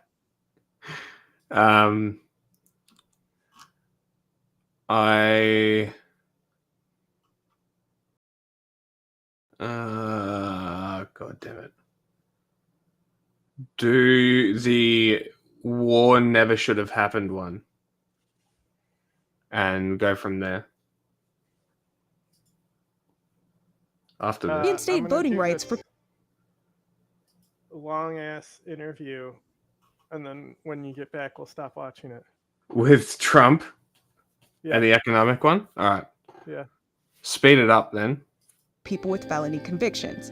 And because the work is specific to each state, the impact varied. Places like California and New Mexico were successful in easing restrictions, while other states like Iowa passed voting rights for people with felonies, but the initiative was later repealed. Restrictions on voting for people with felonies not only set the course for a person's life, but can also impact an entire election. In 2000, Republican officials alleged that thousands of people with felony records in Florida were illegally registered to vote and needed to be removed from the U.S. presidential election count. But the purge list was inaccurate. 44% of those on the list were African Americans, even though they only made up 11% of voters in the state. Hell yeah. And after the 2000 election, Florida conceded that 12,000 eligible voters had been wrongly labeled as ex-felons and were barred from voting. And George W. Bush's margin of victory over Al Gore we was learned about this. 537 votes. Democracy, Americans were democracy. affected by these laws. Other racial groups are hit hard too. Latine and Native American communities face significant disadvantage. What? What did you call them? That's how Latinx is supposed to be pronounced. The fuck?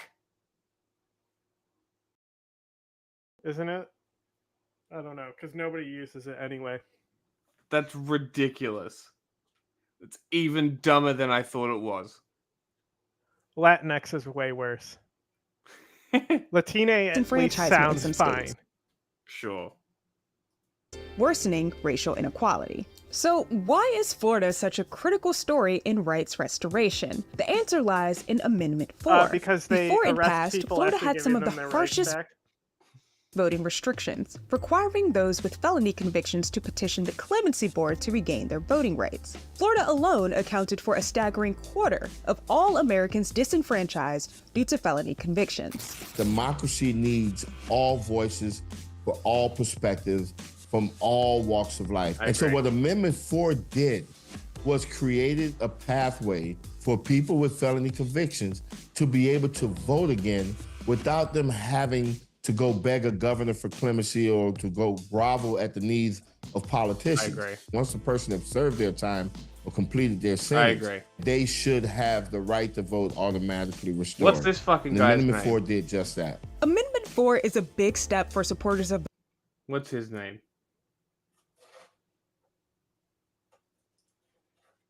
Boom. Look at this, guys. A real pen.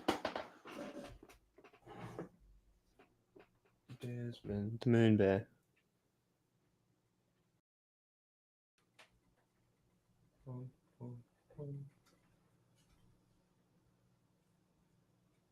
One second. Da-da-da.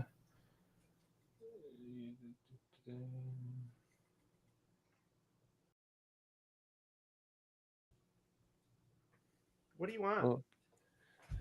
Florida rights. Hi, Zapata. Rights. You doing a little stand? Restoration. Are you a tiny man? Who's a tiny little guy? Neat.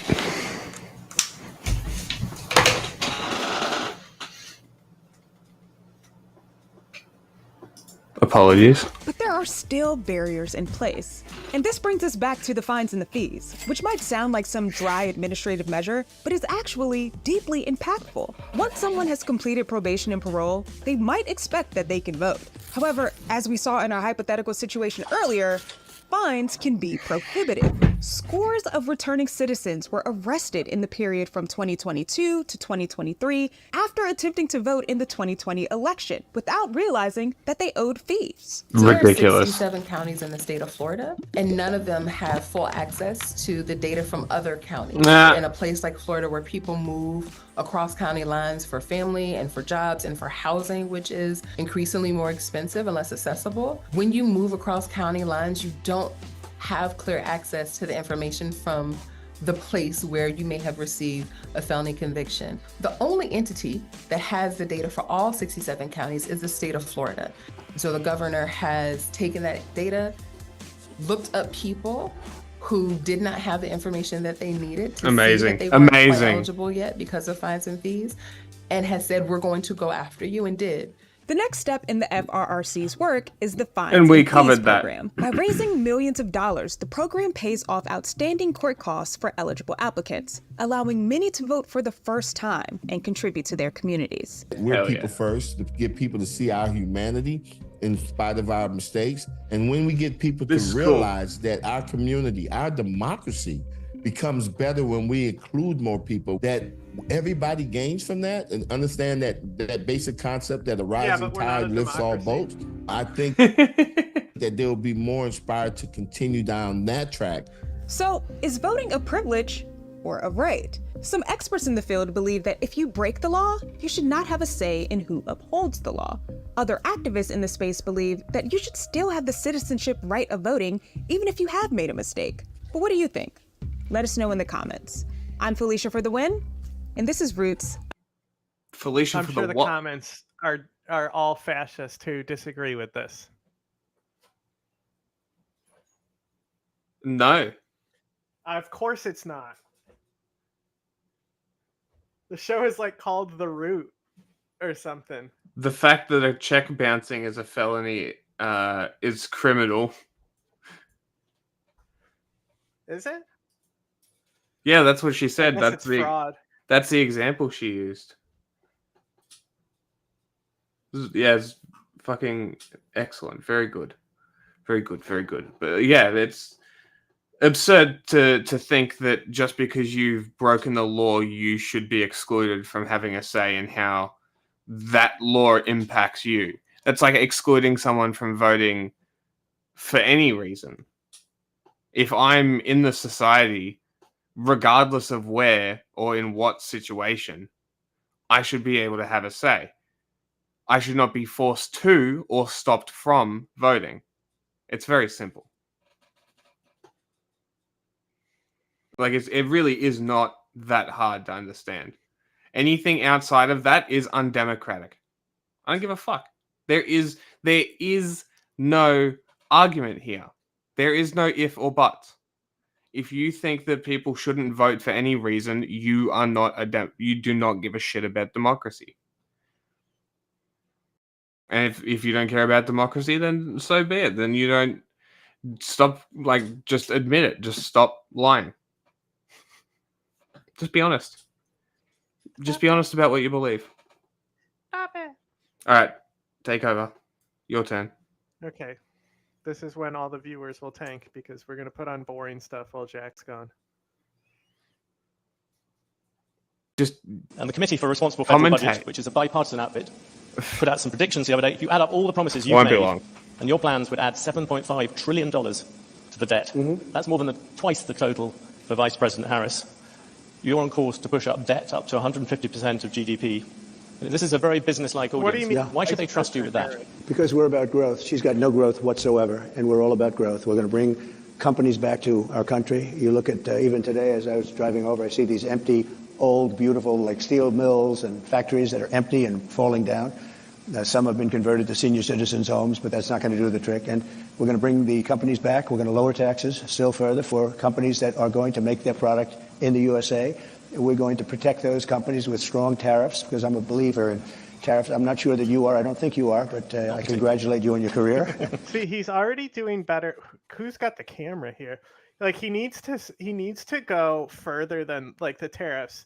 Like, the tariffs need to be the last segment of his bringing jobs back. Like, he needs to talk about how we're going to cut taxes on people to be in the country, and the final thing we're going to do is tariffs. So we're actually going to punish countries. We're going to make their products more expensive to the consumer if they choose to import to the country. Meanwhile, everyone who brings their business back to America will have the benefits that we'll give them. That would make people go crazy, because it's actually a coherent thing to say, regardless of it, whether it's right or wrong. But instead, it's just 200% tariffs. That'll teach those other countries. And people are just so stupid and racist. They're like, yeah. You explain this policy. So far, everyone I've explained this policy to, when they were like, but that's pretty cool, huh? That they're going to keep they're going to do the tariff to bring jobs home. And then you explain them what it is.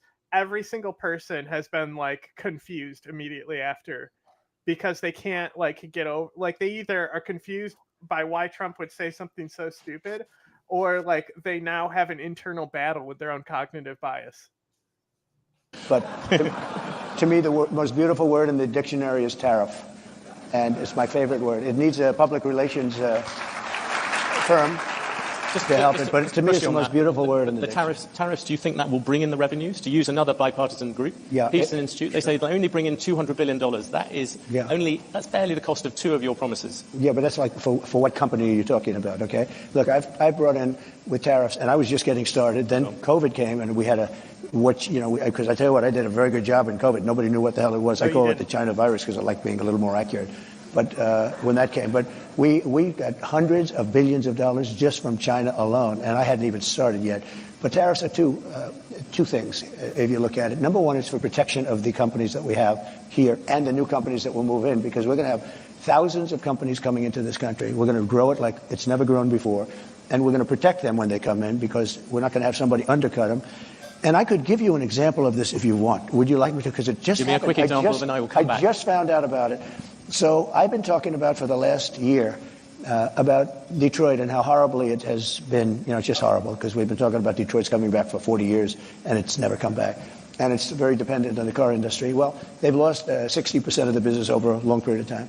And what happened is I found out a friend of mine builds auto plants. That's all he does. He builds auto plants. That's what he's good at. He doesn't want to build an apartment. All he wants to build is, and he builds the biggest in the world. And for the last year and a half, if anybody has heard me speak, I was talking about Mexico is a tremendous challenge for us right now. Tremendous. China is building massive auto plants in Mexico. And they're going to build them, and they're going to take those cars and sell them into the United States. They're very near the border.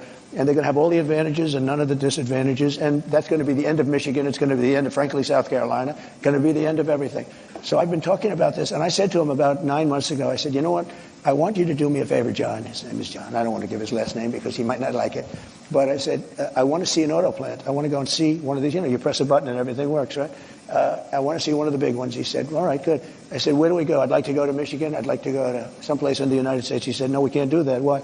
We're not building anything big in the United States. That's not we don't build the big ones here. I said, where are you building the biggest ones? He said, in Mexico. We're building giant plants, the biggest plants anywhere in the world. In Mexico, I said. So you mean they're going to make cars cheaply? They have advantages over labor and other things, and they're going to sell them into the United States, and they're going to put Michigan out of business. Is that what? I don't know anything about that. All I do is build the plants. If you want to see a plant, we'll go to Mexico. I'll show you the biggest plant in the world. That was 9 months ago. I saw him, and I talked about it all the time because I think it's a serious threat to our country, because not only autos, but other things. So then I see him 2 days ago. I was talking at another club, very nice club, and like this, except, I don't know, I think you people are probably even wealthier, okay? This was in Detroit, okay, which was appropriate. And I was showing him all sorts of charts about how their car, it's just gone down. It's like terrible. And I saw him, and I said, oh, how are you doing? How have you been? I said, could I ask you, how are those plants that you mentioned, those giant plants that you're building in Mexico, how is that coming along? Have you finished them? No, sir. They abandoned the project when they heard you're running. They abandoned the project when they saw that you were winning and doing well. I said, horse shit. And then the whole crowd clapped. Horse shit. They ended an investment when they heard you were running. Like this is like an okay, like he's in like the zone of where he wants to be when talking about this policy to these types of people. Like Trump needs to be fucking smart and literally say, like, just think about this like sandwich attack, right? Where he actually compliments Biden's policy on putting tariffs on China on those EVs, right? And then he undercuts his accomplish by being like, oh, guess how he did that? He just added on to the tariffs I created already. Like, the reason Biden was able to do those so easily is because of Trump. Yeah, well, when we found out that they were an extension of Trump's tariffs, I said that's an attack angle he should take, so that's good. Yeah, but he can't. He's not smart enough. I know. He also could never compliment Biden. Yes. He thinks that's stupid. He would never listen to this. I know, he's so dumb. Like, if people advised him to do this.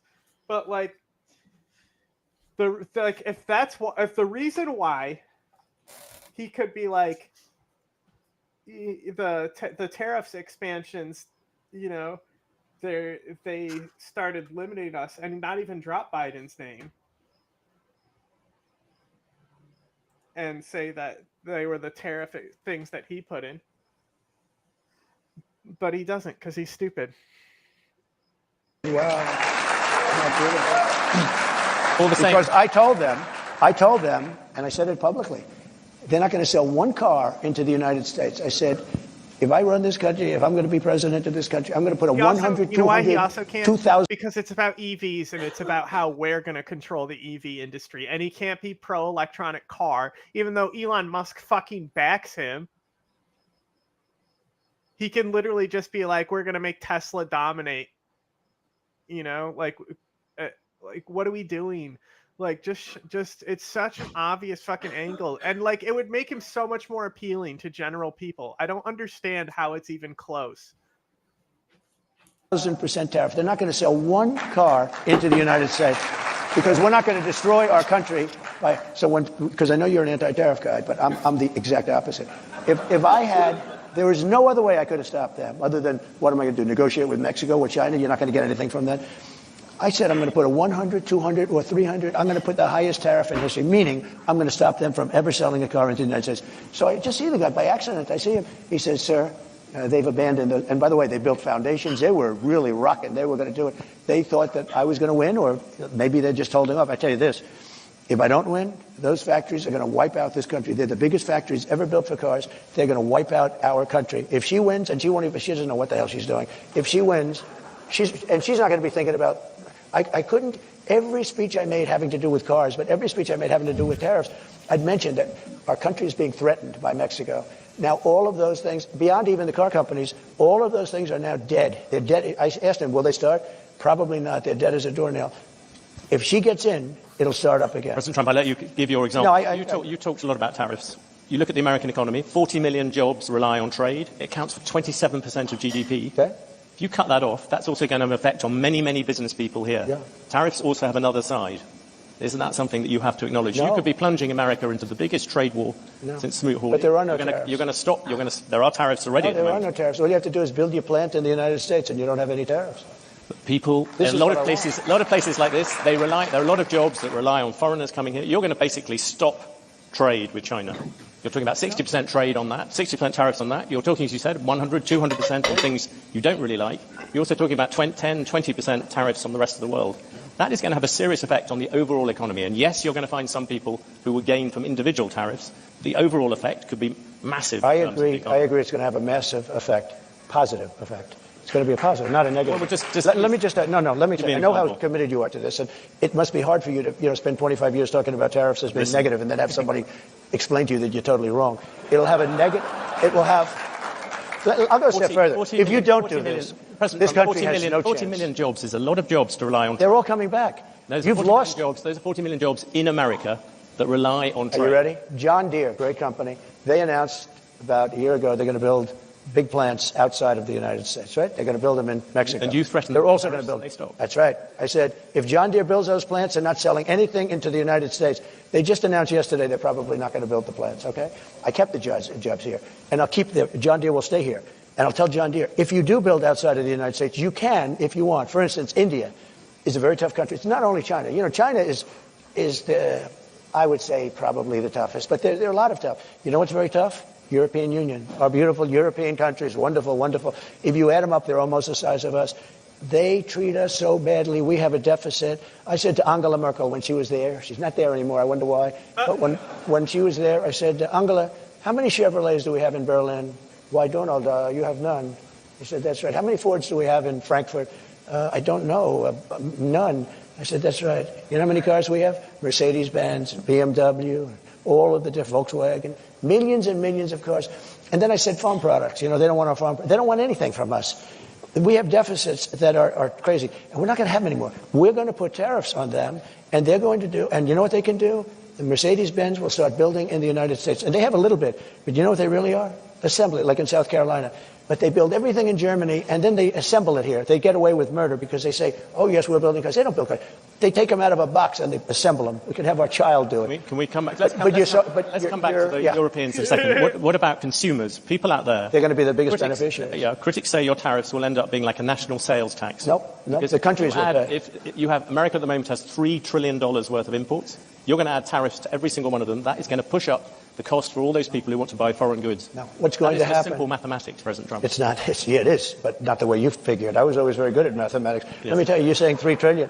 Those companies, and they don't have to pay. And the higher the tariff, the more likely it is to have them come into the country. The higher the tariff, the more you're going to put on the value of those goods, the higher people are going to pay in shops. Ready? The higher the tariff, the more likely it is that the company will come into the United States and build a factory in the United States so it doesn't have to pay the tariff. That will take many. No, it will go quickly. Years. In fact, I'll tell you, there's another theory is that the tariff, you make it so high, so horrible, so obnoxious that they'll come right away. When I do the 10%, 10% is really, first of all, 10% when you collect it is hundreds of billions of dollars. The numbers that you're talking. Watch what happens when these companies decide that the cheaper option is to not sell to the United States. This is embarrassing. This is actually embarrassing. Those companies decide, you know what? Fuck off. We're not tariffs. Fine. We're not gonna pay your tariffs or come to your country. It's actually cheaper for us to not work with you anymore. That's Goodbye. exactly what will happen. You have to then explain the shortage of goods to people and the higher cost. And then Cuba's going to laugh at you because you're going to start looking like them. I love this guy. It's kind of like low quality. But if I crank it up, this guy's just laughing at him the whole time. I think that's as good as it gets. Somebody's fucking filming this on a handy cam. All reducing our deficit. But really, so there's two ways of looking at a tariff. You can do it as a money-making instrument, or you can do it as something to get the companies. Now, if you want the companies to come in,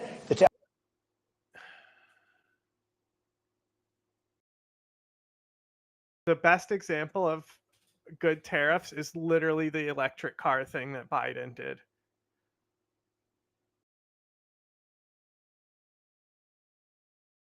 Tariff has to be a lot higher than 10% because 10% is not enough. Guys, they're not going to do it for 10. But you make a 50% tariff, they're going to come in. Let me tell you the other thing about tariffs that's great. Our steel companies, as you know, 3-4 years ago, they were all when I was in office, I saw a man. Guess who's doing steel tariffs? Not you, Trump. Both of these things that he's trying to sell as something positive that would come from his tariffs are fucking Biden policies. From a big steel company, and he was devastated. I knew him for a long time, and it's been a tough business. It was a great business many years ago, and I would not let U.S. steel be sold to Japanese. By the way, it's psychologically. That's the Nippon steel, as you know. Yeah, I wouldn't let it be sold, but I would stop it if it hasn't been completed by the time I'm president, because I think it sets a horrible tone. But I had a lot to do with steel. We were going to lose all our steel companies because China, as you remember, was dumping steel at levels that nobody's ever seen before. And I put a 50% tax on that and a tariff on that, all dumped steel. And it was also bad steel. It was what they call dirty steel. It wasn't good steel, which is a bad thing for structural components of buildings and planes and things like that. They were dumping crap into our country. And I put a 50% tariff. I started at 25. I raised it to 50 because the 25 didn't quite do it. I raised it to 50 and that did it. They stopped dumping. Biden also is this whole of bringing industry back to America. Both sides of the government want this. It's only Donald Trump who's proposing it to do it in the most retarded way of all time. So the Japanese came here. It was the first time the head of state came for a certain amount of years or something. And the main reason he was coming was because they were trying to buy this company that's called U.S. Steel. I believe it's called U.S. Steel. So it's confusing because it sounds like they're going to buy our entire industry, which is kind of what was happening. So the Japanese are approaching it from a business standpoint where they're like, why won't you sell? It makes sense for you to sell. It's more in your interest to sell. You'll make more money if you sell. And Biden was like, no, we're keeping the steel under our name, fuck off. It's a no-go. There's nothing you can do to negotiate this. Gary, Indiana. What about Gary? It's like, I believe it's in Pittsburgh, or the company is Pennsylvania or something. But this is like a big deal. And like the Republicans were criticizing Biden for it because they have to criticize him for everything. And now Trump's saying that he would do that. And it's like, it's already happened.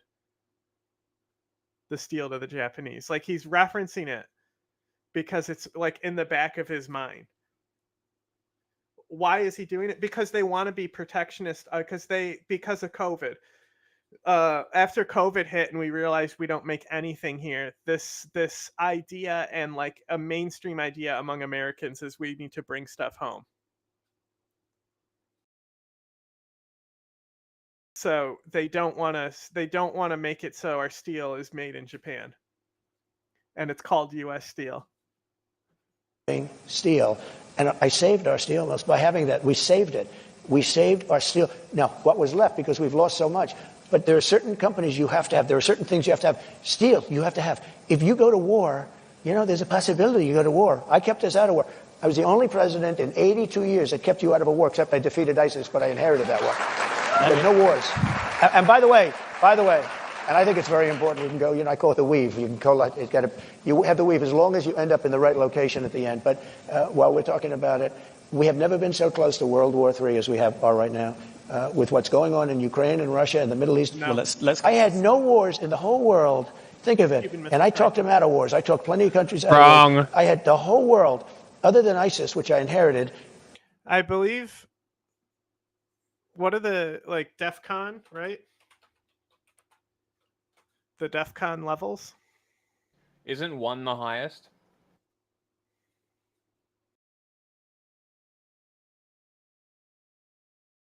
Yes.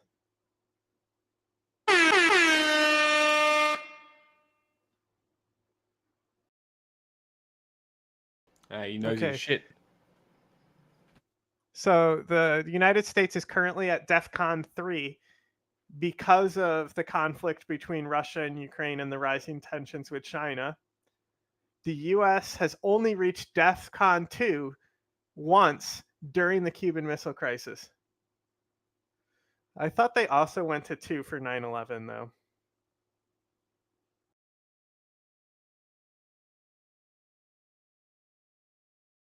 Let me see.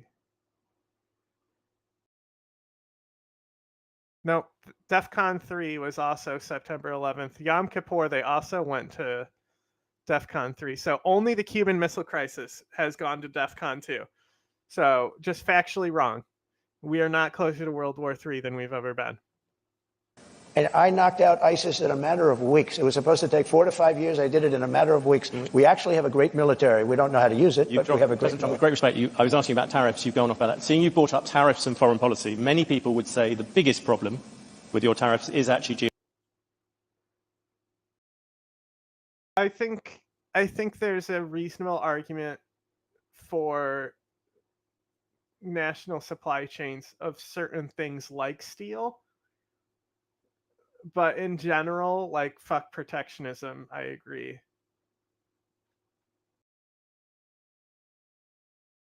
Geopolitics. You, in your first term, you got some credit for effectively saying that there was a Cold War against China. That's what America was in. If you look at the last Cold War against the Soviet Union, America won it in part because it ran. That's it, because nobody can make chips. It's such a limited technology. Also, nukes are okay to be protectionist about. We don't need to be giving those out. We don't need to fucking make our nukes in other countries. Rallied allies to it. You're talking about slamming allies with 30%, 20% tariffs. Isn't this time you're going to end up trying to rally the West and you're dividing it instead? Isn't that the real problem with tariffs, even beyond all the problems to do with the economy, where you keep on bringing up these individual examples, but the overall effect is going to be dramatic? No, the overall Answer first about foreign policy. Yeah, I'll do that. How does it help you take on China? It helps turning all your allies against tremendously, because China thinks we're a stupid country, a very stupid country. They can't believe that somebody finally got wise to them. Not one president, Bush, Obama, Barack Hussein Obama, have you heard of him? Oh, come on, bro. Biden is so hard on China. You know what's crazy? Like, was Trump ever around? Okay, here we go. Okay, so 2016.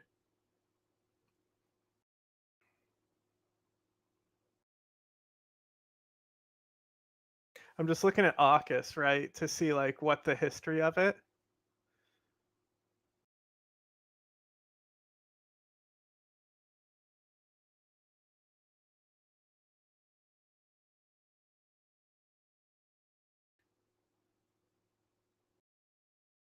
And it doesn't look like Trump was ever involved with any of these conversations. It's all Biden, huh?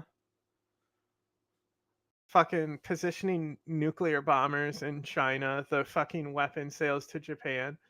Like, just get real, bro.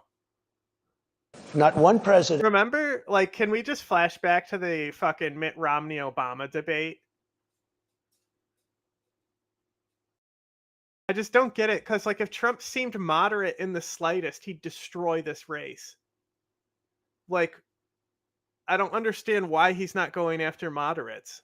It doesn't make sense to me. And then it's further questions on why he's, like, polling so well when he's not going for moderates. I don't get it. Think of it. Not one president charged China anything. They said, oh, they are a third world nation. They're like, you actually have to like earn a Democrat vote.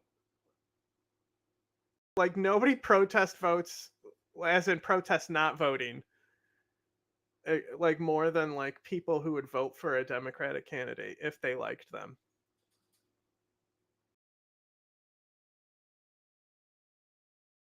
developing. Well, we're a developing nation too. Take a look at Detroit. Take a look at our cities. We're a developing nation. We have to develop more than they do. We're way behind them. You take a look at what's happened to our cities. So what I'm saying is this. My question was about your allies, not about China. You are going to annoy the our allies rally behind you. But our allies have taken advantage of us more so than our enemies.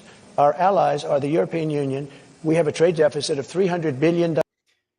It's almost like that's why they're allies. You let friends get discounts and shit. You know? Anyone who's had a job could tell you this. Trump, you know, you constantly are saying, come on, help your old friend Trumpy out. You know how it works. Dollars with the European Union. Our allies are Japan. You know, Abe was a very good friend of mine. He was a great guy, great. And I said to him in Japan, he was assassinated. And he was a great man. He really was. I didn't see too many like him. And he got very sick and he had to take off, and then he was actually making a comeback. He was going to make a comeback and he would have won easily. But he was a great gentleman, handsome, wonderful man, respected by everybody. And kind of gay. I went to him and I said, Shinzo, we have to talk. What? Shinzo. Trade. And he goes, I'll never forget it. I know. I said, what do you know? I knew you'd come to me. Why do you say that? Because I can't believe, I wouldn't tell the story if he was alive, actually. He said, I can't believe how many years it's been that nobody even negotiated with us. Because he'd tell you you're full you have to pay for your cars. You're sending millions of cars. You don't accept a car from us. You don't have one car that you accept, and yet we're selling 3 million, 4 million of your cars. I said, Shinzo, on agriculture, you won't even accept our agriculture. And I renegotiated the whole trade deal from a little disadvantage because I was stuck with a bad deal. I mean, I got stuck. We have trade deals that were so bad that I said, who are the people that are doing it? They're either very stupid or they're getting paid off, okay? It's one or the other. It's very simple. We have the worst trade deals all over the world. South Korea, I love South Korea. They're wonderful people, extremely ambitious. They have a money machine. We protect them from North Korea and other people.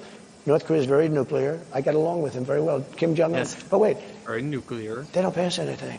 And I said, this is crazy. My God. If I didn't put tariffs on, you know, the motor companies, the car companies, they make most of their money at small trucks. I put tariffs on China, but I put 27.5%. Otherwise, we'd be flooded with Chinese cars. And all of our factories would close. We'd have no jobs at all in the auto industry. That goes for electric, by the way, which is a killer, which I've explained, and I don't think I have to bore anybody by talking about it. But I put tariffs on South Korea because they were sending in trucks. And I put tariffs on, fairly substantial tariffs. Do you know that our car companies make almost all of their money with the small trucks, SUVs and small trucks? If I took those tariffs on, you would be inundated. Every car company would be out of business. And I got calls from Ford. I got calls from everybody saying, sir, I can't believe you're doing this for us. You saved our company. They make all their money with this. They make most of their money with the small truck and the SUVs. Many consumers ended up with more expensive cars. But let me just come at you on foreign policy. You wouldn't have a car company. You have said that Taiwan should pay for U.S. protection. Yeah. I ask because this morning you just mentioned North Korea. The Chinese army, literally as we speak, are engaged in rehearsals for a full naval blockade of Taiwan. So I suppose my question to you: if China invades Taiwan, would you send American troops to defend it? Well, the reason they're doing it now is they're not going to do it afterwards. Okay, so so they're doing it now. They want to do it China. Look, I had a very. Why are you clapping? I had a very good relationship with President Xi, and a very good relationship with Putin, and a very good relationship with Kim Jong-un, who has a nuclear force that you won't even believe. And by the way, today it was announced with us that he just blew up the railroad going into South Korea. That means South Korea is now cut off from Russia and China and various other places. Cut off by rail. Mr. Trump, you just mentioned. No, but these are big things. I have to mention. What? You just mentioned Putin, though. And there's been this controversy the past week.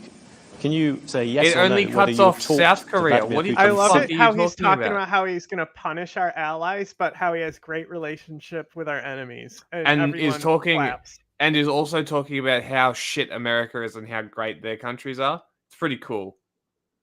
I'd feel really good as an American with this guy. Well, I don't comment on that, but I will tell you that if I did, it's a smart thing. If I'm friendly with people, if I have a relationship with people, that's a good thing, not a bad thing in terms of a country. He's got 2,000 nuclear weapons, and so do we. Not if it's an ally, of course. Then they can get fucked. Never. Allies, no. China has a lot less, but they'll catch us within 5 years. That sounds. If I have a relationship, I don't talk about that. I don't ever say it. But I can tell you what: Russia has never had a president that they respect so much. But more importantly, or less importantly, I guess, I went into Russia, and people said, "Oh, he likes Putin, and Putin likes him." Let me tell you, the first thing I did was terminated Nord Stream 2. Nobody ever heard of Nord Stream 2. It's a pipeline from Russia to Germany and all over Europe. I said, wait a minute, to NATO. I said, so let's get this straight. My first meeting, I said, so Putin's building the biggest pipeline in the world. He's going to Germany, but all over Europe. And you're paying him billions of dollars a year, or billions of dollars a month. Germany's paying billions of dollars a month. And we're supposed to protect you against the guy that you're paying all this money to. So is there something wrong with my thinking? So he's building a pipeline to Germany, head, and we're spending. And by the way, until I got there, we were spending almost 100% for NATO because we had all these delinquent countries. They weren't paying. When I got there, I said, you know what? And by the way, my biggest fan is Stoltenberg, just leaving, Secretary General of NATO. He said, when Bush came in, he made a speech and left. When Obama came in, he made a speech and left. When Trump came in, he made a speech and he said, let me see your books. And I found then he threw Starburst at Andrew. There were only 7 countries that were paying. We were supporting NATO. They screw us on trade so bad, the European nations. And then on top of that, they were screwing us on the military. So they're taking a tremendous advantage of us, $350 billion deficit on trade. And we're then supporting them. In other words, it's not sustainable. You can't keep doing this. You can't have that, China, all of these countries. And stupid people made these deals. I saw trade deals that were so stupid that you'd have to be, that was so bad that you'd have to be an idiot to sign them. And we signed them for years. We had, I could tell you trade deals. The interviewer is so frustrating because he's like, what is this guy fucking talking about? I said, who would agree to this? They had to be corrupt. Even the German agrees. Fuck Germany. Because there's no way a rational human being, I always say either corrupt or extremely stupid, because there's no way a rational human being would ever sign the trade deals that this country signed. And I got out of many of those deals. I told South Korea, I'm sorry, you're going to have to pay for your military. We have 40,000 troops over there. You're going to have to pay. You become a very wealthy country. Just to finish, you become a very wealthy. They said, no, we will a very not pay. handy ally when they're sending Ukraine a fuck ton of artillery shells. I said, no, you got to pay. I said, would $5 billion a year to start off with? No, they went crazy. They agreed to 2. I got $2 billion for nothing. And I said, here's what we're going to do. They said, we can't agree to this because we have to go through Parliament. They have the Parliament or whatever their legislature is. I said, that's okay. I fully understand that. Make it $2 billion. But next year I'm going to talk to you again. And I was going to make it $5 billion. And they knew it was coming. The happiest people to see that it was Biden instead of Trump with them, South Korea. You know what they did? They cut off the deal that I made where they were paying us. They backed to nothing because they went back to Biden and they gave it to him for nothing. They were willing to pay. We have 40,000 troops in harm's way. Very serious because you have North Korea's very serious power. They have tremendous nuclear power. And I said to South Korea, you got to pay. And they agreed to do it. And Biden then cut it back, and it's a shame. And I can tell you, 50 deals. And if I were there now, they'd be paying South us Korea $10 has billion nukes, right? a year. And you know what? They'd be happy to do it. It's a money machine, South Korea. You're going to mention Taiwan. You wanted to mention No, Taiwan. you mentioned Taiwan. You said you would defend them. You also seem to imply that Putin, you would not. Putin, you seem to imply that you had talked to him without actually confirming. I said I don't comment on those things. What about? Can I ask you a particular? Skip. Hello. Just Doesn't take it. South If you're Korea have ready, nukes? Just go ahead and take it. Doesn't South Korea have nukes? No. No? No. I swear they did. No. I swear they developed them out of necessity for North Korea. And it was like nukes like a Pakistan, India situation. Mm-mm. Are you sure? Yeah, we were there the whole time. So it's some kind of Mandela effect shit? You know, am I the only one? North Korea is like so easily got nukes? China? Russia? Fuckload of uranium. Under North Korea? Oh my god. Really? That's fucking hysterical. What are the chances? I know, it's a real Civ 6 start they got. That's fucking hysterical. Because I think Australia has another really big deposit.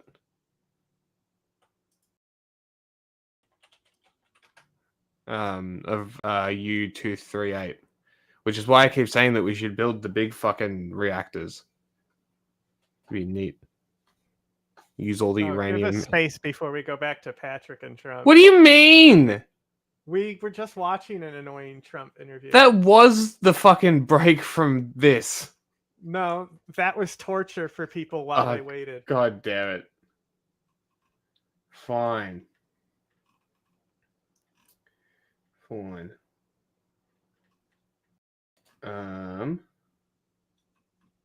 Let's go. Australia is number 1. You have the most uranium reserves. Yes, we do. I knew this. That's crazy. I always thought Kazakhstan was, but you're way ahead of them in reserves. Yep. This is another reason. Nope. This is why I keep saying that we should be one of, if not the only country in the world that should be solely powered by nuclear, because we have the resources to do it. Like we literally have the resources in our fucking ground to do it. Just do it. Just build nuclear energy. We have it. You won't need to sell or buy anything. It can be free. Crazy. Who fucking knew? It could literally just be the wages of the workers. State-owned. Beautiful. Lovely. Let's do that. Let's make Australia a nuclear paradise. I love this idea. This is great. North Korea destroyed... Exactly. Coal or nukes. Coal or nukes. That's it. Fuck the coal. Fuck Gina Reinhardt. That's what we all say. Fuck Gina Reinhardt. Fuck that bitch. Sections of roads and rail lines on its side of the heavily fortified border between the two Koreas on Tuesday, in what South Korean officials have called a highly abnormal act and a violation of past inter-Korean agreements. It's so funny. The South Koreans are like, what are you doing, you weirdos? They're looking, I can just imagine the guys on the watchtower, they have their binoculars, they're watching them plant the plant the explosives. They go, hey, come here. They give them to their mate. What are they doing? And they blow it up. It's like, why the fuck did they do that? They're just perplexed at what the fuck these people are doing. Why are they doing this? That's all I can imagine, is they're just sitting there perplexed. It's the latest escalation between the two countries, which are technically still at war. But what has caused this most recent reaction? Look, I have to say, the North Korean flag goes pretty hard.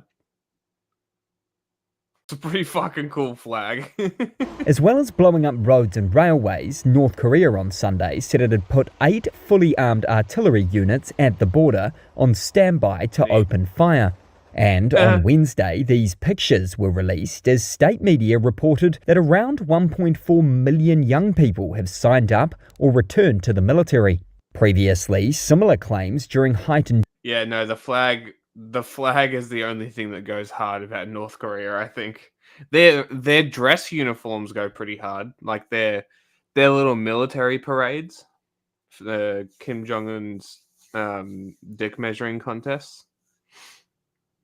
Those ones go pretty hard, but their regular uniforms, as per usual Soviet fucking style, communist shit, the uniform is dog shit. I'm trying to just find a simple graph that compares North Korea's mind to like another relevant country, but I can't get them included with data.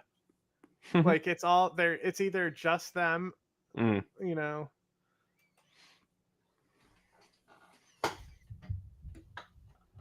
Like, how hard is it to give me a fucking graph? Very strange. Let me see if I can get Doug.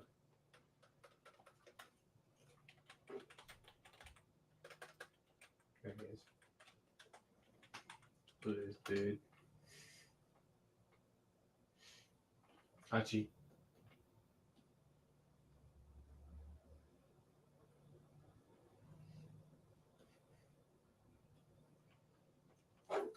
He's just chilling.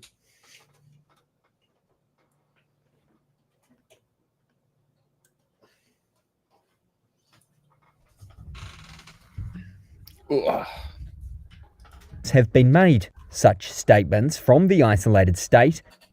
Yeah, the white with the circles and shit. It's a pretty cool flag as well. I don't know. I reckon the North Korean flag goes pretty hard.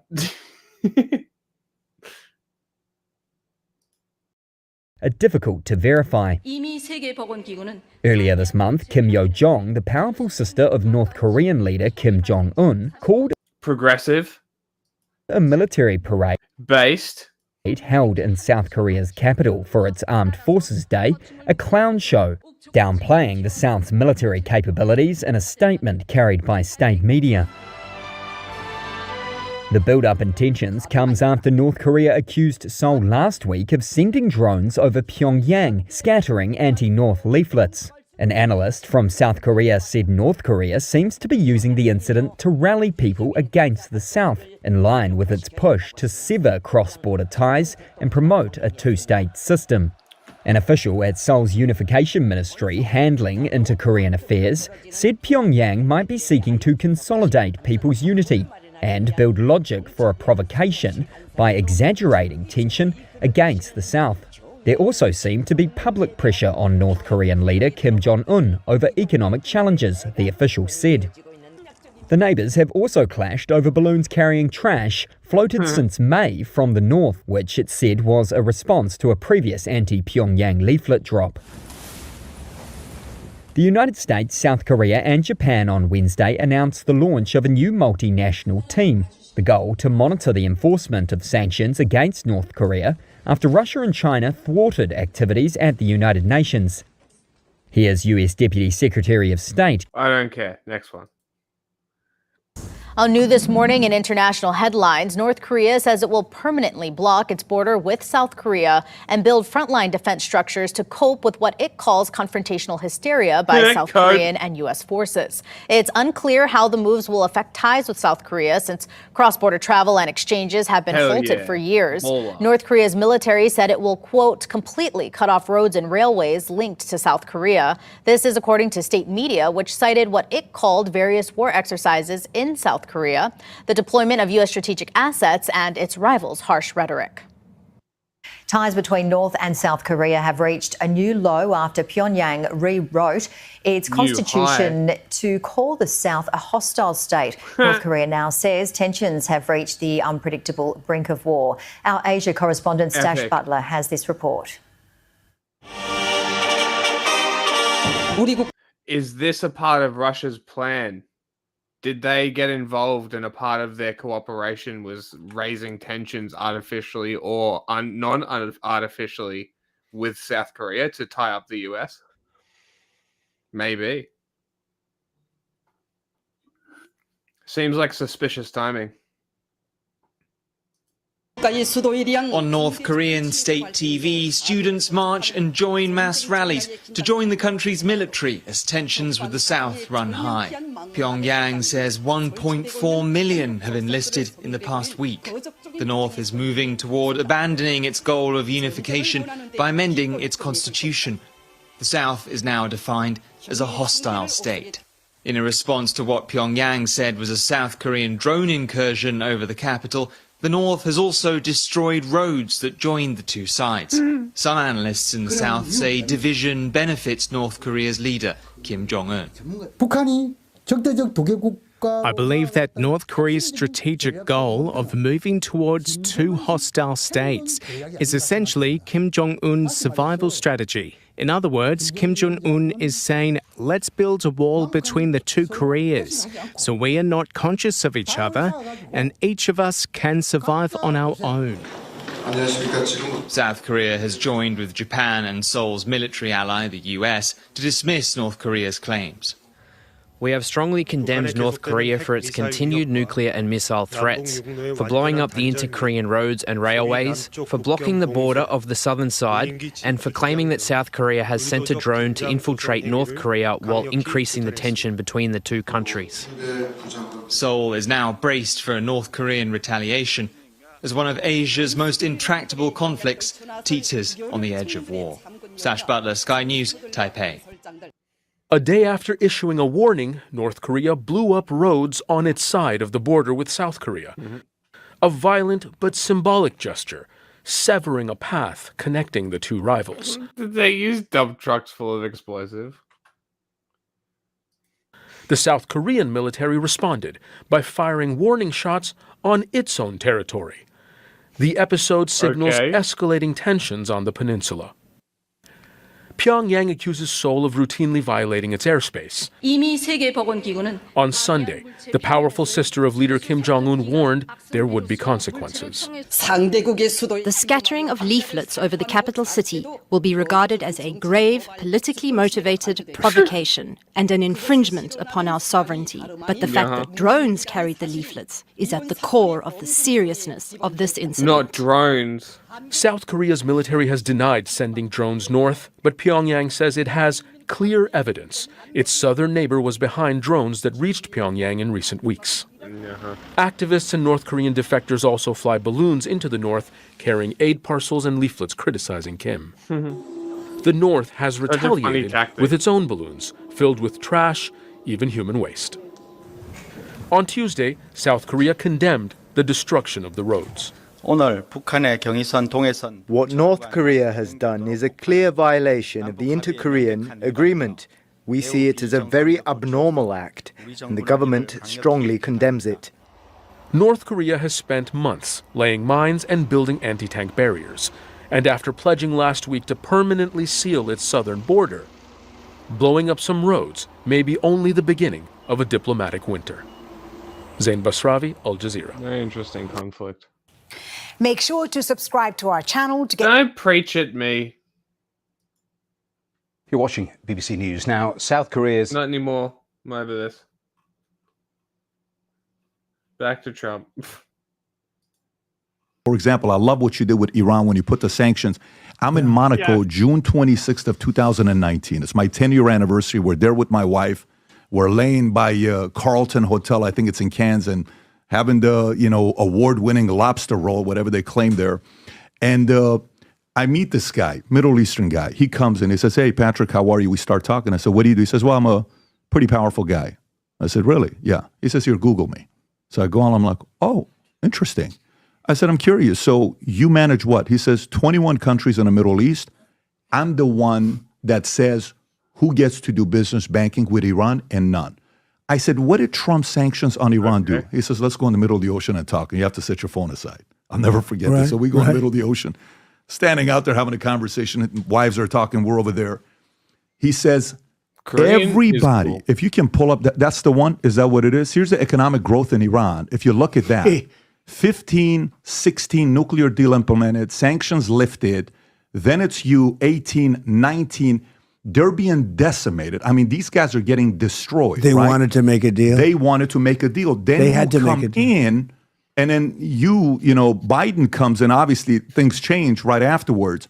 So for this time around with Iran, with everything that's going on with sanctions, there is a method to the madness. Remember back in the days, you put that thing on. Can you send me that chart? Look at that. Charts, they wanted to make a deal. I'm not looking to hurt around. They wanted to make a deal. That's his tism, is charts. You got a chart? It's like Johnny's maps. Same shit. Because I told China, if you buy 1 barrel of oil, you're not ever doing business in the United States again. They said, we'll pass to Iran. They passed. Nobody was buying from Are you Iran. going to bring this back, the strategy back with Iran? Different strategies. It all depends. Very fertile mind, different strategies. But they're very say that, like, I'm just like looking at this wrong. Okay? Because this paper here, Institute of Nuclear Materials Management, it says the total uranium reserves in North Korea is estimated to be 26 million tons. And of these, it is estimated that 4 million tons of reserves are economically viable. What the fuck does that mean? Right? So then I typed in, because I can't even find a graph where they're included on it, right? Interesting. So I typed in total uranium reserves, Australia. Yeah. And it's Nuclear World Association. On the basis of 2019 data, Australia has 28% of the world's uranium resources. 1.7 million tons of uranium. And not a single nuclear reactor. No, but it's estimated that 4 million tons of North Korea's uranium is economically viable. So if they have, like, because we could roll yours up to 2. They have double the amount of Australia, and Australia already has 28%. That's a lot. That would mean they have because in my head I was like, I want to say they have like 60% of the world's uranium mines, and they still in my head that number was sticking out. Which in China, why doesn't China help them? No, so why doesn't China help them make nuclear energy? I guess that would help them make nuclear weapons, wouldn't it? Giving them nuclear reactor technology. But surely if they could make nuclear bombs, they can make a reactor, no? I don't know. You would think. So why can't their people have power? Seems like it's intentional. It might be like But what do I know? That doesn't enrich or something. I don't know. I don't know. Maybe it's like capitalists. Maybe there's a mirror there. Close to having a nuclear weapon. And who am I? You have to understand, I didn't want much. All I wanted is you can never have a nuclear weapon. I didn't want much. I wanted Iran to be very successful. I just don't want them to have a nuclear weapon. Right. Because that's the real threat. The real threat isn't global warming. The real threat is nuclear warming. Okay? What does that mean? That's the real warming. Because, I'm the one that rebuilt our military. I rebuilt the whole military. And part of what I rebuilt is the nuclear. And I hated to do it, but we had to because China has it, Russia has it, et cetera. But I know more about nuclear than anybody because... Bullshit. And I can just only tell you this. The power is obliteration, okay? It's not... I always say it's not 2 army tanks running around What's each going to other. happen to Iran with you by the end of your administration? I'm not asking I would like to see Iran be very successful. The only thing is they can't have a nuclear weapon. Are you okay with the same administration and way of governing stays, or would you like to see it go back to the 70s when Shah's was running it and Iran was one of the top 3 countries in tourism? We can't get totally involved in all. We can't run ourselves. Let's face it. Sure. Patrick, we can't run ourselves. You put sanctions, that's they don't have, the people are going to turn and flip on them. It's not going to be a... Can we seriously talk about the I think if you would When I handed it over, I told them, So right if we give now, him the make a most deal with credit Iran, they'll do it. on nuclear warming, what he's saying is nuclear tensions are warming. Okay. That's a Right? very generous interpretation. Yeah, I mean, you got to be real generous with Trump because normally he's so stupid that like he's trying to hit it into that ballpark but doesn't know how to get there. So you have to carry a lot of weight. I mean, Biden's pretty hard to translate for, but that's because he's like jittery and like can't speak English and is talking about something completely different.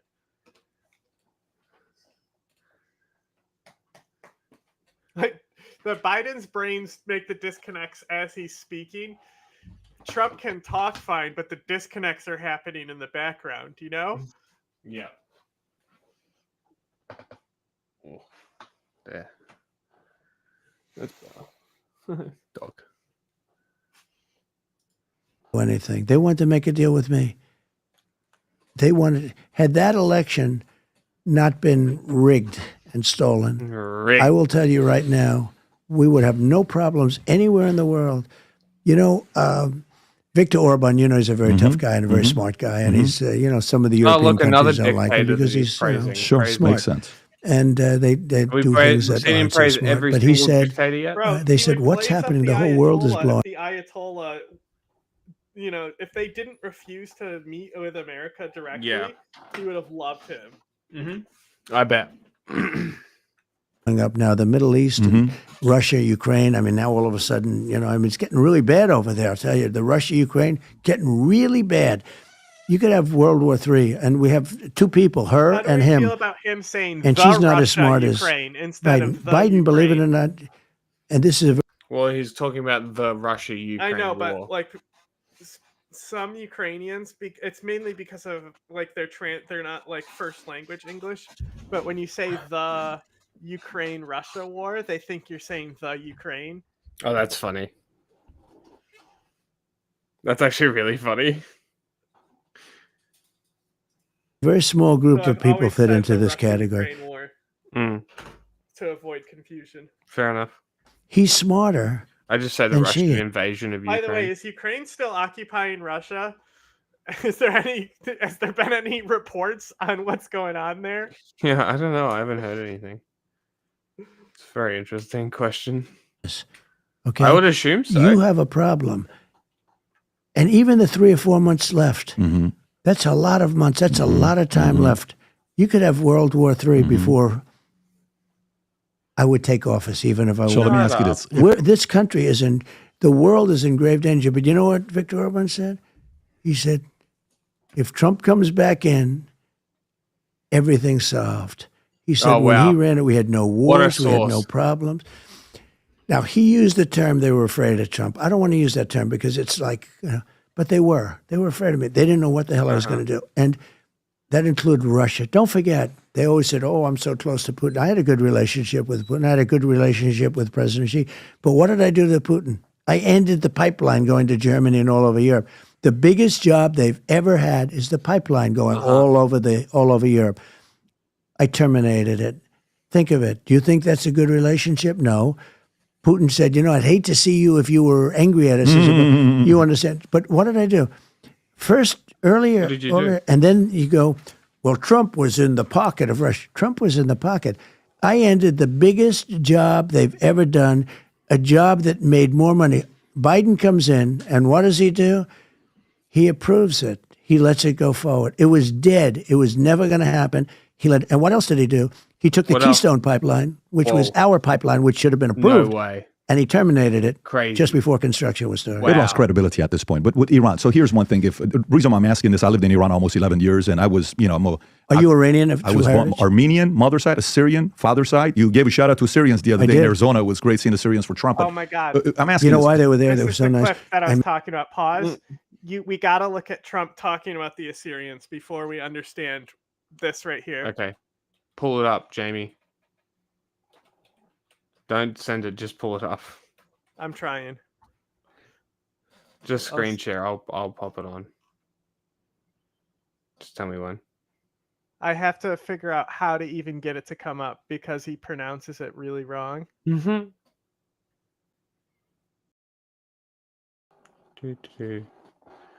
Just keep going. I'll let you. Okay. They said, the Assyrians, they said, could you give us a shout out? I said, who are you? I didn't know. They said, we're Assyrians. I said, what does that mean? But they were really nice people. And I said, I think I mispronounced it a little. But I said, you did. You got to write this down. But for the last 4 years, every time we do podcasts, I have to ask Rob or somebody, hey, can you pull up this news? Can you pull up that? No, listen to this ad, by the way. You got to hear this, what he made. Which way do these guys link? Can you go back to the timeline of, eventually after asking so many questions, I said, why don't we design the website that we want aggregated? We don't write the articles. We feed all of it in using AI. So 8 months ago, I hired 15 machine learning engineers. So they put together our news site called vtnews.ai. What this allows you. So he just took Ground News' idea and stole it and put his sticker over it. Very cool, Patrick. Very cool. Well, he also did all. Your microphone died. AI buzzwords. Your microphone died. It just went all fuzzy for a little bit. Yeah, we'll do that. Okay, I did find it. If you want to switch to the. What the fuck? Stop! What the fuck, YouTube? You need to just listen to what Donald Trump just called Arizonans at his rally. oh, beautiful. Also, we have many Azerasians in our room. Donald Trump is in Arizona. He is trying to say... He's not trying to say Arizona, Brian. Idiot. He was trying to say Assyrians because an Assyrian group met with him beforehand and asked for a shout out, and he was trying to remember what they said, and he said Assyrians. I'm fucking. So that's why Patrick was like, I saw you did shout him out, but not referencing how stupid he was when he said that. That's amazing. That's truly amazing. You to do when you go to it. If you go to that story right there that says Trump proposes overtime pay, click on it. It'll tell you. Oh my god! How many it's sources literally the same website. Isn't this fucking awesome? It's literally just their website. They've gone. This isn't the only thing that I found too. There's another conservative who also has their own news aggregation site ripped off of Ground News, with less of the AI integration and stuff, but it's also like this. It's just ripped from their API or whatever it is, their background stuff. Well, I mean, it looks similar. It's a news aggregate that does the ratings and stuff. Are reporting on this from the left. If you go to the right, Rob, it says left sources. Click on it. Those are all the left sources. If I want to go to right sources, those are the stuff. If I want to go to center, I go. And I was like, wait a second. Is he sponsored by Ground News? And then I turned around and realized, whoa, this motherfucker. So he basically started this company, and it's all AI ran. It's not even ran by people. Amazing. So it's complete dog shit. I couldn't tell you, but he also charges for it. No, of course he does. I think. Watch the ad. You know. Can't be a grifter if you don't charge money for it. There. Now, if I want to go all the way to the top and I want to find out a lopsided story that only one side is reporting on, either the left or the right. So if you notice the first one, will say Zelensky announces release of 49 Ukrainians from Russia. Notice more people on the left are reporting on that than the right. If I go to the middle one, same thing. If I go to the right one, same thing. You can see what stories are lopsided. And if I pick one of the stories, pick the first story, click on the Trump one, proposes overtime tax cuts. To the right on the AI, I can ask any question I want, but click on the first question that has it. It says, what is the political context and potential motivation behind the Trump's new tax cut proposal? Click on the question mark. It explains exactly what the motives are. So for you to use, whether you're doing a podcast, you're in the middle of a podcast, or you just want to know it for yourself, you're busy like myself. And last but not least, this is all AI doing this, some machine learning engineers. Go all the way to the top. I can go to timelines, and see how far back a story goes. Pick the Israel-Palestinian conflict. If I want to go to that and go back and see why are those 2 days a big spike, I'll have Rob pull it over to go to those 2 days with a big spike and I'll see exactly what happened on that day or the previous day, and many other features VTnews.ai has. So simply go to VTnews.ai. There's a freemium model, there's a premium, and then there's the insider. If you want to have unlimited access to the AI, click on the VTAI Insider. You can now become a member effectively today. So if you like this clip and you want to watch another one, click right here. And if you want to watch the entire podcast, click right here. I will not. You know what I like about, and I do want to go to the tariffs, and I think this is a great. Hold on. All right, I'm sick of tariffs. Fuck tariffs. War.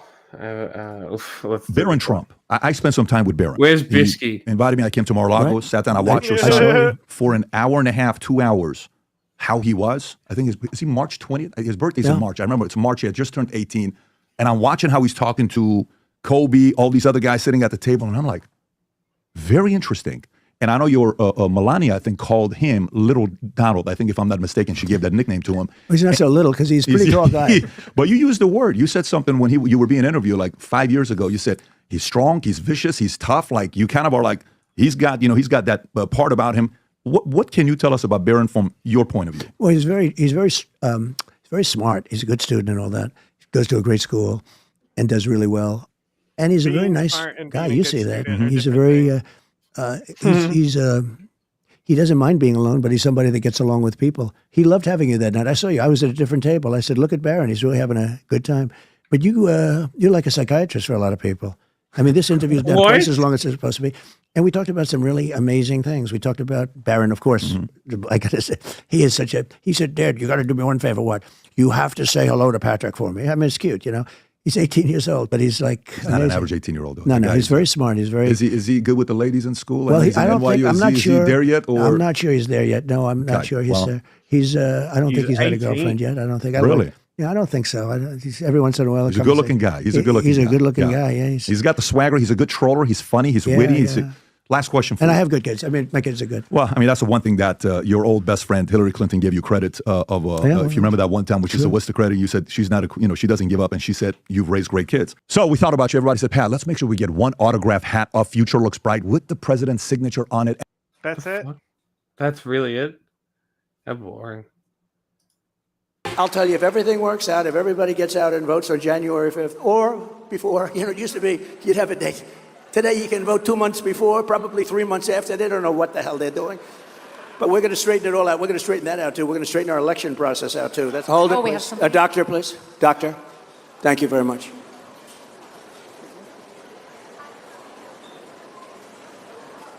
We have incredible people. They come here hours before, and it's a little hot. I can't see anything. And I know.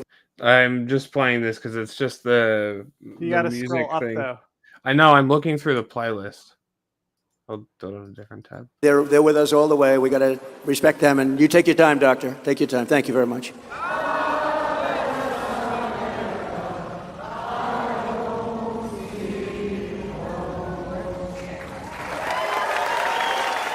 If they could work really quickly backstage while we're waiting, Ave Maria. We had Ave Maria the other day, right? So beautiful. Thank you, Mr. President. Thank you, everybody, very much. Thank you, everybody, for your patience. Yes. We'll be praying for him. All right.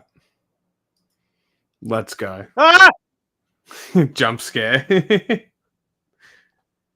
Let's fucking go. The diplomatic front more broadly between Iran, countries in the Gulf Cooperation Council, how that fits into everything happening in West Asia now. We are very, very honored to be joined once again here by Giorgio Caffaro, who is the CEO of Gulf State Analytics. Giorgio, as always, thanks so much for being with us. Good to be with you guys. Well, great. You know, it's funny. BRICS just got taken over by Russia. Which means it's probably not going to fucking go anywhere anymore. It's just going to become a vassal tool of Russia. I'm looking at our channel tags and we put Hassan Abi in there. Yeah, fuck it, why not? I did have Hassan videos in there. But I'm just clicking on our different tags, and most of them we are the top, which tells me like nobody searches these tags. Yeah. Well, you figure out a tags thing. Bro, there's a guy here in Just Chatting. I clicked anarchist, okay, and he showed up. And it says anarchist conservative What the fuck? in his tags. Pretty epic. Sure, okay. That's strange. Whatever floats your boat, I guess. To have you here to sort through all of this. And I guess the first question I want to ask you is, we've seen a lot of Iranian sort of diplomacy, in the sense people I'm sure have seen the foreign minister flying around to different countries. And I wonder, what you think their overall strategy is in approaching many of these Gulf states with the sort of Damocles sword of the Israeli response to their missile attacks happening, and how are you viewing the response we've seen from some of the GCC countries that they've been engaging with? Yeah, good question. So obviously on the 1st of this month, we had the two-wave ballistic missile attack that Iran carried out against Israel. And for the past 16 days, the Iranians have been preparing for the expected Israeli retaliation. And Iran has sort of been responding to these circumstances and these threats in sort of a multidimensional way. On one hand, there are these concerns that Iran has about some Arab states potentially assisting the U.S. and/or Israel in what might be a military operation that targets the Iranian homeland or Iranian interests throughout the region. When it comes to the GCC states, the two main concerns in this respect would be that some of the Gulf states permit the Israeli fighter jets to use their airspace, or that some U.S. military bases in the Gulf could be used for such an operation. So the Iranians have been very clear to the 6 GCC states that if there is any sort of cooperation between them and the U.S.-Israeli alliance against Iran in some upcoming attack, that Iran will make them pay a very, very high price. And the Iranians in the past, as we know, we discussed on the show before, back in September 2019, there was the huge attack on the Saudi Aramco facilities. So everyone in the Gulf remembers that episode. Everyone in the GCC knows how easy it would be for Iran and its allies to target the energy infrastructure of the GCC countries. Their economies are totally dependent on oil and gas. So the Iranians know where the GCC states are vulnerable. They've made it very clear that any cooperation between a GCC country and Israel or the U.S. in such an act of retaliation would come with serious consequences. But at the same time, in recent years, we've seen even the most anti-Iranian members of the GCC, chiefly Saudi Arabia, make huge progress in terms of improving and warming their relations with Iran. So at the same time, the Iranian message to Saudi Arabia and others in the GCC is that if you respect our interests, we will also respect your interests. And we are very interested in continuing to improve our relations. But that obviously requires not doing anything to assist the Americans or Israelis in some sort of a military operation against Iran. And in God, these people are boring. How do people watch this sort of a grander context too? I think Iran is trying now more than ever to push for a de-escalation of the conflict. So for the future, when you do breakthrough news videos, don't fall for their thumbnails. Make sure it's just Rihanna talking instead of having a guest. Because when it's just her trying to cook on her own, that's when it gets funny. Okay. I'll take note. In Gaza and Lebanon. Is this me? Yes. Oh, awesome. Well, thanks for taking my call. I'm a recent new listener. I really appreciate the work you do. Nice. Just on the topic. Oh, actually, so I had one question. I want to see if I can make a quick plug as well. Yeah. Okay. So the question is related to Israel and Gaza. Do you think there's any value in trying to argue on behalf of, like, approaching it from what's in America's best interest in addition to the humanitarian perspective? 100%. Yes. Yeah. Because I think that, like, at least in the conversation I have with people in my friend group, I live in San Francisco, and yeah, everyone's, sorry, I just have a cold on my end. Yeah, I think people, like, they hear the news, they think it's really sad, but also I think people seem to be more directly impacted when they know that kind of something that affects American interests, affects their pocketbook and stuff like that. I mean, talk about it from this perspective. What is going to happen? Do you think that the people who are experiencing this kind of slaughter are just going to take it, or is there going to be a massive resistance movement to come out of this? And if you like, and whose bombs are these that are being dropped on them? It's your tax dollars. Those are ways to get to conservatives. Like I know somebody that's actually through another person that's works at Fox News and as a producer, and they were saying like they're even starting to get a little bit nervous. Like, oh, this is a little over the top here. And we're about a year out from a bunch of people pretending like they were against this the whole time. But the point is just that like if you can make that argument to conservatives about even how much money we're sending to Israel, that's probably a way to get through this. But it's also it undermines our ability to get anything done in the region. I mean, there is a fantasy that exists in the minds of people like Brett McGurk and Hochstein and other sort of neocons, and Joe Biden could be one of them. I mean, to the extent that we can tell what's in his mind at these days, that has existed for over, I would say now we're in year 30. And you can go back to the Project for a New American Century. Dick Cheney was a signatory. Others who have since left us, but many of the same people who brought us the Iraq War. And the idea on the Project New American Century, this is a 1992 or 3, I think it was, a document, was the idea that U.S. will, and at that time, there is no other superpower. U.S. will become a hyperpower. We can maintain this hyperpower status, right? This is the New American Century, that being the 21st century. We can maintain this status by essentially allowing for low-level conflicts to exist around the world, which will prevent any type of coalition to fight our power. Iraq was supposed to be the pivot point for this. These are the same people who are upset with George Herbert Walker Bush for not going in to Iraq and doing regime change in 1991, the wake of the Kuwait War.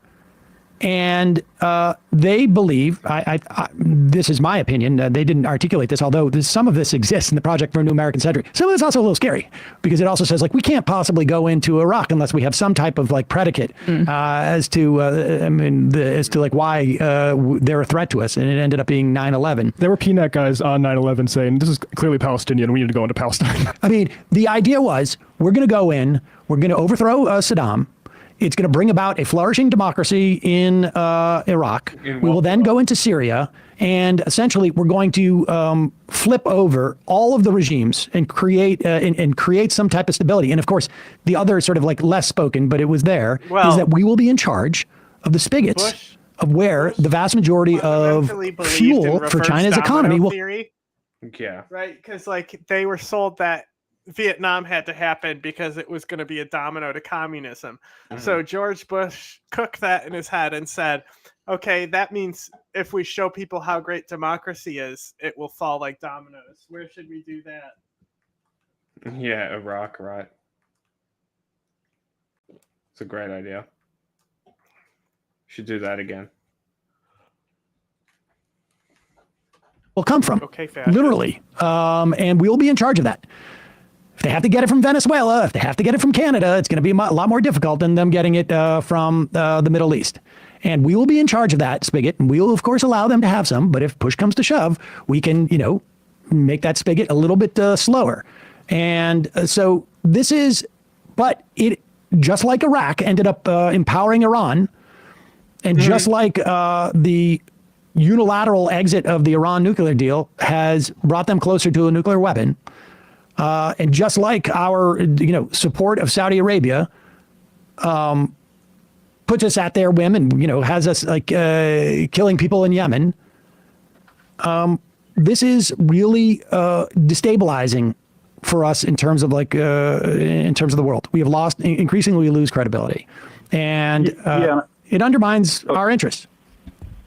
Absolutely. No, and I guess what I'm thinking is it seems like that would be the best way to undermine the America First messaging from the right, because they say, this is, we need to do everything at home first. And like really the underlying thing with the Abraham Accords is at the end, the goal is to have that peace agreement between Israel and Saudi Arabia. But that requires us to basically be a mercenary force to defend the Saudi royal family and share nuclear technology and really just compromise a lot of American interests. 100%. But like, to your point, think about what China did in the past, I guess it was 3 years ago at this point, or maybe 2, when they brokered negotiations over Yemen between Iran and Saudi Arabia. They're using soft power to curry favor in the region because they want Middle Eastern oil. What is the United States doing? Funding and abetting genocide. What has them, like, what is going to build something in terms of influence spheres in the future by by pursuing this path of just brute force? Yeah, and it's not like China has a great record of dealing with Muslims, particularly within their own borders. So, like, which is why the State Department was emphasizing Uyghurs so much before it decided to we need to support Israel in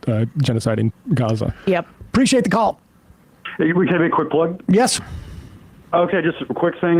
Started a podcast recently called Pressure Point Politics on Spotify and YouTube, just talking to local leaders in the battleground districts and states for the election. Oh, that's interesting. Awesome.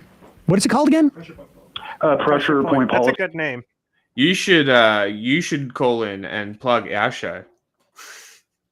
Again, that would mean I was like up and prepared when he's doing his show. That's not going to happen if we're doing a show where I'm up at 3 a.m. 3? Why 3? Because that's normally when we end.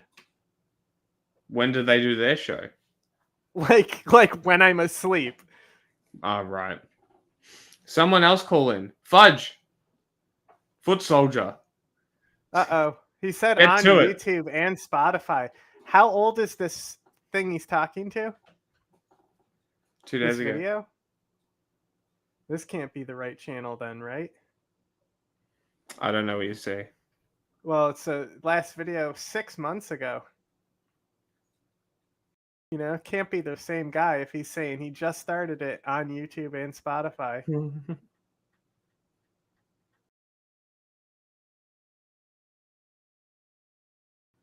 It says Real Pressure Point Politics is what his channel tag is. Screen share it.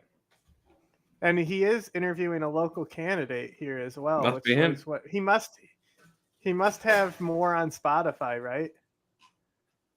Sure. See, it's just this is all this here is. This is just these two.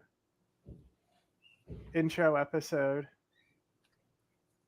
I guess this was his plan and he just never uploaded to YouTube.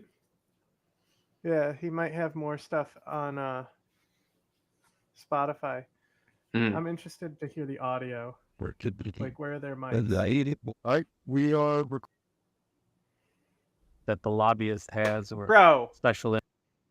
this angle is you can't do this. Yeah. What is this? Did they? It must have slid. Like, what's going on? Maybe they go back to like having a little bit of better one. Yeah, to come into play, but basically what it is legalized bribery. Yeah, we have the most corrupt political system because it's simple as that. He's got a mic on him. He's gonna wireless. Able to pass any legislation whatever that means. But they're like, I think the United States focus on legislation versus the actual representation, and that's because the money. Okay, so if you look here, there's it's like a laptop, and they have like a Logitech camera on it. Okay. Right, so they literally aren't looking at the camera feed. They don't even know what the angle is. Hilarious. So they have no clue what's happening. Bro, like, these can tripod mount. I almost picked up my camera to try to show the bottom of it. But they have tripod. Like, tripods are like $5 at Walmart. Yep. That can hold a little 2-pound camera. Mm-hmm. They're not expensive. But, like, their angle's fine. Like, it's even level. But why did they choose this one for the guest? This is awful. This is like one of the worst angles I have ever seen on like an amateur video. It's not level. It's basically what am I supposed to be looking at here, you know?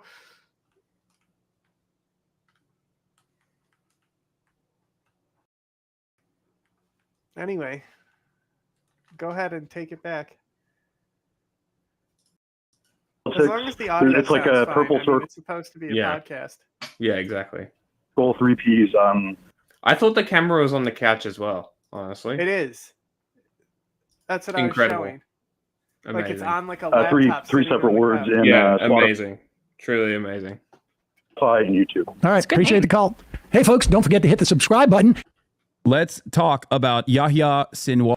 Yahya Sinwar became the Politburo chief of Hamas, was already the leader of the military wing of Hamas, and is seen as the person who was most responsible for, I don't want to use the term masterminding, because I feel like a lot of people are going to say, oh, you're being anti-Semitic or whatever what's a better word than that? Coordinating the October 7 attacks. So there's the raw footage of Yahya Sinwar's last moments. This doesn't actually show any blood or anything, but Israel, weirdly enough, presented this, I think, because they thought, like, look how sick this is. Like, we killed him. He died. He's a loser. But the reality of the matter is that, by definition, he is a loser. He dead. He lost. I think this will probably, I think this is like something that will backfire, considering that it completely contradicts a lot of the messaging surrounding Yahya Sinwar and the way that he was presented to be like surrounded by 20 hostages that he's handcuffed to, and that he was in a tunnel structure always, like, consistently hiding. And that's not the case at all. His arm is severed in the video. Yeah, his arm was shot off, I believe, by like the first artillery shell. Overall, the way that this played out is that they didn't even know that narrative that we don't exactly know. Oh, really? Okay, so there's like a competing narrative here, and obviously, it's like we can never know what exactly is true. So it's like being sold initially as like Sinwar found them, like you know, like he engaged them. Yeah, like they were looking for him and he found them, but like apparently they were like extremely close to his location, and he might have been trying to move locations at the time. Interesting. Like so if you think about it, like a lot of times when we are like really close to it, like Clinton talks about how he got close to killing bin Laden, but he had been moved before they did the strike, right? So like they get intelligence that they're closing in, you know, and they do. So, but the thing is, to contradict that, what about all these tunnels they're supposed to have? Why would they move them above ground if that's the case, right? Where are the tunnels? Apparently, but also another narrative would be like Sinwar is crazy enough that he's like, fuck it, I'm just gonna die. He was definitely ready to die. He's been ready to die since October 7th, is my opinion.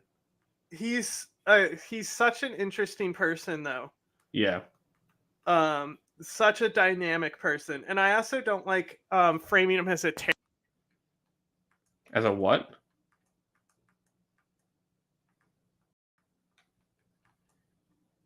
We lost you completely. I don't know what the fuck you did.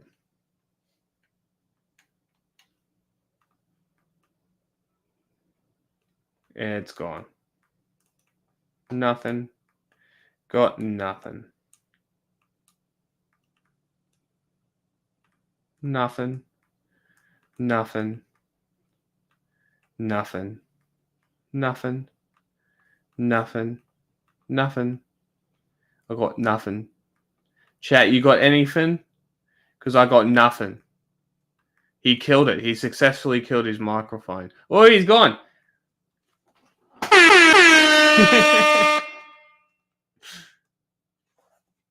Oh, shit. They got him. They got him. Mossad got him. Actually ended up targeting and killing Yahya Sinwar. They thought that they were... He's back. Is it good, though? Is it share as shit? I can hear. Yeah, it's because the cord is loose. I just need to buy a new cord. Anyway, like, the whole, like, framing him as a terrorist, like, I can frame him about the same zone as, like, Saddam Hussein. Yeah. You know? Like, I think he's, like, a little different. Well, also, like, terrorism has changed because of Al-qeada and ISIS. But yeah, that's kind of how I view him. Is more of like it's not like being like, oh, don't call him a terrorist because I'm like offended and want to defend his honor. It's a weird way to do it. Yeah, so the pressure points politics thing does not come up on Spotify. So that guy needs to definitely work on some stuff. SEO. That SEO sucks.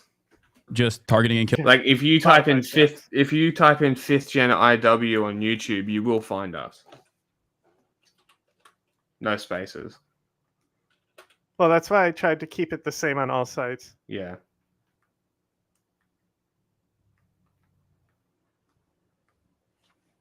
Killing random Palestinians. Basically, they see 3 people that they think are suspicious. Those 3 people scatter. There's like a firefight. One of them runs into this building. The building is shelled. But I guess I'll give you more details on his background after we talk about like the details surrounding the death of Yahya Sinwar. The top of any notional Israeli target list. A former internal enforcer, a former prisoner in Israel, since 2017, the head of Hamas in Gaza. Why would he be in the front lines, though? Does Hamas lack men now? I think that is one way to interpret the situation. And yes, Hamas's ranks have obviously been diminished in the last 12 months of a genocide. But I think the other reason is that the other reason why he was in the front lines is because, one, all of Gaza is a front line, and two, at least in terms of how he's always operated, he is not exactly a shy person.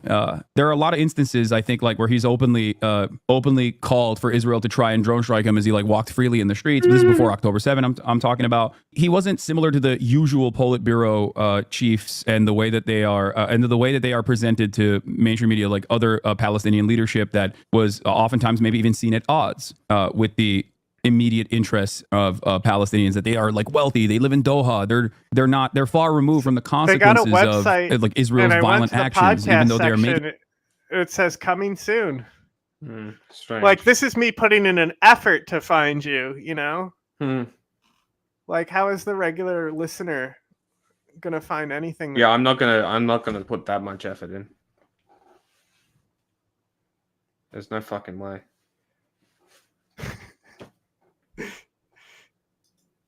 Making these decisions, right? He, on the other hand, was always amongst the population. I will, of course, bring up Hind Hassan's interview with him, which I have literally watched before. Hind Hassan says, "This was my interview with Lama Al-Arian, documentary filmmaker, war reporter, Vice News, and NPR.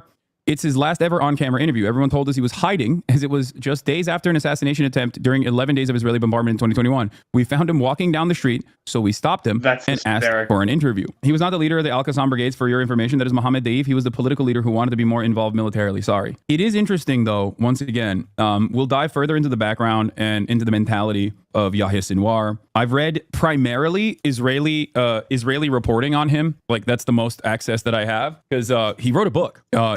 He spent a big chunk of his life, 2 decades in Israeli prison. His primary responsibility for Hamas was to seek out collaborators. So like most of the people that he actually punished or killed were Palestinian before he went to Israeli prison. And in Israeli prison, he basically learned a lot about Israel. One thing that you hear about him, one thing that I've heard so consistently, both from David Remnick and many other people in Israel, is that Khan Yunis. Like this guy massacred Palestinians. What, like, yeah, he was supposed to find collaborators, but just like Assad, entire villages would be blamed for collaboration. Yes. Like this guy wiped out people. Yeah, okay. It's that kind of collaborator. Yes, because of course you learn to swear complete fealty to Assad, or else you're gonna get massacred. Yeah. That's why you fucking go out and you kiss his portrait. Yeah. Yeah. But of course they're Sunni, so you don't fucking kiss portraits. That's the one thing I respect the Sunni for, and like I always laugh because like obviously they like, especially the Idlibi connections, they fucking hate Shia. Yeah.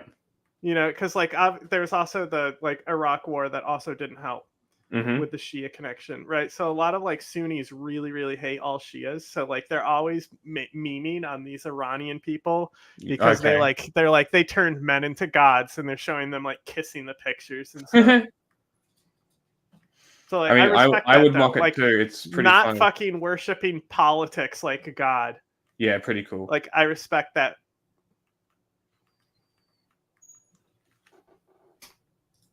They always say Yahya Sinwar understood us, as in Israeli society, better than we could ever understand Palestinians. And these are not people who like him, okay? These are not like people who are pro-Yahya Sinwar. Born in southern Khan Yunis to Palestinian refugee parents, he was 25 at the time of the first Intifada, or uprising, in 1987.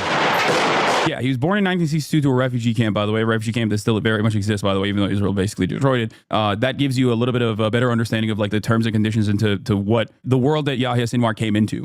Recruited to the newly formed Hamas, quickly becoming its chief enforcer, punishing, killing Palestinians suspected of collaborating with Israel. In 1989, he was convicted by Israel for the abduction and killing of 2 Israeli soldiers and the murder of 4 Palestinians. He spent 22 years as an Israeli prisoner, even giving interviews in fluent Hebrew. Studying Israeli society, media, politics, the better he had it to attack and undermine them. In 2011, he was one of more than 1,000 Palestinian prisoners released in exchange for the captured Israeli soldier Gilad Shalit. Fucking valuable get. Holy shit. Doctrinaire. It's interesting because while he was in Israeli prison, he was scheming to figure out a way to do like a hot. How are they supposed to know that he would suddenly become like the main leader? Yeah, well, exactly. I mean, they were supposed to know when they bombed the other one, but you know what I mean. Like, he rose through the ranks when he came back. Like, this guy actually worked to get to the top. True. Most of that work was killing. Started from the bottom, now we're here. Now he's dead. Sucks to suck. Hostage negotiation already to potentially like do a prison break, I believe, if I'm not mistaken. And he was one of the primary parties in the negotiations process. He was a principal negotiator. Like, he played a role in this hostage swap that occurred with Gilad Shalit. Long opposed to the Oslo peace process, with the aim of eradicating Israel and reclaiming all of Palestine, he established himself as a chief strategist, boosting ties with Iran. In 2015, he was defined by the US government as a specially designated global terrorist. His seniority within Hamas was cemented in 2017 when he became its Gaza chief, changing the power balance in favor of its military wing. The same year, Hamas issued an updated charter suggesting it would accept an interim Palestinian state alongside Israel. Sinwar entering into what some saw as an unspoken... of the ruler. The ruler. Can we go back real quick? Of its military. Hamas was cemented in 2017 when he became its Gaza chief, changing the power balance in favor of its military wing. The same year, Hamas issued an updated charter suggesting it would accept an interim Palestinian state alongside Israel. Hamas issued an updated charter suggesting it would accept an... He's the only one who gets a chair. It's an old dude. Can't kneel anymore. Yeah, and that's the thing is, it's like we need to be careful when we like talk about this guy. Like, the worshiping that goes on because he's the opposition to Israel. Yes. I mean, let's really like it. That's the whole thing where it's like these people ultimately think October 7th was a good thing. Yeah, that's wild. So like this whole like breakdown with Ethan that might have gone on for 4 hours today. What he's fundamentally missing, where he's trying to generalize anti-Semitism and missing completely on most of it, right? What he actually needs to be like focusing on is ultimately deep down, Hassan likes that October 7th happened. He thinks that it was a good thing. Yeah. Ultimately, yeah. And that's like what was crazy to me when it happened with like a lot of people online. Obviously, like Twitter is more polarizing on these politics, but yeah. Like, that's the thing, is like immediately on October 7th, I was thinking about Palestinians. Yeah. Like, as I'm hunting down every single clip that I could post, as in it wasn't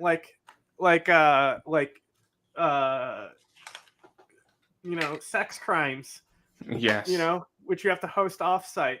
Like, Twitter allowed all those shit to stay up, and I was able to find it by like searching for it on Twitter, like finding each video to document the entire thing, and probably more of those videos are probably purged from Twitter because they banned the accounts who posted them.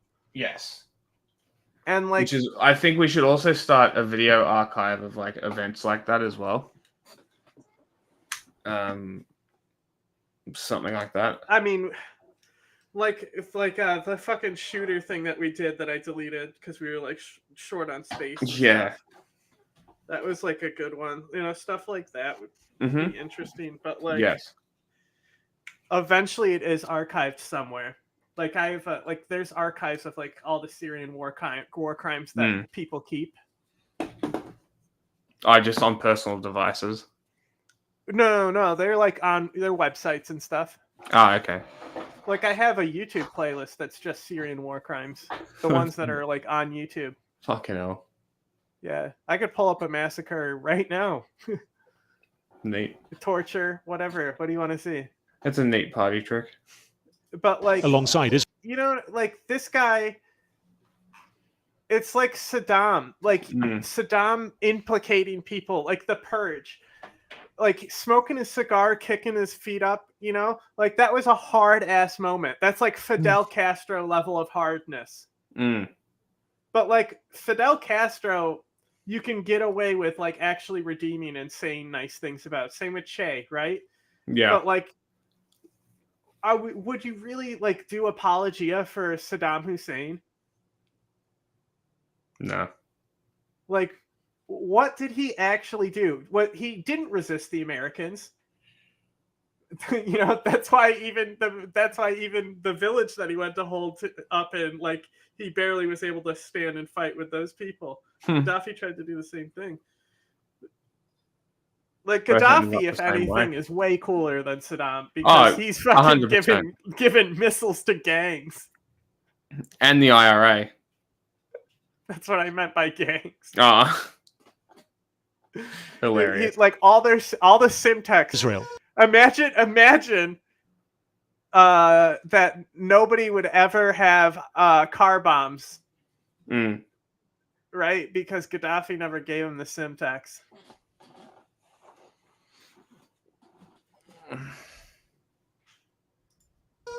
Sinwar entering into what some saw as an unspoken arrangement with Israel's Prime Minister, Benjamin Netanyahu.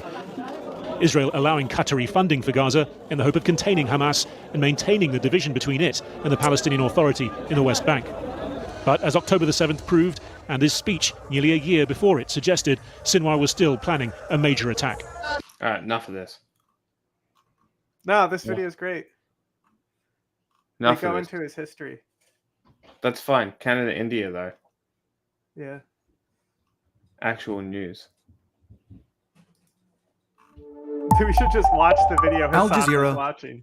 This is 20 minutes. Let's just do the news. Yesterday, we told you about Canada and India each removing the other's senior diplomats in tit-for-tat expulsions. Well, the move comes as Canada and India are embroiled in a dispute following the assassination of prominent Sikh activist Hardy. Look at this guy's name. It's getting dangerous. The guy on the poster? Yep. It's fucking dangerous. Oh, okay. Deep Singh Najar outside a Sikh temple in Vancouver last year. Canadian Prime Minister Justin Trudeau has previously claimed that officials had credible evidence the Indian government was involved in the murder, and police in Canada have accused Indian agents of involvement in homicides and violence. No. About Jordan Peterson and Tucker Carlson? Oh no, what do you say? They said they have intelligence that they're Russian assets. No shit. Yeah, Jordan Peterson was not happy about it. Because he already hates Friday is Trudeau. going to be so much fun. Acts. India has rejected Canada's allegations. For more on this, I'm joined by Global News Ottawa Bureau Chief Mercedes Stevenson. This sounds complicated. It's intriguing. Help us understand what officials in Canada claim specifically that the Indian government is doing. This really came out, Errol, in a stunning press conference on what was in Canada our Thanksgiving Monday. And it was completely unexpected that something this broad and significant would be announced. What the Royal Canadian Mounted Police came out and said is that they had evidence that the Indian government and Indian government agents who were in Canada essentially posing as diplomats under diplomatic cover were involved in spying on people in Canada, feeding that information back to the Modi government in India about people who were... Look, this is like they're trying not to give away too much of the game. Okay?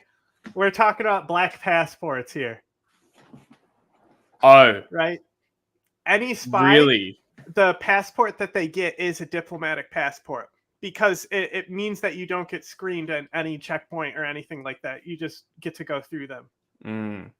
Right? So these people like are almost diplomats on paper. Like all spies pose as diplomats. They have black passports because they're diplomat passports.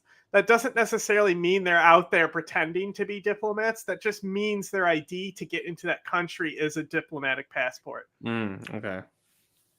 Doesn't mean that give them immunity? Yes, like Lethal Weapon. Interesting. I think he's in that movie. Is that what he's holding up as a black passport the whole time, saying diplomatic immunity? Maybe. I haven't seen it for a while. Maybe Anyway, I sent you a I saw Trudeau video. That's might be what we're looking for.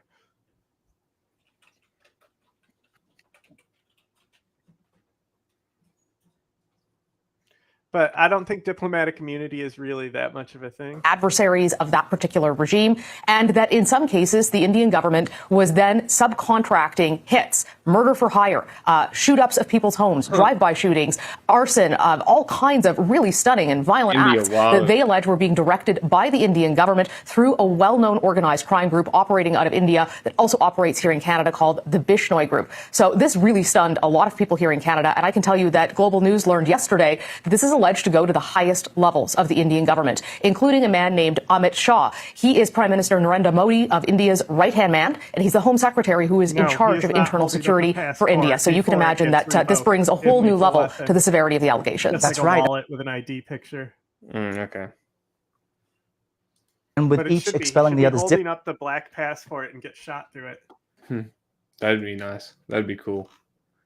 diplomats, this could have long-reaching implications. You wonder where this goes from here. How is India responding to what are very serious claims? Well, they are outraged. They say that there is no evidence for this, that they believe that the Trudeau government is essentially trying to play vote block politics. They say that they do not engage in these sort of activities. On the other hand, I'm hearing from police here that they are shocked that a Democratic ally would be conducting these kinds of operations on Canadian soil, that this is a national security investigation separate from politics that came about as a result of a homicide investigation that then started to develop more and more layers, and that there's further complications here because Indian and Canadian intelligence have cooperated in the past. Investigated all these homicides. Oh, sorry, suicides that happen as hard as this. Imagine. They'd really be giving away the game. Maybe that's why they're fighting so hard. They don't want them to investigate. Well, that's why I joke that all the countries are like, India, you're fucking it up for the rest of us. You're too obvious. And of course, there's a tremendous person-to-person connection between India and Canada, not to mention business. And now all of that is very complicated, and it's not clear how this is going to go forward, especially if it's going that high up into the Modi government and not simply, a couple of rogue agents who took things into their own hands. All right, Mercedes Stephenson, we appreciate you waking up with us. We'll check in with you as this continues to unfold. Thanks for your time. Let me be clear. The evidence brought to light by the RCMP cannot be ignored. It leads to one conclusion. It is necessary to disrupt the criminal activities that continue to pose a threat to public safety in Canada. That is why we acted. Because we will always, first and foremost, stand for the rights of Canadians to feel safe and secure in their own country. We will never tolerate the involvement of a foreign government threatening and killing. Yeah. Looked at him on the TV. Canadian citizens. Yeah.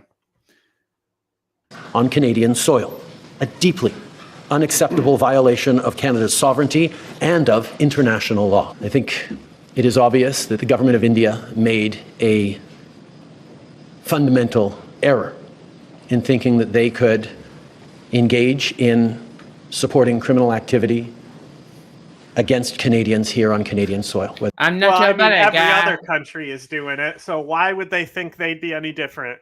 Listen, friend, I'm not your buddy, guy. There be murders or extortion or other violent acts is absolutely unacceptable for any country, any democracy that upholds the rule of law. Iraqis in the semi-autonomous. Hang on. Not that one yet. Oh no, where is it? Yeah. Could we look at the messages that were transmitted or amplified in that respect? On page 7, there are some screenshots that were shown by the researcher. And could we zoom so that we can see the titles? I know there are quite a few of them there, but I'll read a few of them. In the middle, Canada's Freedom Convoy has perfectly exposed legacy media's conceited bias. Trudeau is not up to the job, or MEP accuses Canada of human rights violation. Donc, le convoi de la liberté est terminé depuis longtemps, mais... Freedom Convoy is over, but these messages are still being sent nowadays. Answer, yes. We have seen that anti-vax messages during the convoy and during the pandemic were amplified by Russian propaganda, especially in the media of the right. Can we and get it one was of these in continued America by for messages. real? Like, This it might is just be awful. like it's fucking awful because it's in French. But like, what's being presented here? Like, can we please just once? Well, why don't we do it? We need to find the source. No, keep hang on, because he'll go over the Peterson stuff. The people who were sharing anti-vax messages, it doesn't mean that there weren't people who were legitimately anti-vax, but that was hugely amplified by Russian propaganda. And once Ukraine was invaded, we saw a lot of those channels become pro-Putin propaganda channels. And as I said, we've recently seen that RT is currently funding bloggers and other YouTube This chick is personalities of the struggling. right, such as Jordan Peterson, other names that are well known, and Tucker Carlson as well, in order to amplify messages that are destabilizing democracies. So he said RT is funding, like, she was listing things like bloggers, YouTubers and stuff, streamers, and like she couldn't keep up with the list. But like they literally said Russia Today funding Jordan Peterson and Tucker Carlson according to their fucking like intelligence. I would want to see that and document. analysis of these amplifications. I want to see that document. I want that document. That document. I want that because document. we know that like most Republican and conservative ops are outside funded already. And like, so I think Emma made this point where she said, why do you think they were so quick to accept these millions of dollars? Because like, that's what everyone said. It's like, you were getting millions of dollars and you barely asked any questions. Why do you think? Yeah. They're used to doing this, which means that Russia has probably learned that it's very easy to just pay these people. And like, how much did they actually look at how sloppy that last op was for that? And that was just like one little YouTube channel. You think we couldn't find other channels like that are set up that sloppy? Yeah, like exactly. Sometimes it's obvious. Sometimes I'll be like, bro, you got to look at this channel that like, and it'll be like breakthrough news, you know? Yes. That I'll dive through and like find and like look at how many viewers they have and like how high the production is. Yes. Yeah, exactly. It's very funny. Anyway. Like, can we please just have a meeting about how this happens here? And because then it's just going to be Russia. They're going to be like, they say everything is Russia. Yeah. Well, they're a bad guy. Because it is. Yeah, exactly. It's not our fault. Reality. You are literally traitors to this country. And with that, I think that's a good finish. We'll end on that one. I think. What was the one you had up before? Oh, the Kurdish election. The Kurdish Let's look at election. that real quick. All right. autonomous Kurdish region cast their ballots in a long overdue parliamentary election. The primary competitors are the two dominant parties, the Kurdistan Democratic Party, dominant in Erbil and Houk, and the Patriotic Union of Kurdistan, popular in Sulaymaniyah and Halabja. Disagreement between them delayed this election by 2 years. I hope that this election brings a ray of hope and security, paving the way for further development, prosperity and reconstruction in our beloved Kurdistan. I wish for all the dreams of Kurdish people to be fulfilled under the wise leadership of Kurdistan. The northern region's economic struggles remain the voters' major concern, and there are unresolved disputes with the central government in Baghdad on budget cuts, while some are skeptical of the opposition party's ability to deal with those issues. This parliament will participate in the daily lives of the Kurdish people, fulfilling all their wishes, ensuring that their economic and security needs are met, and allowing us to live a stable life. Abdul We is aspire the to live Kurdish- freely and democratically, It's the Kurdish Steven Seagal right here. just like any other human being. Corruption is also among the central issues in this election. For years, the Kurdish regional government has faced allegations of nepotism. Percentage of the parties that won Al Jazeera. Can we get a graphic on who what got what? This is just And a saying lack that of it's happening, right? Yeah. Okay, because I'm pretty sure election On Sunday, results are Iraqi out. citizens living in the northern semi-autonomous KRG region will go to the polls to choose 100 new parliamentarians. I want our government to be stronger. We want the candidates to stand behind the people in these elections. We want the winners to defend the interest of people after the elections. We want to be a strong region and to be stronger against our enemies. Nearly 3 million eligible voters in 4 provinces Necessarily- will choose okay, their the results representative. are in. They just haven't determined the seat numbers, I guess. Okay. Okay. For the next 4 years. Oh my fucking god. New Generation came in third, but like, can we get results from last election? Like, it would be cool to see, like, how many seats they gained. Oh, it says at the top here. I'm so stupid. But so you have to wait to see how many seats are in because it only says how many seats they got last election. Okay. I'll have to wait. The main issues: oil revenues, relations with Baghdad, internal reforms, and security. The postponement of the election was actually a good thing. We got to see the plans of the parties in the government. The people want to go to elections, people want salaries to be raised. There are agreements made in Baghdad on this issue. One of the biggest expectations is that these agreements are respected. Young people are unemployed. Job opportunities need to be increased, and the people want peace. For some, this vote represents a chance for real change, while others remain skeptical about whether it will lead to significant reforms. Beyond the voices of everyday voters, political leaders of ethnic minorities say they will play a crucial role in shaping the future of this region. Iraq's Turkmen community is one of those groups making historic moves in this election.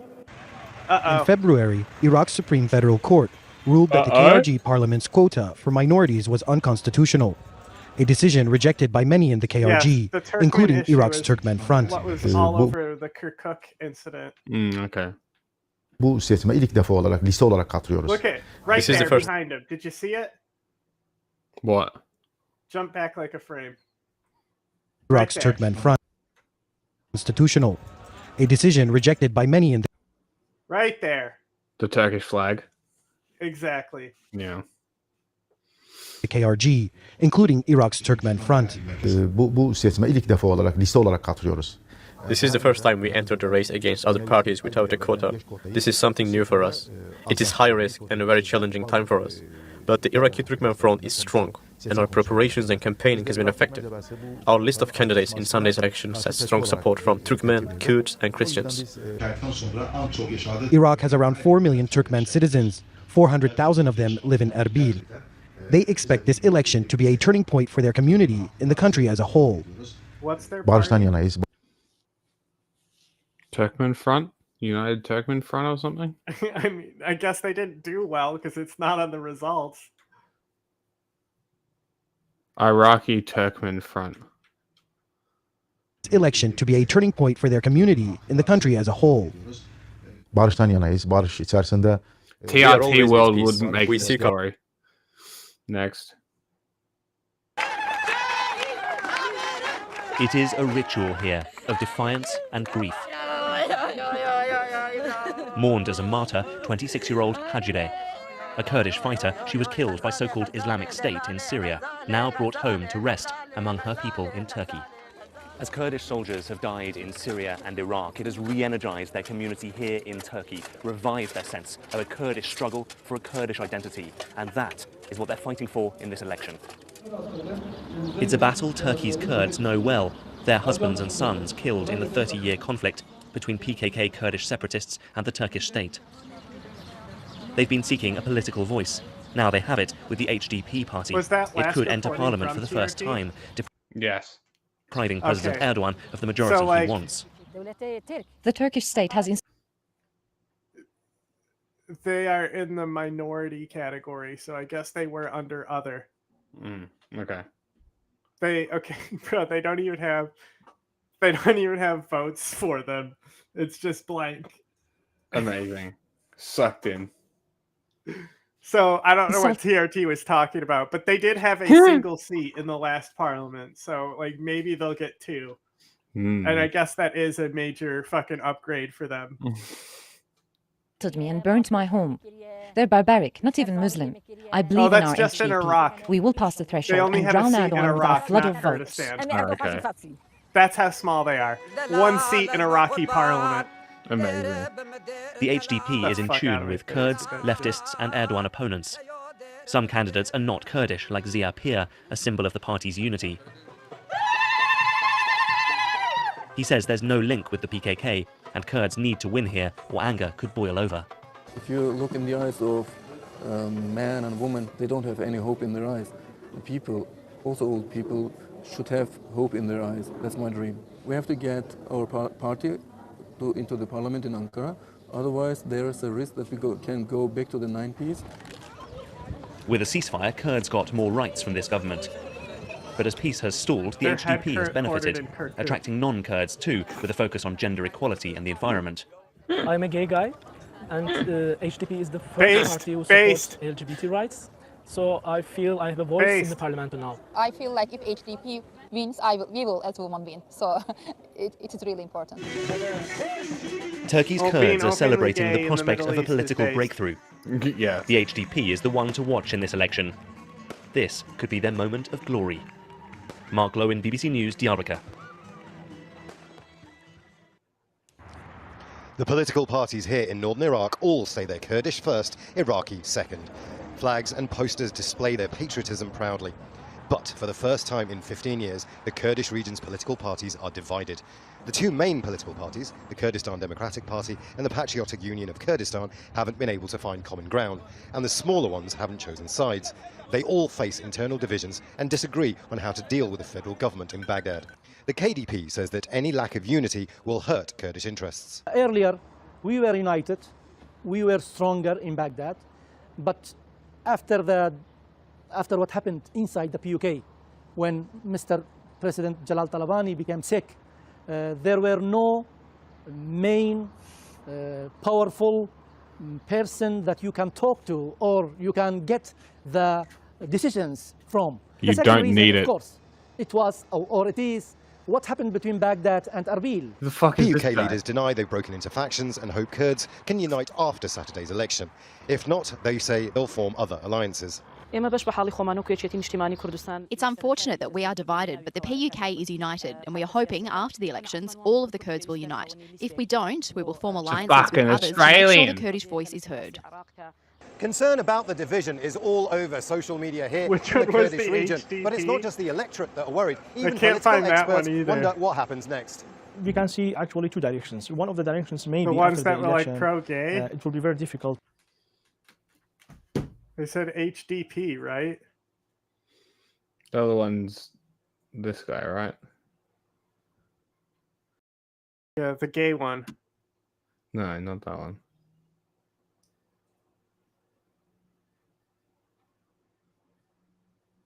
After her. This guy. What is the actual name of the party? And Christians together. The division in Kurdish politics is all the more... If not, they... The second reason, of course, it was... No, it's the gay guy who said he's openly gay. We were strong. The second...